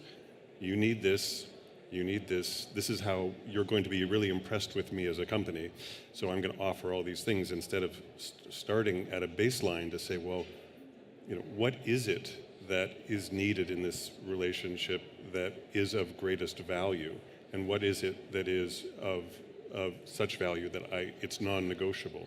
Getting that stuff out early is a way of avoiding it. Now, to your point about evolving, like all relationships have to evolve. So the structure, I do believe in formal relationships, formalized relationships. You can't have trust without commitment. You can't have trust without accountability. So I do believe that, a handshake is a nice way to start, but where I've seen it succeed, the diamond mines and others in northern Canada, there's very much a formalized structure. That's a good thing, but it has to evolve over time. It has to be responsive to triggers and thresholds of concern or thresholds of opportunity. So the two things, three things. One is start early and co-define what you need so that you're not already breaking trust by making assumptions. Then you start to build something that is more formalized, a set of mutual commitments that are accountable, and then build into that triggers that allow you to revise and adapt according to one party or the other's needs. And that way you got resilience, but you still have structure that allows you to, relax into something. It's kind of like getting married instead of dating. You've got something that's there, there's something real, and then you can start working out from there, but always be prepared to be responsive. Jackie, you touched on this a moment ago, and I think extending on what Alan's just said, communities often feel spoken at. Yes. Right? Not spoken with or asked. Right? It's the respect thing, it's the engagement thing. How often are we seeing organizations genuinely saying, wait a minute, before we're doing anything, let's go talk to these people and just get a sense of what's going, right? And to what extent, when that doesn't happen, which we can see often doesn't happen, is there an ability from the community side who may feel disempowered to begin insisting that actually, if we're not engaging in this nature, you're not coming here? Yeah. Because there's an empowerment question for me here, I suppose. Yes. And one of the things that concerns me about this new revolution and the green revolution and the resources that are in Africa in particular is colonization 2.0. And that colonization about being told what is going to happen to Africa and not listening to the voice of Africa, in particular that emerging youth. And you see it in that 30, 40-year age group where they're starting to talk about a pan-African agenda rather than a national agenda, but how do we bring benefit to our community? And one of the very special things about Africa, and you'd be well in tune with this, is the concept of Ubuntu. Mm-hmm. That concept of doing good for the greater good. And that is implicit in the culture. So when you have companies and mining companies coming in and being very transactional, what they're disrespecting is that Ubuntu culture. I saw you nodding. Yes, I got it. He's just like, please, let me speak. I put my hand hand up. up. Yes, Peter, you can speak. Yeah, my daughters put their hands up and say, we're not at school, we don't need to, but yeah, I'll speak. So we have this concept of regional catalyst where we bring together all the different stakeholder and owner groups. An example was in Zambia recently. We brought together, and this was instigated by the Zambian government, was, how do we more effectively use the money or the value we're getting from mining in an effective way? So communities, NGOs, mining companies all together, and what came out of those sessions is, respectful listening. We co-created a social investment framework. And this is focused on the northern part of Zambia, and so phase 2 is now we're piloting 2 or 3 of the ideas that have nothing to do with mining, actually. It's about empowering the communities to build other economic value engines for them and see if that, test drive the investment framework. And the view for the government is to eventually adopt that as the way of operating in Zambia. The key is everybody had a voice in it. It wasn't the mining companies or the government saying this is what we're going to do. And I think that's just good for everyone. And the last point here is, Indigenous people like sitting, and communities like sitting down and talking. It's not something we do very well, to be honest, in the West. So, and everything's verbal, nothing's written. And I think these are things we have to respect. Because often they say things and we go, oh, well, where's it written down? And they go, no, we hand everything down verbally through generations. So we need to kind of understand and respect that is how they operate. And that's point. So we're doing a partnership with the First Nations Major Projects Coalition. They analysed 100 ESG standards and found Indigenous people were mentioned twice, and only 2 of them. One was in an appendix, and both was as managing risk. And if you don't have a lawsuit with Indigenous people, things are good. Wow. And they read that and just go, you know, we have a long way to go on this journey. That sounds quite extraordinary. Yeah, anyway. but I think the bottom line, and what that emphasizes for me, is that we do the bare minimum. What is the least that we need to do to make this? How many boxes can we get away with not ticking? And how do we justify the fact that we didn't tick those boxes? Oftentimes.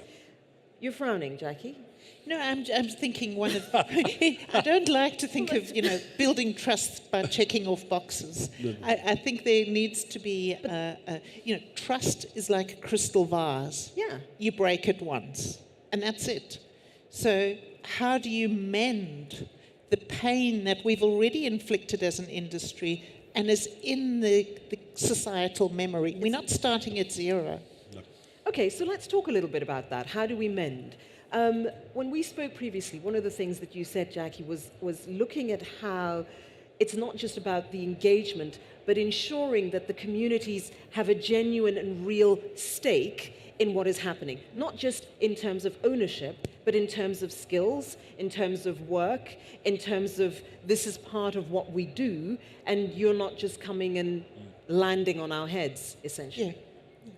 Tell me a little bit more about what that looks like in reality and how one better makes that happen. And then I'd like to hear a similar view from you, Andrew, please.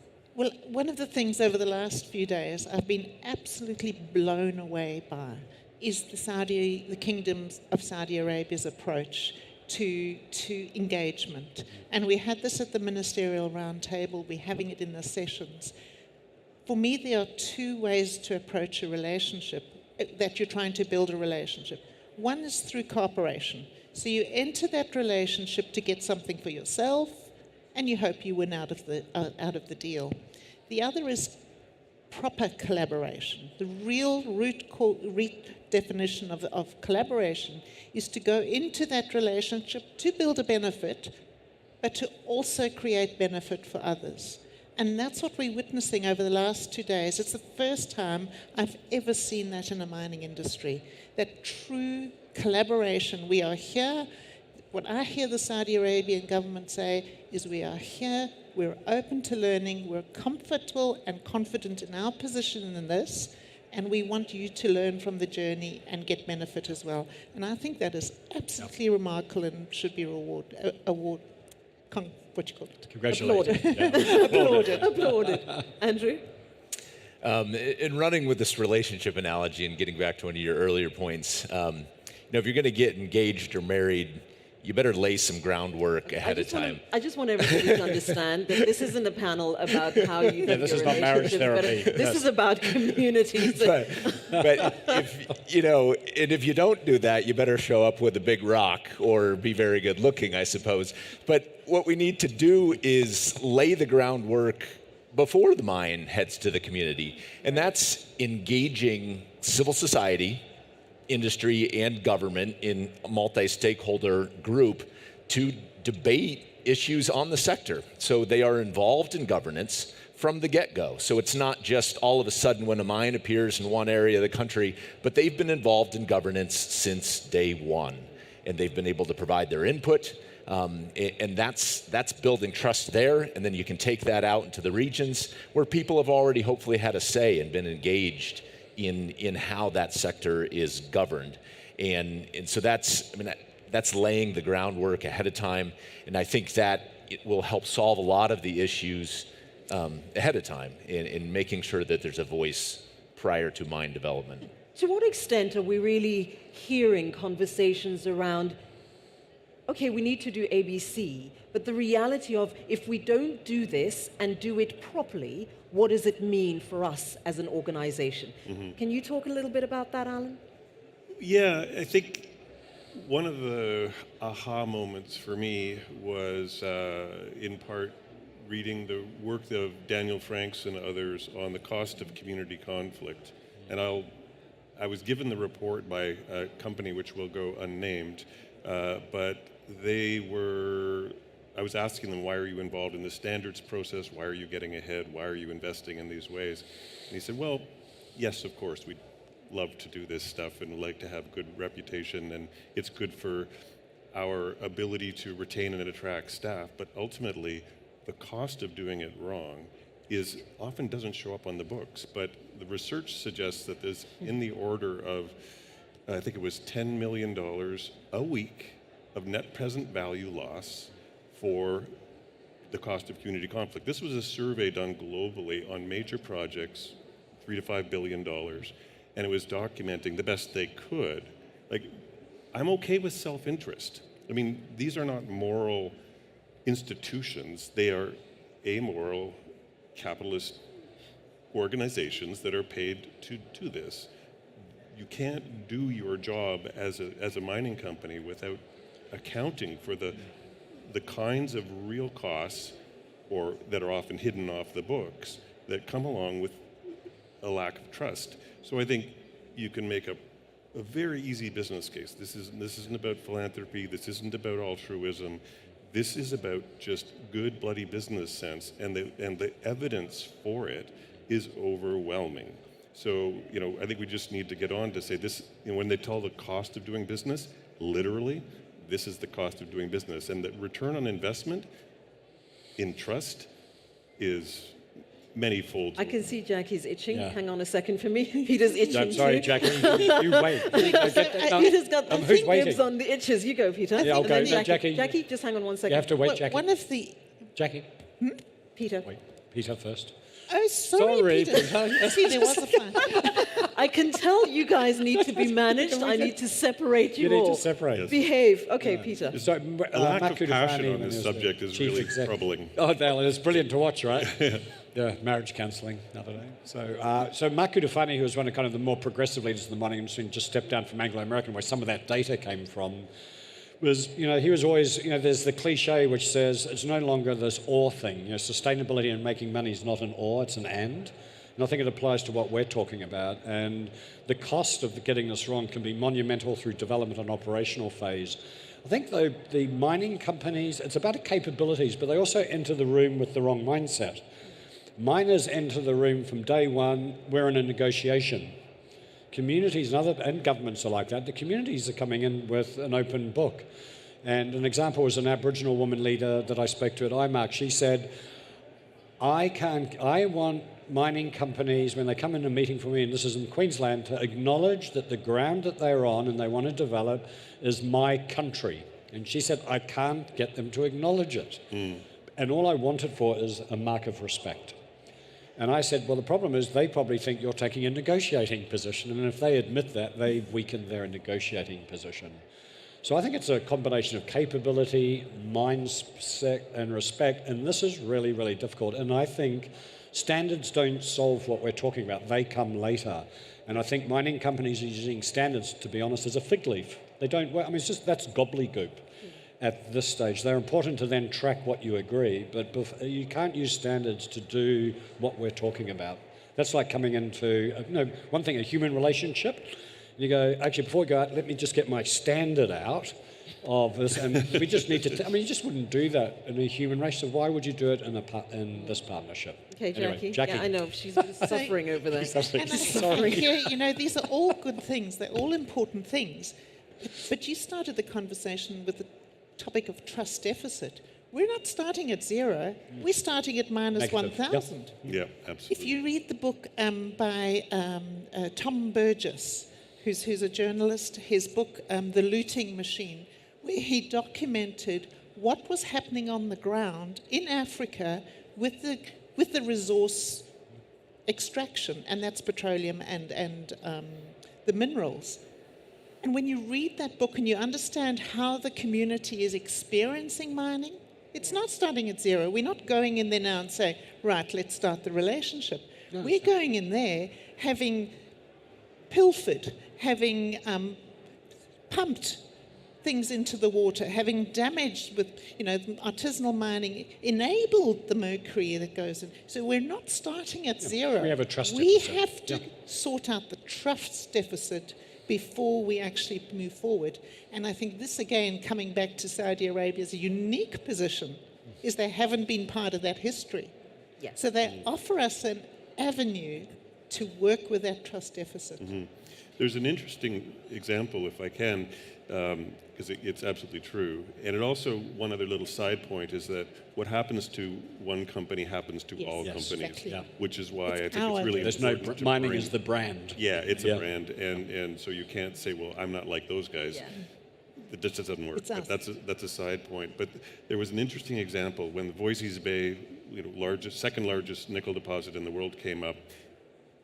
The Inuit were not predisposed to take what was offered to them. One of the problems they had was their land claim had not been settled, and it was all often delayed.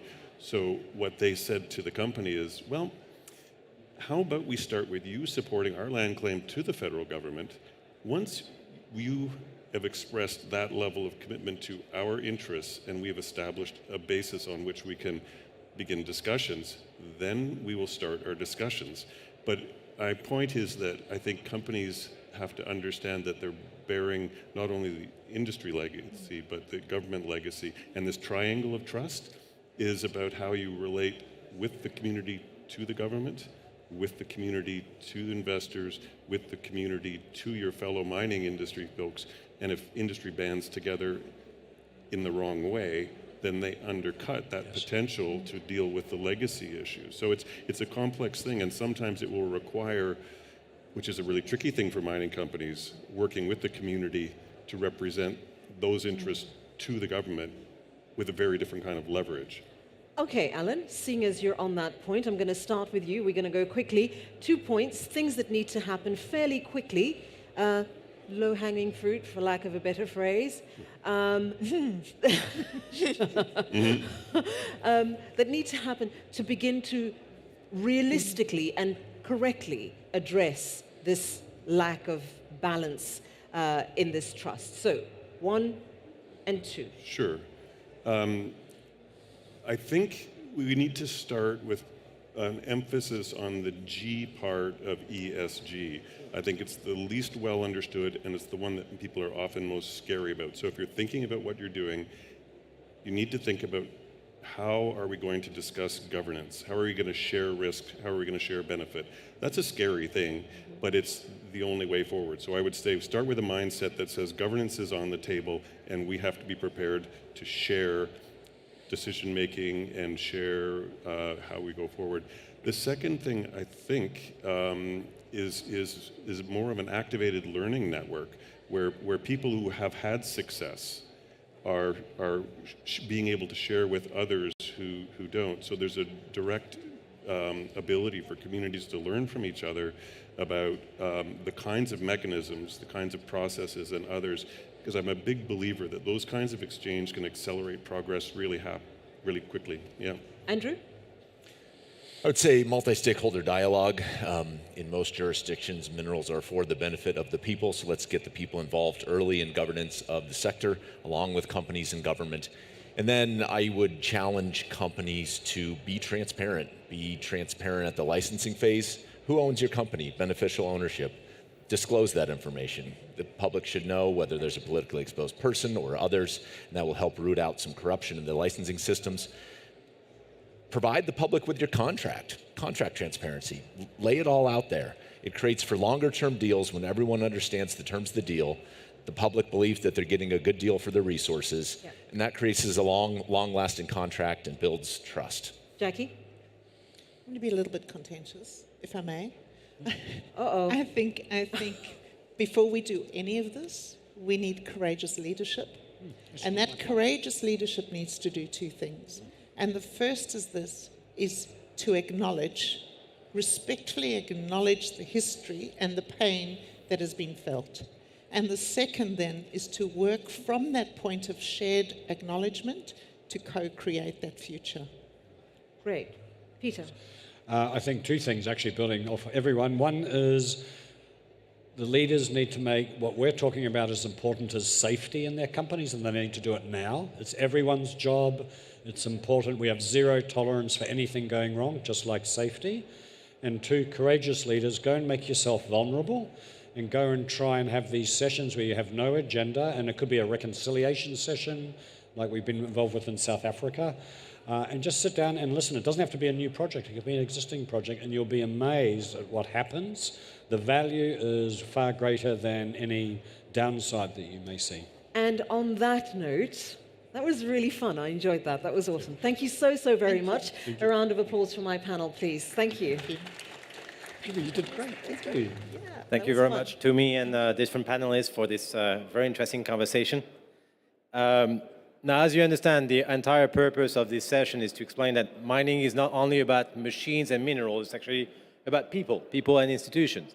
Not only communities, as we mentioned it, but also working with government, working with different organizations, and especially also forming and training the future employees of the mining companies so that the sector itself becomes sustainable. Without having, you might have the right technology, you might have the latest processes in place. If you don't have the employees that are trained to be able to use this technology, if you don't form the next generation of management to be able to build the future of the mining company, then you will never have a sustainable mining sector. And Saudi Arabia is probably the one country that does have, as was mentioned several times, this long-term vision, this commitment through the 2030 visions about building the capacities, about building knowledge through its population. And I think that's where it becomes very interesting to actually welcome the next panel that actually is going to be focusing specifically about the Saudi workforce. And basically, where will this workforce come from? How are we going to be able to train the future engineers, to train the future executives of the mining sector? Now, what's going to be very interesting in this panel, and please, if Fatma Al-Shamari, which you already know now, Saudi journalist and news anchor, can join me. What's going to be very interesting in this panel is that we're going to have, obviously, mining professionals, but also students and members of different universities that will actually talk about, these questions of the development of the workforce. So, together with Fatma, we'll have Brian Oskin, Chief Executive Officer of Gold and Minerals. Thank you for joining us. Same thing, we have Rowan Al-Sheri, which is a master's student at KAUS, King Abdullah University for Science and Technology. Yes. Give a unique perspective from a master's student.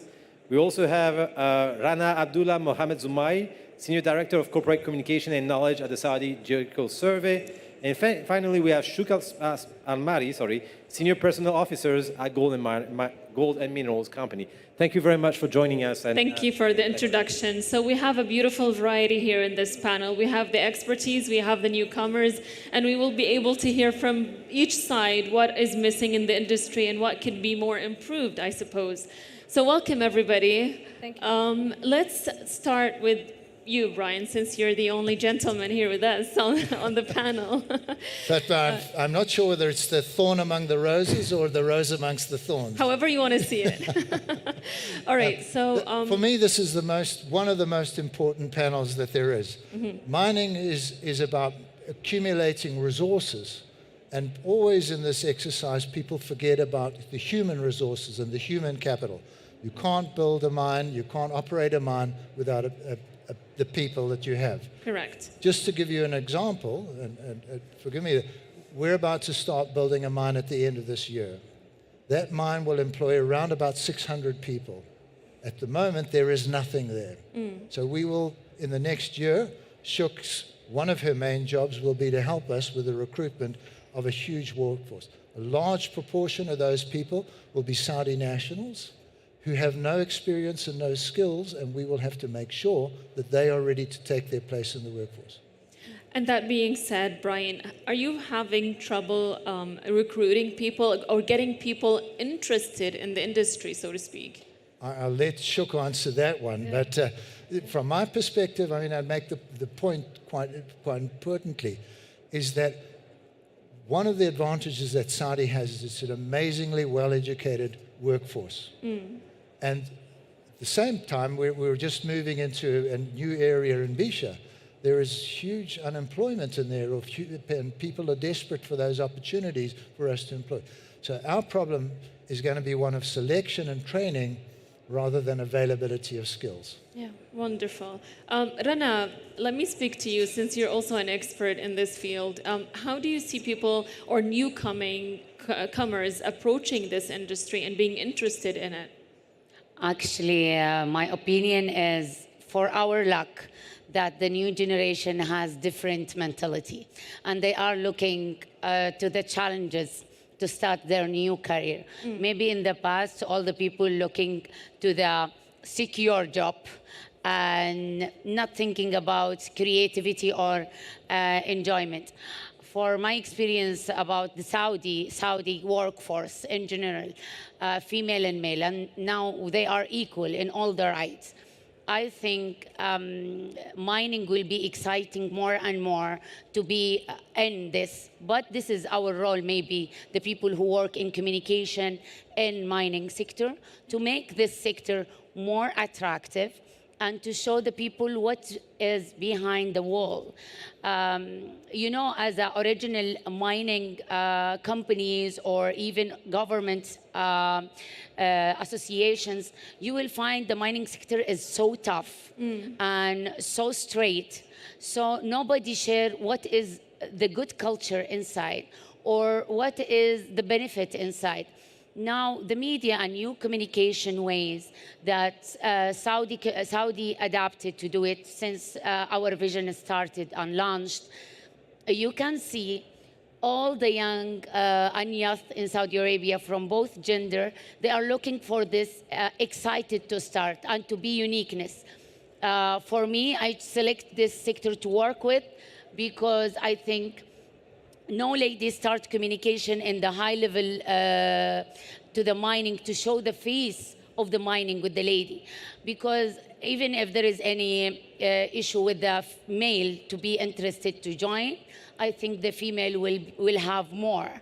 But now I think we have the good chance to show the sector in the good way. I agree, Rana, and maybe Rawan, you can tell us more. You are a master's student, and you are, a newcomer into this field. How attracted are you to it? Did you know anything about it before? Were you ever interested in it, or is it something new that you developed interest in this mining industry?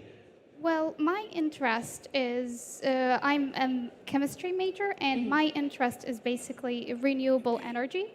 I was not necessarily interested in mining, but I think Saudi Arabia right now is focused on the vision of 2030, and they are trying to diversify their economy. And because of, let's say, the spotlight that the forum and minerals have had during the past few months or years, I became really interested in it. And coming here and learning more, I can apply the skills and the knowledge I have gained related to renewables in the mining industry. And I think it's a very important thing to think about, transferring the skills we know or the knowledge we have in regards to lowering the carbon footprint into mining. And since Saudi Arabia is focused on that in mining in one of its goals, we need to start thinking about starting mines from a sustainable point of view to create more impact on the society, but also educating the workforce and youth. Educating the youth is a good point you brought up here, Rana, and that brings me to you, Shog. Yeah. When you first got into this industry, you were skeptical. Yeah. Now, I love a good story. Tell me yours. Yeah. First of all, thank you for having me here in the big event and give me the chance to speak here. But my English is not that good. It's not my first language, so I will speak in Arabic. Sure. First of all, I came from a small city, Taif city.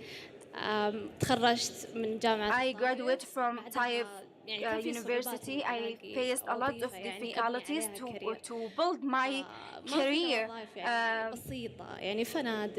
I have normal institution in hospitality, and after I reached the real opportunity in the gold and minerals, I couldn't believe it. and I couldn't believe it. At that time, it was I fake thought company. It's not it's real. fake company. It's not real company. I said that to him. And I said that to him. Company. I couldn't believe it. Because you didn't know what mining was. Yeah. The industry, the company, because Taif City, it's small. There is no companies there, just small companies, local companies.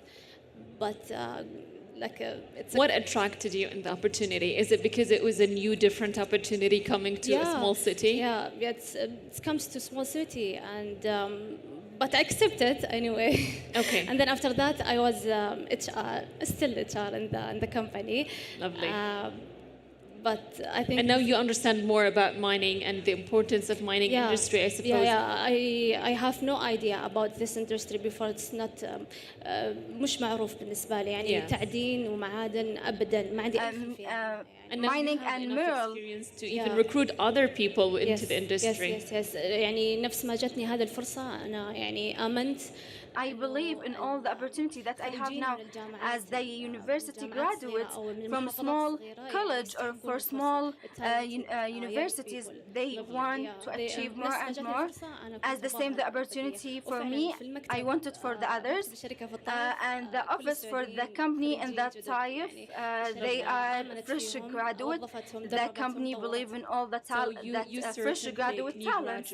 And experienced graduates, and you train them, educate them, and recruit them within the company. That's beautiful. But we do have here, maybe, Brian, an obstacle of attracting newcomers, perhaps especially females, into remote areas where you need the mines, where you need the labor. How do you overcome that obstacle? Answer is you've got to take time and you've got to work at it. I'm a really great advocate of I suppose, let's not overemphasize the recruitment of women. I think that one of the things that I've been struck by in my exposure here in Saudi is the wealth of talent. And I think that Saudi is changing. And I think that there are many young men and women who are entering into the industry. And I think that they are the future. And I tell everybody, I'm the past, you're the future. You will make your own world. And in terms of the recruitment of women, while I advocate it, and while we have a preference, if there are two candidates and they're both equal, I will always plug for the woman candidate just because I believe that women are an important element of the workforce. But in many cases, it's very difficult for women to work in this because they have a traditional role in the society and when respected. So, we've got to play that over the long term. I believe that the society is changing. You can see it. In the 4 years I've been here, it's changed massively.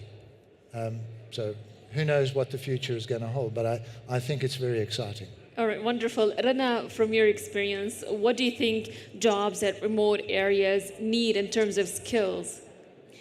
You see my eyes, how it's feel when she was talking, because I had that experience to establish community project in 4 villages around Saudi Arabia.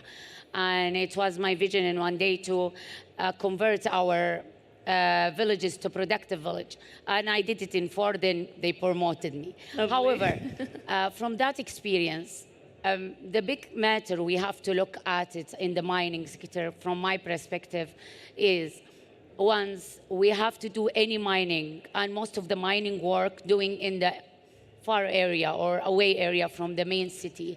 And all the people and families, traditional families in that area, they're starting hoping, getting more job for their family member. The struggle here, what they face, the companies come to Saudi, is the skills, as you mentioned, Fatma. And here, I think it's the private sector role, because each of the company, they have their system, they have their different way to do that work. I think not only the private sector, I think even the education institute in Saudi, like KAUST, they have good example here, to collaborate, to prepare the generation to accept all this project, because I believe mining will be all around the far area from the cities, and we have many people waiting for that job opportunity. But the things that is not make us is not trusted or well trusted that they will get benefit from this chance if they are not well prepared by their skills. And here we have to look at that as mining people. And to you, Rawan, as a fresh graduate, a master's student, now I know you said you're in the renewable energy field, but what would be so attractive to you in a job such as mining, challenging such as mining, that possibly be in a remote area? What could possibly be more attractive to you that would make you want to go ahead and do that job? That's a very good question. I think from my own perspective and my own interests alone, I would be focusing on the sustainable part of the process. So if a company is trying to become more sustainable and they need people to work on projects related to that, that would be very interesting to me. Now, I think that media is very, very important in terms of, let's say, glorifying mining, even in remote areas. I think we've seen, for example, Saudi Arabia right now with the vision, they've opened up, for example, tourism, and now now they've also given opportunities for people to train in hospitality. And now we have a lot of Saudi youth who are going into that route because it has been glorified and it has been introduced through media, and it seems like an opportunity that people can't pass on. So I think we need to look at the process that they used in tourism and apply it in mining. And I think if we use that method, then more people would be willing to go into mining and more people would be willing to go to remote areas. But we also need, I think, in remote areas, we don't have, let's say, people would be concerned about, let's say, for example, hospitals, for example, the actual quality of situation life. and the quality of life. So we need to also consider that in place. So for example, if I bring back KAUST, KAUST is not necessarily in a very remote area, but they have all of the necessary facilities to give a good quality of life. So we need to also think about that. But in terms of that, we would need finances, we would need funding, and we would need resources. Naturally, absolutely. Good points, Rawan. Shog, from your experience, now that you are trying, as Brian mentioned, to recruit some 100 employees, what are the most difficult obstacles you're facing when employing people? يعني إيش اللي أكثر شيء جالس يخوف الناس من هالوظيفة؟ يمكن أكثر شيء لما maybe we may face, for example, you can work from being in remote you will work from remote area, for example, from Taif or maybe Bisha. We have a project in Taif and Bisha. They didn't want to go to the Taif and Bisha. They want to go to the Riyadh more on or those maybe challenges that you might be facing so when trying to recruit new labor. I think there are two sources of labor. And I think when you look at a mine, if there are 500 people, 80% of those people are going to be low-skilled or semi-skilled people. And they will, by and large, come from the local community. And the pressure on us is huge. I mean, just to give you an example, we're busy just reactivating a project that we want to start building our mine on later in the year. And one of the communities was so upset that we were giving preference to another part of the community that they threatened to burn down our equipment if we didn't offer them jobs. So there's huge expectation, huge pressure on it. And they are going to be the bulk of our workforce. Then, of course, we have the 15 or 20% of the senior specialists, our HR people, our finance people, our engineers, our geologists.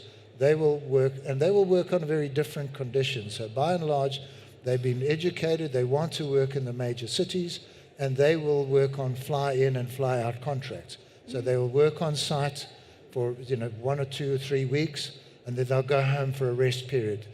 And bear in mind that when you're mining, it's a 24-hour, 7 days a week, 365 days. It does not stop. It cannot stop. So you have to then work your work patterns, and your senior people, the people who are ultimately going to manage that operation, will be working on rotations. Whereas from the local community, there will be adequate supply. So for example, if we want to drive one vehicle, we will have to recruit 4 drivers because we will have to work a shift pattern and make sure that people have the adequate rest and all of those things. Our problem is going to be training, and we will start a year before we start the mine. We will start training programs to develop and make sure people are there. So Sjouk's job is to make sure that we get the best of the best, because we have massive choice, and then make sure that they're trained. Okay, I see you nodding, Rana, about everything he's saying, how important training, education. How about the role of universities and colleges and institutions to prepare, also educate newcomers into this field? Agree. Actually, while I am a member in Women in Mining, and here I'm not talking only about women, the opportunity of education, specialized in mining, is not that much. Yes, we have that King Fahd Petroleum University, and now they starting accepting more lady there. But I'm talking about all the generation with the both gender. As I said in the beginning, the attracting opportunity to train and to engage and to make student after the secondary school make the mining, one of the mining specialized, they're one of the best selection, or they targeted to go. It's our mission to do that good image, to show the contribute of community from this sector, as she mentioned, and also for their sector, because they will be the leader of the sector. We have very limited talented in this sector, and the remaining that we have expertise, they are good, and I like to be diverse in this sector as the remaining sector. But universities has big role, even the colleges, and I think if we bring to Saudi Arabia and the different Arabic area the specialized mining universities, which all my colleagues at Saudi Geological Survey, they studied there, especially in Australia, South Africa, and UK. They came from there with all that expertise. And if you notice, one of them, he is a geology, and he is an educator, and he is a trainer to his employee. But it takes time and effort from him. Why I cannot give him ready people so he can bring the outcome to the association more fast? And this is what I think is the best to do. Naturally, wonderful. Tayyip, Rawan, tell me from your perspective as a student, what's missing in the programs and colleges to have students graduate with enough skills to work in this industry? I don't know if I can add much to that, because my interests are a bit different. But even in the renewable energy sector, it's a relatively new sector in universities, or not? Yes, we need. So what's missing in general in renewable energy? We need qualified faculty, I think. We need the resources. We need the facilities. I think these are the 3 main key points. If we can attract, let's say, qualified, if we have collaborations with qualified faculty from abroad, that would be a good start. And then we would enable the Saudi youth and the Saudi citizens. And from that, we can start getting broader and increasing the number of people who specialize in that. But I think also in Saudi right now, there are a lot of scholarship programs. And one thing that we could look at is having scholarship program to international universities related to specialization in mines. And this way we can also have like a fast way of qualifying youth while we are qualifying youth in Saudi as well. So it would be like two methods to reach the same goal. Wonderful. Thank you for that contribution, Rawan. I think we're running out of time, so if you don't mind, Shog, I'll give my last question to Brian. Yeah, sure. Thank you. All right, so I'll conclude with you, Brian. What is your take on that? What is missing in this community or in this region from your experience to have those skilled newcomers and make your job easier when recruiting people? Difficult question to answer. Last week I engaged with the management and dean of Bisha University. Now, it was a surprise to me because Bisha's out of the way. They have a university with 20,000 students. They were shocked. They produce 5,000 graduates a year. They couldn't be more helpful than say, and their message to me was, tell us what you want and we will structure our programs around that. So I think that that's an important first. I think there's the other thing is that we, from the industry side of view, have to become more aggressive in approaching the institutions and putting programs in place, offering internships, sponsoring students to do postgraduate work on theory and there's final year theses. Those things will take benefit, but like everything, it takes time. So I think that it's not, I never always ask about what you're going to do for me. It's how we're going to develop partnerships. And those are the things that are important to me. We want long-term partnerships. We have a long-term partnership with King Abdullah Aziz University. We've taken 8 graduates over the last 4 years, 2 every year. They are the stars of our business at the moment. They will be the managers of the future. The only problem that I have is if people are going to steal them from me, and then I'll be really cross. After that effort you put. Wonderful. Thank you for being here, everybody. Brian, Rawan, Rana, and Shog, thank you so much for joining us for this panel. And I hope our dear audience enjoyed your time and you learned something here on what's missing and what the industry needs from newcomers. Yes, I believe we have a question. Are we taking questions? Can we do that? No, I'm sorry, we don't have time. But when my panelists walk off, you can talk to them and ask them whatever you want. Thank you again. Please, a round of applause for the panelists. Thank you. Thank you very much. For this. Thank you. Wonderful panel. Same thing for the question. Don't hesitate to approach the different panelists and be able to talk with them.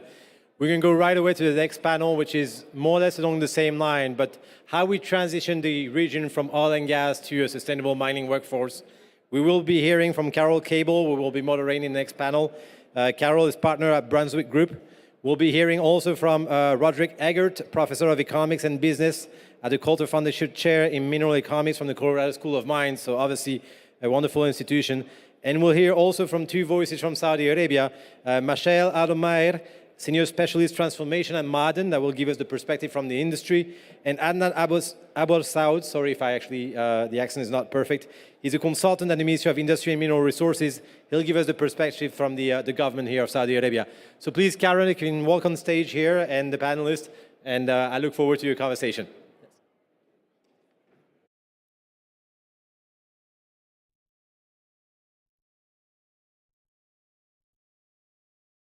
All right. Thank you. Thank you very much, Remy. Thank you for the great introduction. And I'm delighted to say that Brian Hoskins just finished on that note around partnership. And our panel is going to, we're going to talk about partnerships. And we have 3 very important stakeholders sitting here in this panel who represent institutions that are partners in looking at our topic, which is looking at what skills we need as the region transitions, and also how do we train people up for the mine of the future. So I'm going to start by introducing, Remy already introduced my panel members roughly, but I'll go through them just so that you can put a face to the name. On my left here, I have Michelle Adomayer. She's a metallurgical engineer at Ma'aden, but she's also also a member of Women in Mining in Saudi Arabia, which was only set up, I think, about a year ago. Is that right, Michelle? Exactly, yes. Yeah. And then I've got Adnan. I'm going to wreck your pronunciation of your surname. I'm sorry. Abu Saud. Okay, thank you. And Adnan is a consultant at the Ministry of Industry and Mineral Resource here in Saudi Arabia. And finally, I have Roderick Eggert. We're going to refer to him as Rod today. And Rod's the professor of economics and business. And the Coulter Foundation Chair in Mineral Economics at the Colorado School of Mines in Denver in the United States. So I guess we're, just to recap on what we're going to talk about today, and which is obviously based on skills and based on what skills the region needs to develop and to hone in on as it transitions from into a green metals hub, and also what skills the sector as a whole really needs to create the labor force of the future. But we're also going to widen our conversation, not just about what are the skills and how do we train people, but also we want to I want to tease out some thoughts from my panel members on the challenges and the opportunities, and what works, what hasn't really worked, and then we're going to finish on some action points. So, panel, help me set the scene here.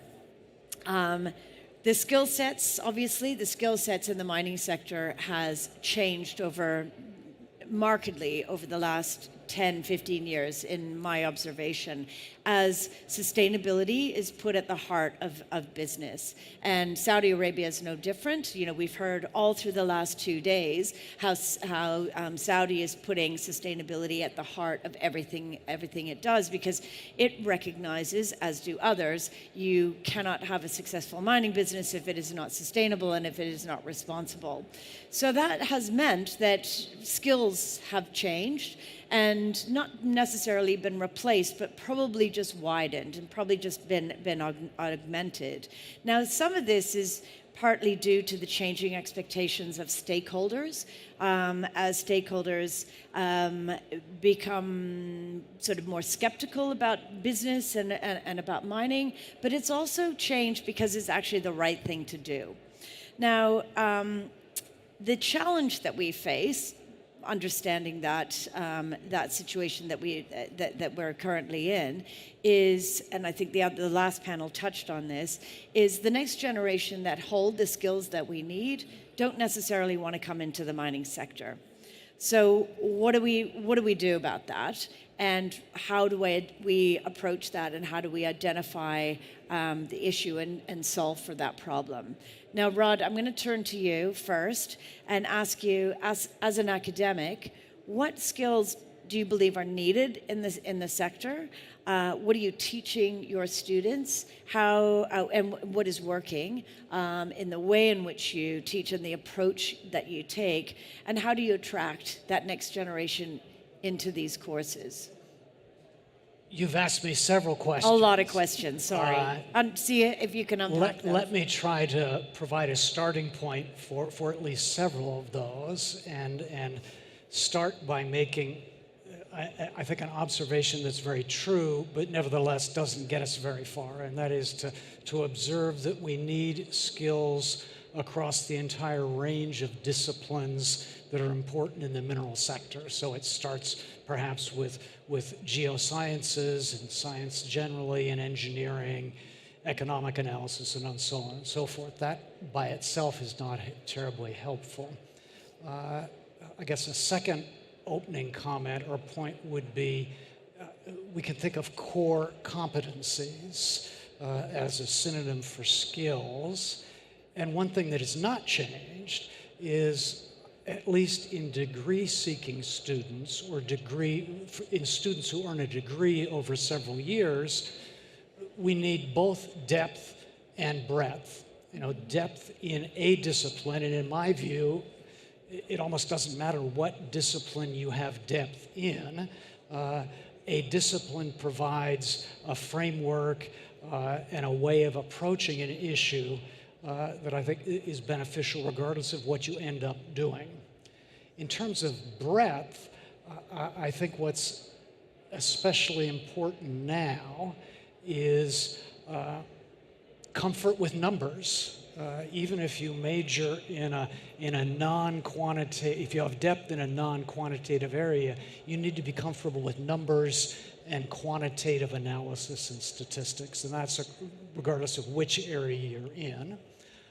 A second aspect of breadth, I would say economic analysis. And economics not just in the narrow project economic sense, what does it cost to develop an undeveloped resource and relate how profitable might it be, but broader, at least appreciation of how a project can have broader spillover benefits and negative consequences on a community and region, and even broader still, understanding how the market and policy environment, the broad market and policy environment influences your particular activity, whatever activity it is, whether it's as a junior mining company or as a manager of an operating mine or a senior executive involved in strategic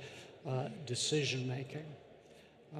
So it really that's probably enough. Yeah, that is, because it is that intersectionality, as you say, of breadth and depth, and not moving away, just broadening out that the necessity for non-technical, non-financial, non-data driven skill set without not including them, because as you say, you still need to understand the data.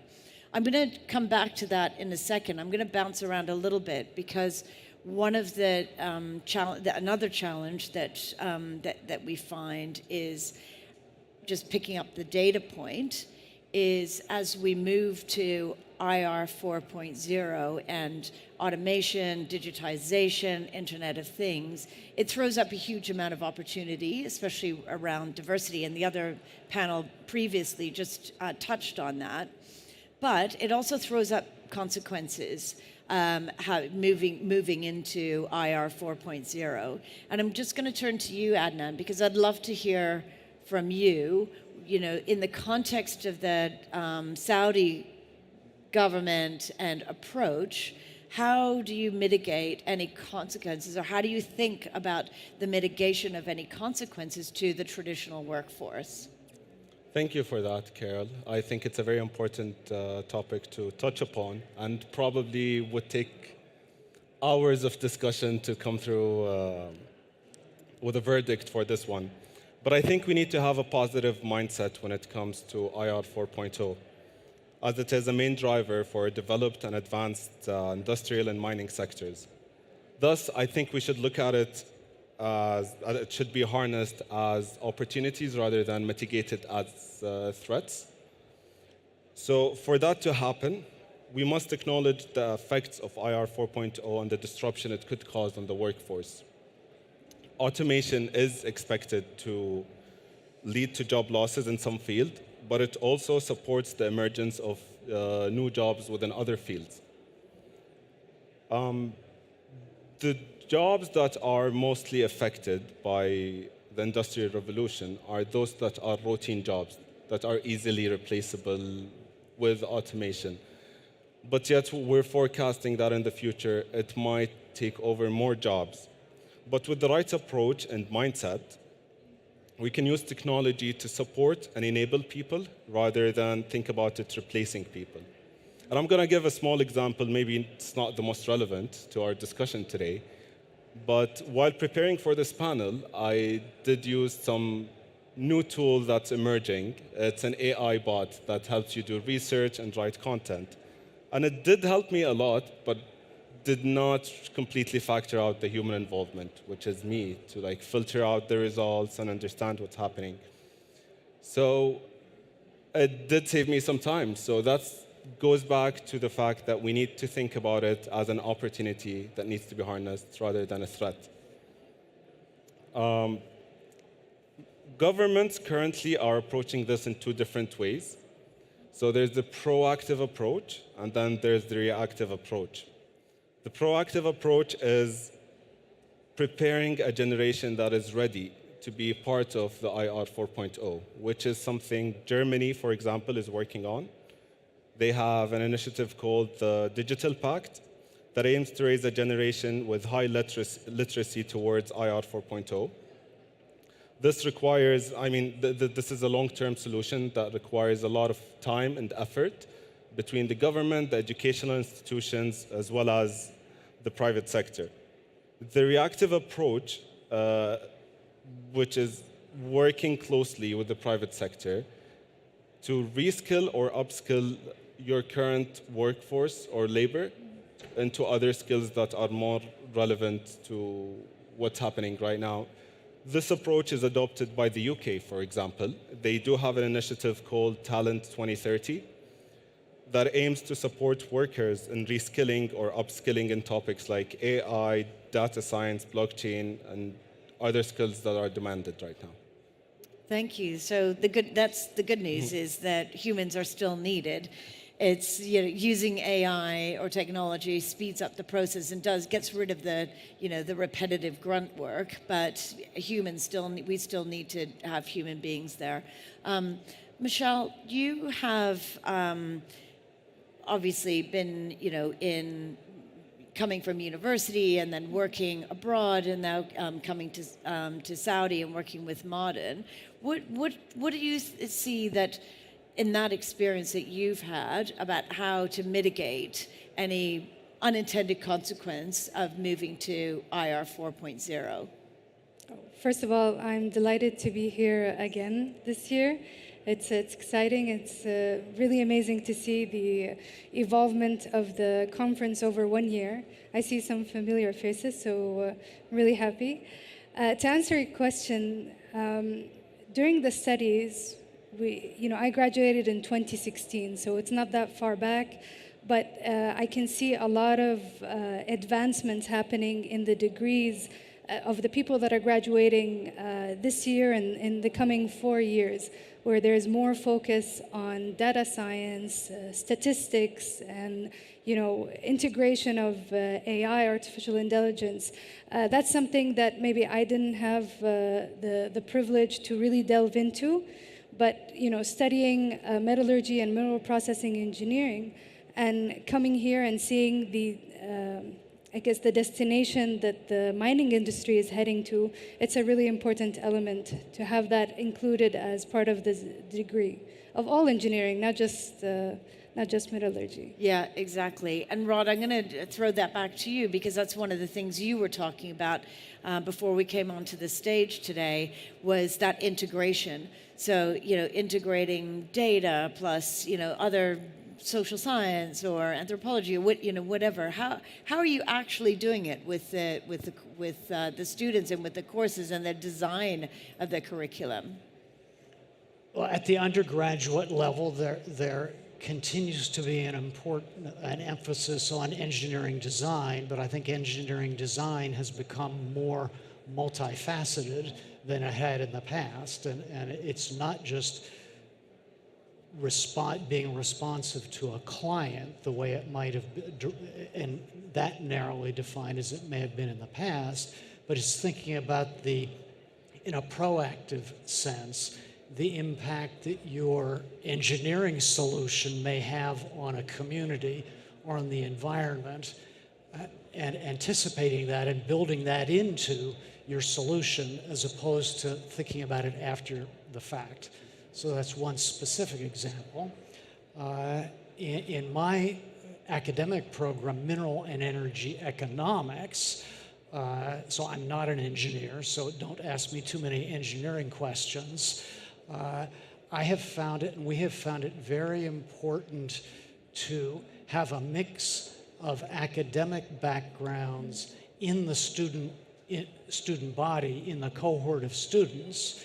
And sure, I like to think of myself as having a major positive impact on the students through imparting abilities in economic analysis. But I think the fact of the matter is that the students learn just as much from each other, and having a mix of students, maybe some with environmental science, some cultural anthropology and community relations, as well as science, engineering, and economics in some of the coursework is very important.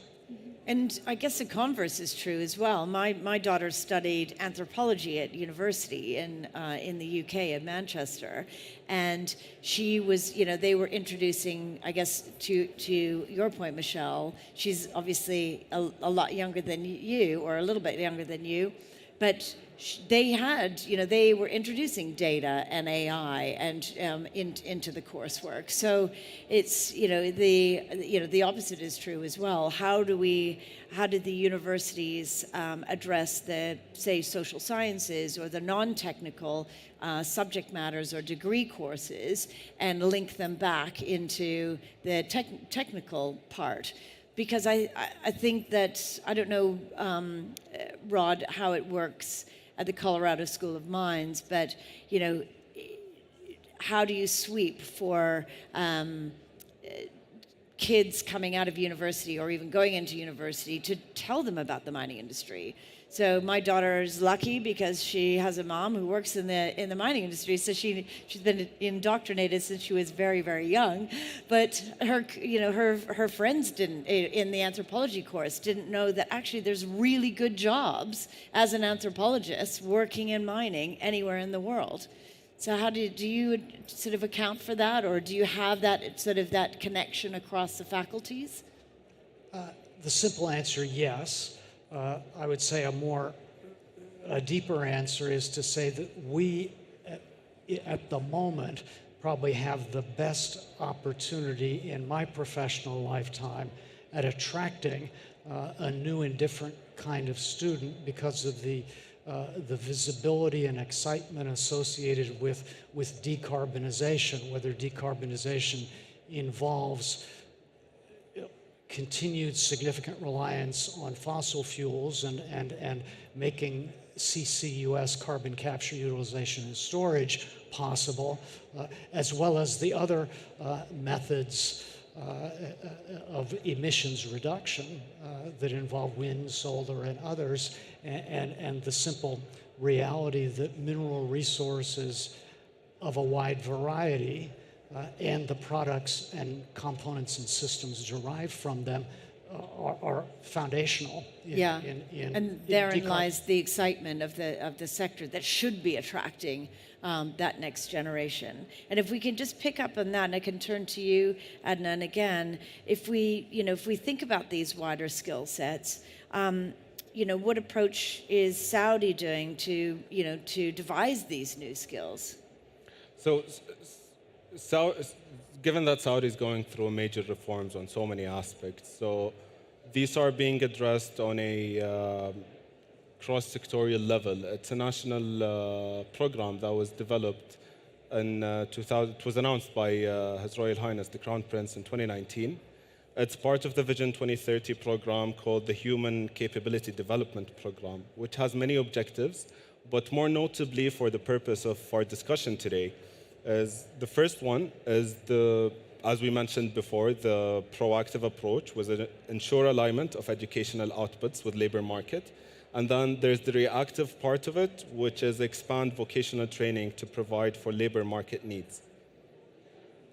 Thank you. And just sort of picking up on that point about upskill, because you're talking about creating from new and upskilling and reskilling. And if I could just pick up and come to you, Michelle, you mentioned to me before, with your experience and your observation, there are real transferable skills from the oil and gas sector to the mining sector. Absolutely. So if we're thinking about upskilling and reskilling, can you talk us through how that might happen and what are the differences between the two sectors as well? Yes. I mean, when I say transferable skills, I mean the majority of the way the operations work. I mean, a plant is a plant, a tank is a tank, a pump engineer here is the same as a pump engineer there. So a lot of things are transferable. But there is a nuance and a challenge in the mining industry. You know, we're talking all about the new materials and the advanced materials, but we're also, you know, still working on our traditional materials that we are mining. And the employees of the future have to be aware that, you know, 4 or 5 years, 10 years from now, there's going to be a challenge in the way we mine these minerals. So if we want to talk about upskilling or reskilling, we need to really educate the employees of the way the mineral resources are becoming more challenging to mine. We don't have the luxury of the grade that we have now that we're going to have in 10 years. And I think that's universal in terms of all mines across the world. And you add on to that, you know, we have the advancement of new materials, etc. So it's two parallel, I guess, streams that we need to think about when we're employing the employee of the future. Yeah, and so it's, you know, that attracting and employing somebody who's got that critical thinking, which is vital, and also, I guess, acknowledging the fact that we are now in a fast-moving, a fast-changing, I should say, industry. And by the way, the mining industry has not always been fast-changing, but I think we're starting to see that. So the three people that we have here on the stage, I think was designed on purpose to showcase really the relationship between academia, government, and private enterprise or corporates. Can I ask all three of you sort of, you know, how do you see that relationship, not between you three individuals, but just conceptually between those three stakeholder groups? And then I'm going to finish on just one very quick fire question. Rod, can I start with you? Just on the relationship between the three stakeholder groups and what that means and how important it is. Like many things in life, I think it boils down to effective communication. And so, from my perspective, those of us in the academic world have to listen to what industry needs are, what the local community needs are, what the industry and non-industry needs are in society. And as a first approximation, I would hope that governments would be able to at least partially be able to communicate and reflect non-company interests. I think as a mechanism, deviating a little bit from your question, but thinking about the opportunity for the kingdom in the workforce development space, I think there's an opportunity for the kingdom to become something of a regional hub and attracting a diverse set of students, both degree-seeking students and the existing professionals needing reskilling and upscaling, to interact with each other as cohorts of students that the kingdom might help to coordinate. So the kingdom and its university community serving as really an integrator across disciplines and across the region. Right. And Adnan, can you expand on that? Completely agree with what Dr. Rod just said. The three pillars you just mentioned, the government, the education institutions, and the private sectors, are moving parts of the same machine, let's say, and for it to work properly, they all need to work together through active communication. Michelle? Yeah, I mean, having the academia and the industry, we feed into each other. I mean, the industry creates the job. We need the people from academia to be prepared and skilled for it. And the government is essential as a facilitator and an enabler for that. Yeah. So, yeah. Good. Now we get to the fun part. Quick fire question. You've got probably 20 seconds each. I'm going to start from on my left. So Michelle, get ready. I'm going to go for you first, and we'll go down the line. If you could think about the one or two skills that the mining sector needs now and for the future, what would they be? data literacy, so artificial intelligence, and emotional intelligence. Ah, I like it. Data intelligence and emotional intelligence. Adnan? I would say more specifically to our region, it might be the policy making for a number of reasons, mainly because it's still developing here in the country. As you may know, just a few years ago, we didn't have a complete legal framework for mining. And with time, there's going to be increasing complexities to include within these policies, just to be mindful of the communities, the environment, and the workforce themselves. So I think policymaking has a long way to go, and it's going to be much more needed in the future. And Rod? Mining engineers as integrators. And I say that because I think today much more depth in data science, in mechanical engineering, in electrical engineering, and so on are needed at the mine site. But what is often missing is the ability to integrate these, and I think mining engineering maybe can reinvent itself as a field that integrates the various aspects of mineral development. Excellent. Yeah. Well, with that, I'd like to thank you all, panel, for an amazing discussion. And please, thank you, audience, for attending. And please thank my panel. Thank you very much, Carol, for moderating this panel and for different participants. So another very interesting conversation on the development of skills in the mining industry. We're arriving to the end of this session, as very often we probably maybe get the best for last, which is a specific conversation of the role of women in the mining sector, demonstrating their contribution in different jurisdictions, but also their future contribution and current contribution in Saudi Arabia. As we've seen from the beginning of the day, mining is obviously about minerals, it's obviously about technology, business operation, but it's also very much about people, whether it was through community development, whether it is through the development of skills, the building up of a workforce here in Saudi Arabia, but also the strength of the mining sector in Saudi Arabia specifically will rely heavily on this capacity to have an inclusive approach to the development of the country and to the development of their operations. Joining me here for the last panel are some 6 wonderful women, some of them close friends, that I'm very, very humble and happy to welcome here. First is definitely the moderator, Amanda van Dijk, Managing Director of Arch Emerging Partners. Thank you, Amanda. We have Dr. Faten Ansari, Head of Women in Mining Committee at Saudi Arabia. Thank you for joining us. Dina Hassan Al Nadi, Executive Committee Member of the National Mining Board and Tech Environmental Technology.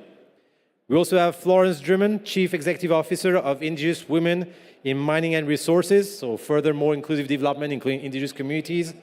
Alison George, Head of Programs and Initiative at the Development Partner Institute, who already was in the panel recently. And last but not least, Dr. Stacey Hope, Managing Director of Women in Mining UK. Ladies, please take it away from me. It's truly a pleasure and honor. Thank you. Stay here. Thank you all very much for joining us. This is a panel on diversity in the mining sector. All of the women on this panel have a distinction. They work in mining in very different capacities, and they've all done work to promote diversity in the sector as a choice for women. And the way I was hoping to run this panel is to let all of the women talk about how they got into the mining sector and give you an example of how they did it, and what they think the opportunities for women in the sector are. Because mining is one of the oldest industries in the world. It is thousands of years old, but it is still very much a boys' club. And there is a perception that mining is it's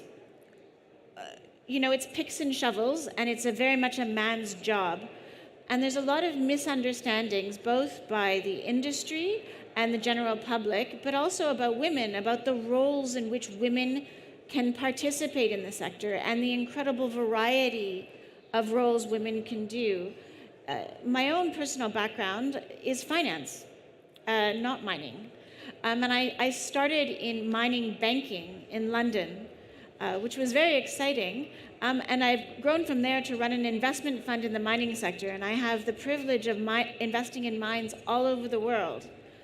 which is a very exciting job. But when I was a young girl and I was studying economics, I don't think I ever thought about mining as a job or as an industry that I could ever get involved in. But one of the things that did happen is when I accidentally fell into the mining sector, I joined a Women in Mining group in London, a small little group of women called Women in Mining UK that grew and grew and grew because of the size and opportunities available to women in the sector.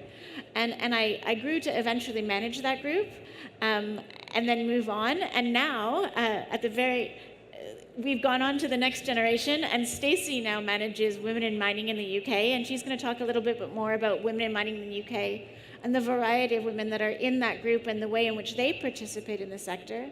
But it's really about a story and about how much diversity and opportunity the mining sector can bring to economies and a people and a society.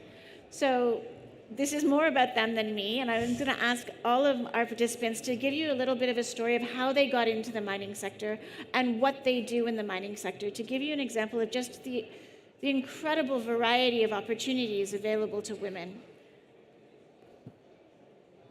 It's working. Thank you so much, Amanda, for your question. I just would like to get this opportunity to thank the custodian of the Holy Mosque, King Salman bin Abdulaziz Al Saud, and His Royal Highness Crown Prince Mohammed bin Salman for all the opportunities by allocating women empowerment goals into the Vision 2030 to ensure that the participation for women in all sectors, and to extend this gratitude to our Minister Bandar Al Khurayif and the Vice Minister Khalid Al Mudaifir for all the support by establishing Women in Mining Committee in the sector. And to talk about or to answer your questions, my role is I'm the head of Women in Mining in Saudi Arabia at the Ministry of Industry and Mineral Resources. The ministry or the committee was established February 2022, was actually inspired by the last panel last year. And this committee was established to explore all the opportunities for women in the mining sectors and also to study the challenges that face women in the private sectors and to make sure that there is awareness on the mining sector for how to understand the needs for women that work in that sector. Thank you very much. Great. So thank you, Amanda, for this opportunity. I'm very honored to be on this panel, actually. These are all wonderful, very inspiring ladies, including yourself. So how did I end up in the mining sector? I am a business owner, started back in 1995 in environmental services. So we were providing services mainly to industries, and the industry sector obviously had something to do with mining, but it wasn't very direct. And the mining sector in Saudi Arabia was not really active at the time to the extent that was even looked at. Later on, we found ourselves that obviously with the direction of the kingdom, there started becoming more interest in the mining sector. There started becoming more opportunities in the mining sector. And we found ourselves by default as service providers to the industry looking at the mining opportunities. So we started getting into what is going on in the mining from an environmental perspective. So we started offering services in environmental services, environmental impact assessments, ESEAs, baselines, etc. And then obviously the sustainability and circular economy came up. So we started another company called Circular Economy Company, and where we're providing to the mining sector as well as other sectors, plenty other sectors, the sustainability and circular economy strategies and implementation plans. So it was not a beginning into the mining sector. It never started that way. But you find yourself, the service that we were providing is at so. Actually, in the audience here, I have two of our most amazing female ladies that are part of our circular economy company, and they have not been their directive was not mining. But today they are here, they are working on mining projects. One of them is doing the studies and implementations for mining. The other one, Riham, and here engineer Riham, and Haneen, she's researching, she's a researcher in the mining, which has never been the direction that they started with. But, you know, the life cycle and the way things happen take you to a direction, irrelevant if it's actual, you know, the beginning of mining or not. It's what the skills that we have and the capabilities and the perspective we're bringing in to the mining sector. So, I mean, that's how we ended up here, and I see the opportunity. Today we're listening to, you know, the past 2 days, it's all about circularity of the mining and sustainability of the mining and, you know, all the green materials.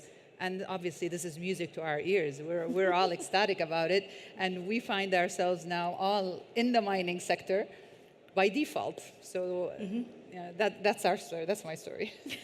Thank you. Lauren? Thank you, and such inspiring stories as well. So I'm very happy to be here as well and to have travelled all the way from Australia to join you all to be part of this forum and to share our stories. So as an Indigenous woman from Australia, I was born and raised in a remote community. So English was my second language, education was inaccessible, there wasn't a lot of role models or opportunities for mining. I didn't really learn about mining until I was 25. So up until then, I actually didn't know what I wanted to do because no one in my family or my community worked in mining. And so after joining the mining industry, I really came to see that a lot of the people or the women who are participating also had a very simple entry point as well. So they certainly shared the common character of low education, so finished high school, but maybe not have moved on to university. English was their second language, the family dynamics and the very huge commitment to family and culture and spirituality was very, very strong. So that was a priority as well for us to be in an industry that essentially challenges us as Indigenous people to participate. So when you think about country and community, we actually need to look after the earth. And so I'm not too sure how that translates to over here in Saudi Arabia, but I certainly see that common goal or priority in terms of valuing country. So as Indigenous women in the mining and resources sector, so IWMRA, when we first started that, we found that a lot of women shared the same story. And when we first started, I thought, oh, you know, no one shares the same story as me. I'm just one person. But we started a Facebook group, we started our own community, and we saw many women from not only Australia, but around the world that wanted to join, because more than anything, they just wanted to belong. Yeah. So that was very, very important. But now as we sit, we're growing as a body. So we started very young, but we're growing as well and learning at the same time, and certainly being guided by WIM UK as well to some degree, but many other women in mining groups as well who are out there. So have always kind of looked to learn from other people, and have always welcomed other Indigenous people into the conversation as well. But we've got amazing women in our group. We've got people who are, write comedy for big TV series. We've got people who are in their professions that are train drivers, that are traditional owners, that actually own the land in which we operate, which is just a fascinating contribution to our conversation. But aspiring women, so really, really proud to just hold the space and create the space for them to shine. Thank you so much. Alison? Hello, I'm Alison George from the Development Partner Institute. Just to say thank you for being here. And I'm looking at this panel and thinking I couldn't have imagined myself 20 years ago when I first started in the mining sector being on this panel. And it just shows how far and what opportunities there are that are available. A little bit about my story. In the early 2000s, I joined after university the British government's Business Alliances team. And when I landed there, I didn't know that I was working in the mining sector. So we had worked to create something which is called the Extractive Industries Transparency Initiative, EITI. It's now a global standard which looks at the financial flows, what do companies pay governments and governments receive, and reconciling that data. So that's how I landed in the mining sector. And it also was my first degree is in law. And I've got a master's in political science. So I think of myself as a social scientist, but with a legal background. And that's how I entered into the mining sector. And then working for a bilateral like DFID, that meant that we were looking at the politics of mining, as well as financial flows, and that was my entry. I then went on to work with the World Bank, and that you talked about skill sets. The skill sets there were around policy development, looking at fiscal regimes, laws and regulations, as well as using my social scientist skills to be able to understand what we should be developing in terms of projects long term. So those are the skills that I brought, as well as project management skills. I found myself being the only one usually of African descent, and also being the only gender-wise, only female in the room. People would ask me, and I'd be nervous by that question, you're in mining, are you a geologist? And I think, no, I'm not a geologist. Are you an engineer? No, I'm not an engineer. So there were these two buckets that I had to be in to be considered as an expert in mining. But what I could do was manage teams of geologists and engineers and ask questions to get them to get their work done at a certain time. Then I went on to work for, as I've mentioned, the World Bank, Tony Blair Institute, but then I started working more closely with governments, and my most recent stint was with the government of Rwanda before I joined the Development Partner Institute. And that really was a real learning curve, because women there represent 60% of the, it's in the constitution that there's these targets that they hit. And you have women on construction sites, manufacturing and artisanal mining, all across the board, providing services, and a real learning curve to what's possible. And from my perspective, where I was coming from at the global level, you think about women in mining, and you think about decision-making, leadership positions, different types of industries, but there's this whole other texture that's going on. And Rwanda was a great learning curve for that. And very formidable, strong, capable women. So that gave me, coming from the UK, a lot of, a great lens into the world of the other, if I can put it that way. And so I feel that my route wasn't traditional. There were times where I didn't fit into the bucket of geologist or engineer, but I had something to contribute. I can get a project done, I can meet the deadline and make it so that it's long-term, and consider all the players, the multi-stakeholder arrangements that you need to get things off the ground. So that's my experience, and I feel that when we think about the contribution of women, I think about it going alongside complementing the contribution of men.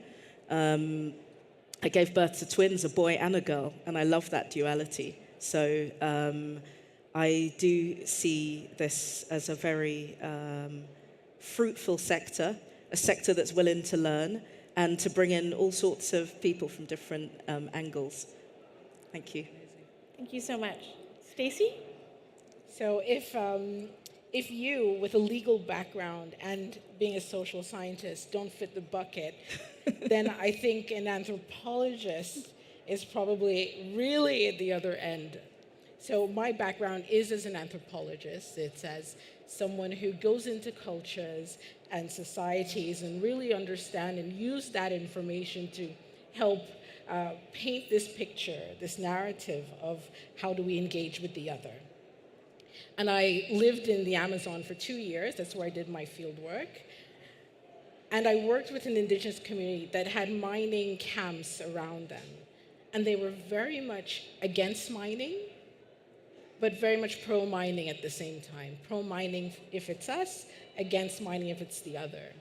And I left my field site thinking, oh, I'm pro-mining indigenous, I'm against mining other, whether it's big industry, whether it's small-scale miners. And that was that was my mindset. Then I landed in London. I had 3 months before my fellowship at a university started, because as an anthropologist, you think you want to be an academic, but I also knew I wanted to work in development and take your trajectory, Alison. But I took a temp job, because in London you need to make money, right? At the end of the day, you have to think everyone needs to make money, but responsibly. And I landed in a mining company. It was a startup. They were looking at assets in Colombia and Chile. And I remembered going into the office, and I called my old PhD supervisor, and I said, I can't believe I'm in a mining company. I need to get out of here. I can't believe I'm doing this. I'm working against the people with whom I work. And he said, no, brilliant. We don't have enough anthropologists in mining. And if you think about making change and having an impact, then you, a woman, and then he goes, a black woman. He's very white British, and his accent is very, very posh. So I can't do it, but imagine that accent. And he said, black, you're from Guyana. No one has ever even heard of that country. You're a woman, you're an anthropologist, and you're working in a mining company. Imagine the story and the impact you'll have.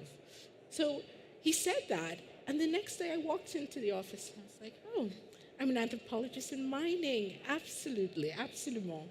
How do I now take what I do? How do I take my advocacy around indigenous communities, around women, and really make that a part of my journey within the mining sector? So that's how I entered mining, whether it was a gift from the gods or just the fact that I needed to make money. Either way, it was very interesting to have fallen into that route.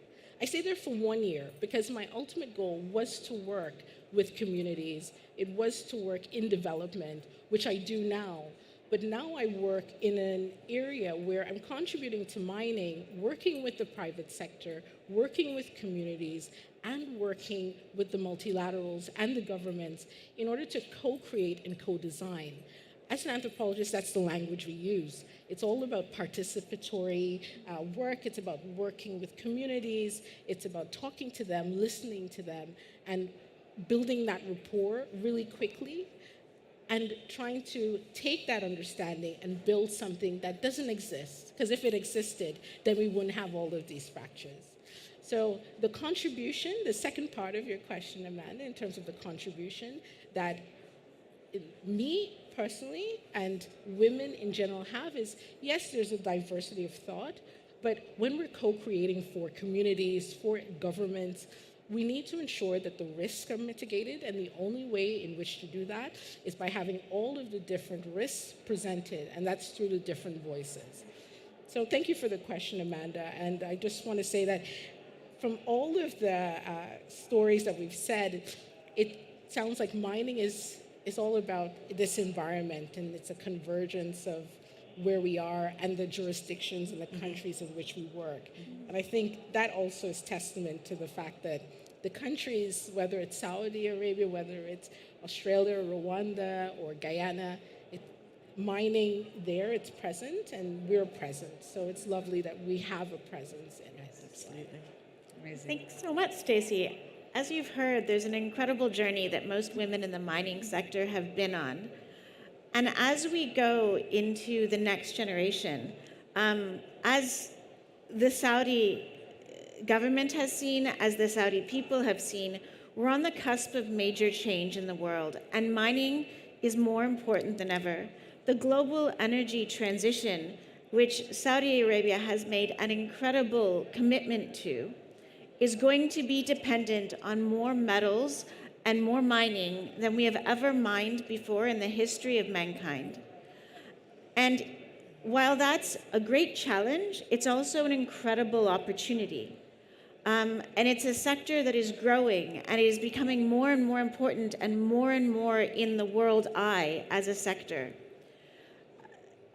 what I would like to discuss here, because it's the topic of the panel, is how women can contribute to it. What are the opportunities for women in this growing sector? And we are women in... Yeah, I agree. There's an incredible group of women on that stage, actually. Synchronicity. Women in the UK and in the world, women represent less than 20% of all the leadership positions in major global mining companies. And when it comes to actually working for mining companies, in different countries they have less participation, but they always have an incredible impact. My personal story is I work in the finance of investing in companies that work in mining.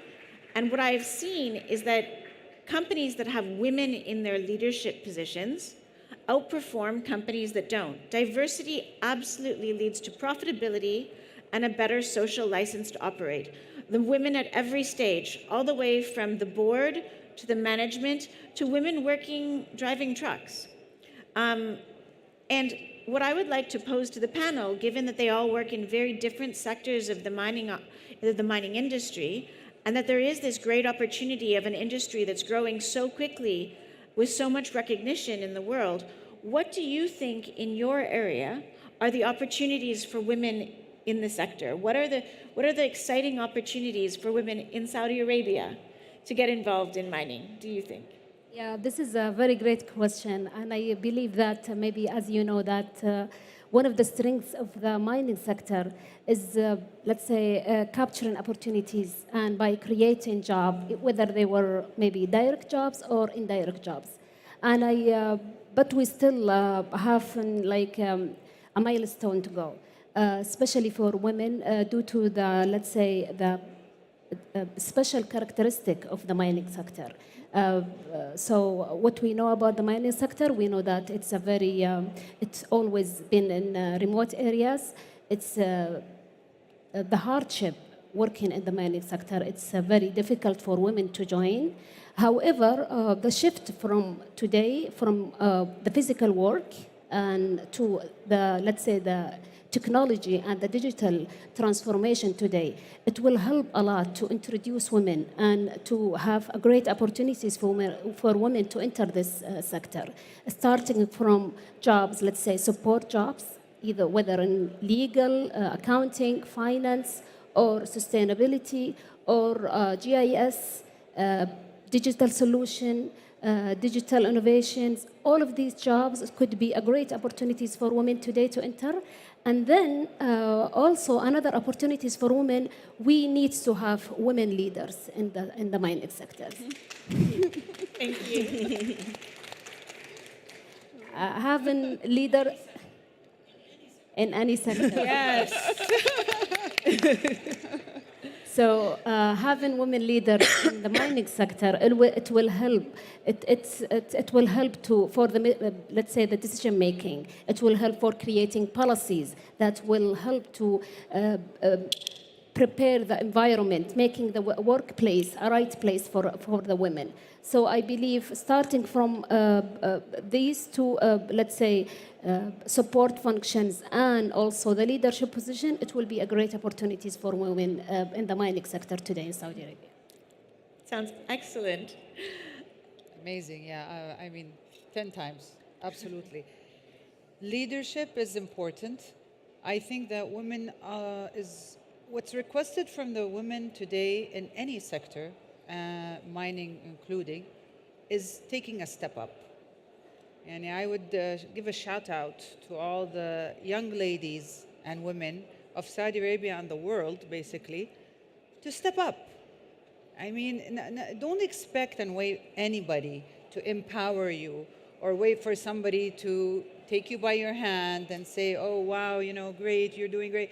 No, you do great, you put yourself on the next level. Your capabilities will put yourself on the next level. And I say that towards young ladies and women, but I also say that to young men. I mean, it goes both ways. So we are on a panel of women, but I'm kind of more of, you know, it's the capabilities and it's your skills and it's your leadership. It's not about your gender. So if women find themselves held back because of oh, I'm a woman, I'm a lady, oh, I'm looked at, I don't know what. You need to adjust your own mindset and, get your, yes, we are women and we're proud of it. And we have a lot of qualities men don't have. So, but then men also have their own also specialities and qualities that women don't have. We complete each other. But the mindset is very important. And I wish for everybody to adjust their mindset, whether it's men or women. Today, by the way, men are starting to say, you guys, this women empowerment thing, we're losing our jobs. We're not in the, we don't have seats anymore. We're hearing this today here in Saudi Arabia specifically. I don't know the rest of the world, but in Saudi, with all this empowerment, we're hearing this all the time. And my reply is to both men and women, I mean, shape up, you're going to be in the right place. So it goes both ways, men and women. So I wish for everybody the best, but educate, get awareness, and, brush up your skills as much as possible. And it's a continuous learning. The minute man or woman decide that I know it all, it's the beginning of the end, or you're going to stay stagnant forever. So it's a continuous learning. We're still learning. I talk about myself. I'm still learning every day. I'm learning from people younger than me, from people older than me, from levels of in the hierarchy, for instance, and you're learning from everybody. So it's the inclusion is important. The completion of each other is important, and it's the mindset. If we just remove the concept of mindset and look at of man and woman and think of it as skill sets, we will be completing each other fully. That's my 2 cents. Thank you. Definitely. Yes, so some very good points there as well. And what we've found with IWIMRA and what's been most successful is that we've created a community where we feel like we belong. So when we talk about cultural safety, that's the very first step of identity. Because if you don't know yourself, then how can you feel like you belong? Or you feel like you can actually step up and be at this board table. So identity for us is our very first, is a fundamental thing that we focus on. And that starts with coming together and feeling like you actually belong there. One of the most successful activities that we've done in our network is that we went to Sydney later last year, and we brought women from across the country. So 18 women, some have been born and raised in the community, some have never been to the city before, and they're all in mining. So we brought them all to the city and we all connected. And we had never met each other before. Most of them have never met each other before, but after a couple of hours, we were like family. And so that was a true sign that what we were doing was in the right direction, because we had to first connect to know that we belonged at a forum that was a global forum. And we even had 6 of our women speaking on the platform. And for them to be celebrated and to be elevated at a global level, that organically showed that they were leaders. So already they were leaders now in their community and also in our industry as well. So we had to take a few steps to get to where we need to go. But the very first step is to know who we are in our identity, but then also secondly, to know that we belong. Excellent. Thank you. I think on a general level, I think the opportunities are around us in terms of the huge challenges that we face. And you said, Amanda, that we all have to mine more than we've ever done in history. And there's, I think for the younger generation, I feel there's a way that the environment is looked at now because of the footprint that mining has left. So the opportunity to raise awareness in that space and to create positive impacts, I think is where I see the opportunity to demonstrate and bring more women in, but also bring a new way of thinking about mining in and a new way of doing mining. So I think awareness raising, and that can happen at so many different levels. You can think about primary schools, you can think about university level, you can think about outreach with communities, you can think about our panel here. You know, it will go out to the world. So there's an opportunity for women around the world to see how we've become involved and what the issues are and our different ways of engaging. On a very practical level with the work I do with DPI, we launched something called the Innovation and Research Battlefield at Mine and Indaba. So if you imagine a competition, you've got a PhD idea and you want to see it get off the ground, or you're from a mining community.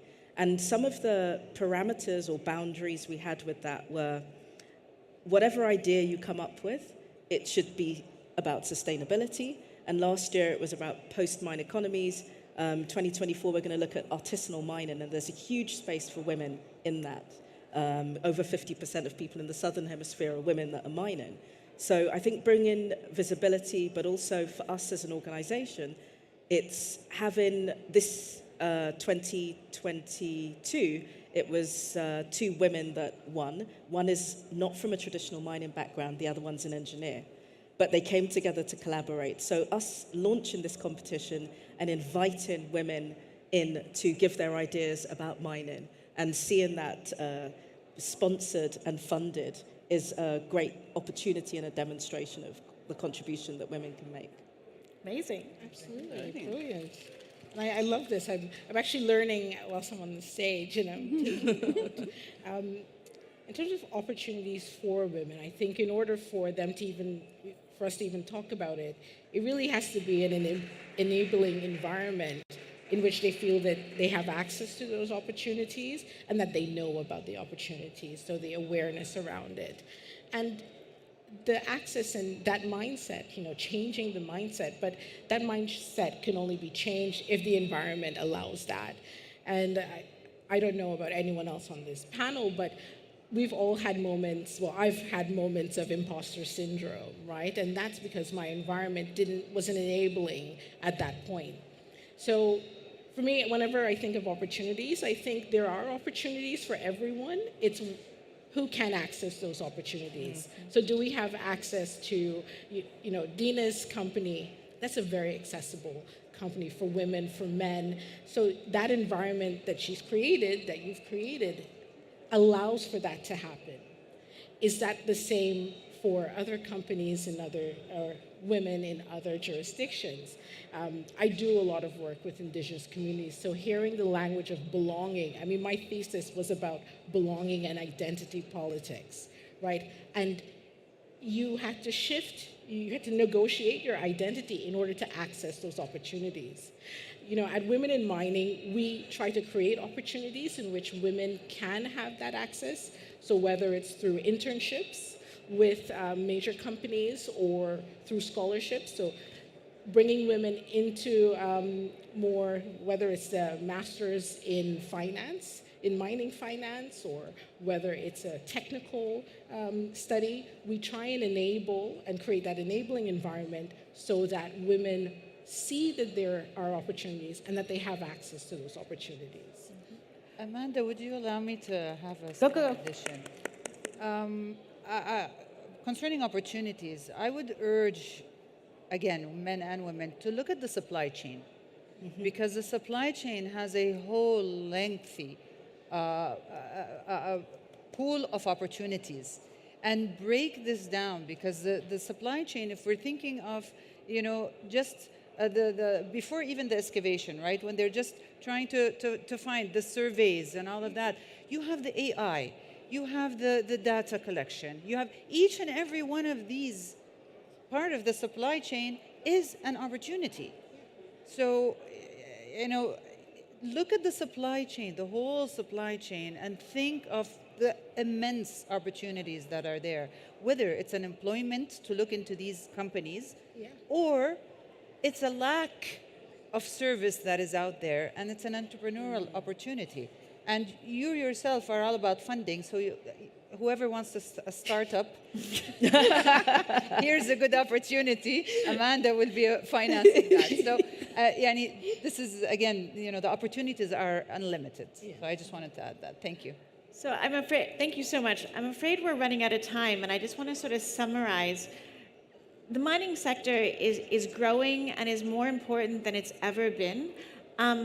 And I think that women there are so many opportunities for women to get involved throughout the supply chain, not just in mining companies, but in all of the different industries and areas, from government to development to supply chain to technology. There are so many opportunities in this sector for men and women, and I think it is truly a sector that is encouraging more women to join because they have not traditionally been there.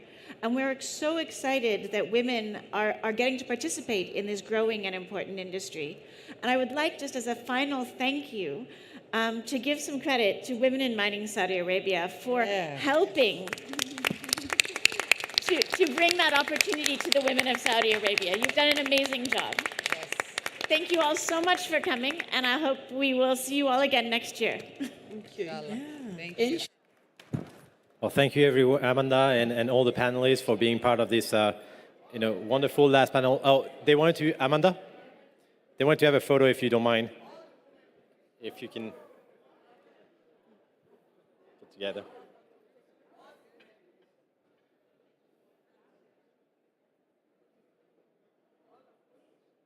Oh, you can get, yeah.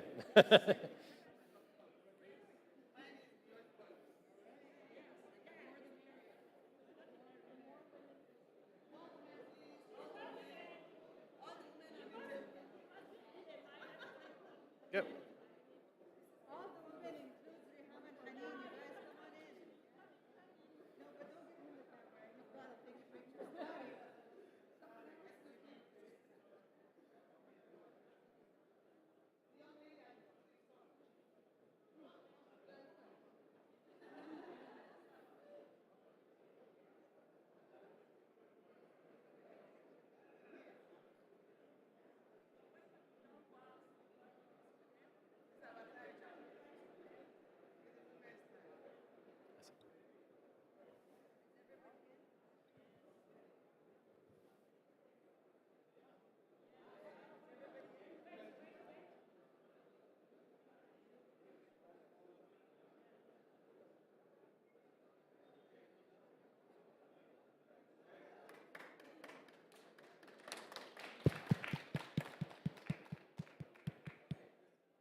So perfect. This completes the last panel of the day. Last session that was dedicated to trying to explain that mining goes beyond geology and goes beyond engineering. It actually includes the human and social components. You have to build the skill sets, you have to build the relationship with communities, build the capacities to actually have an inclusive development of the sector itself. Thank you very much for joining us, and that actually gives us the end to this session. Goodbye. I didn't take photo for you. I'll get the full one after.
you.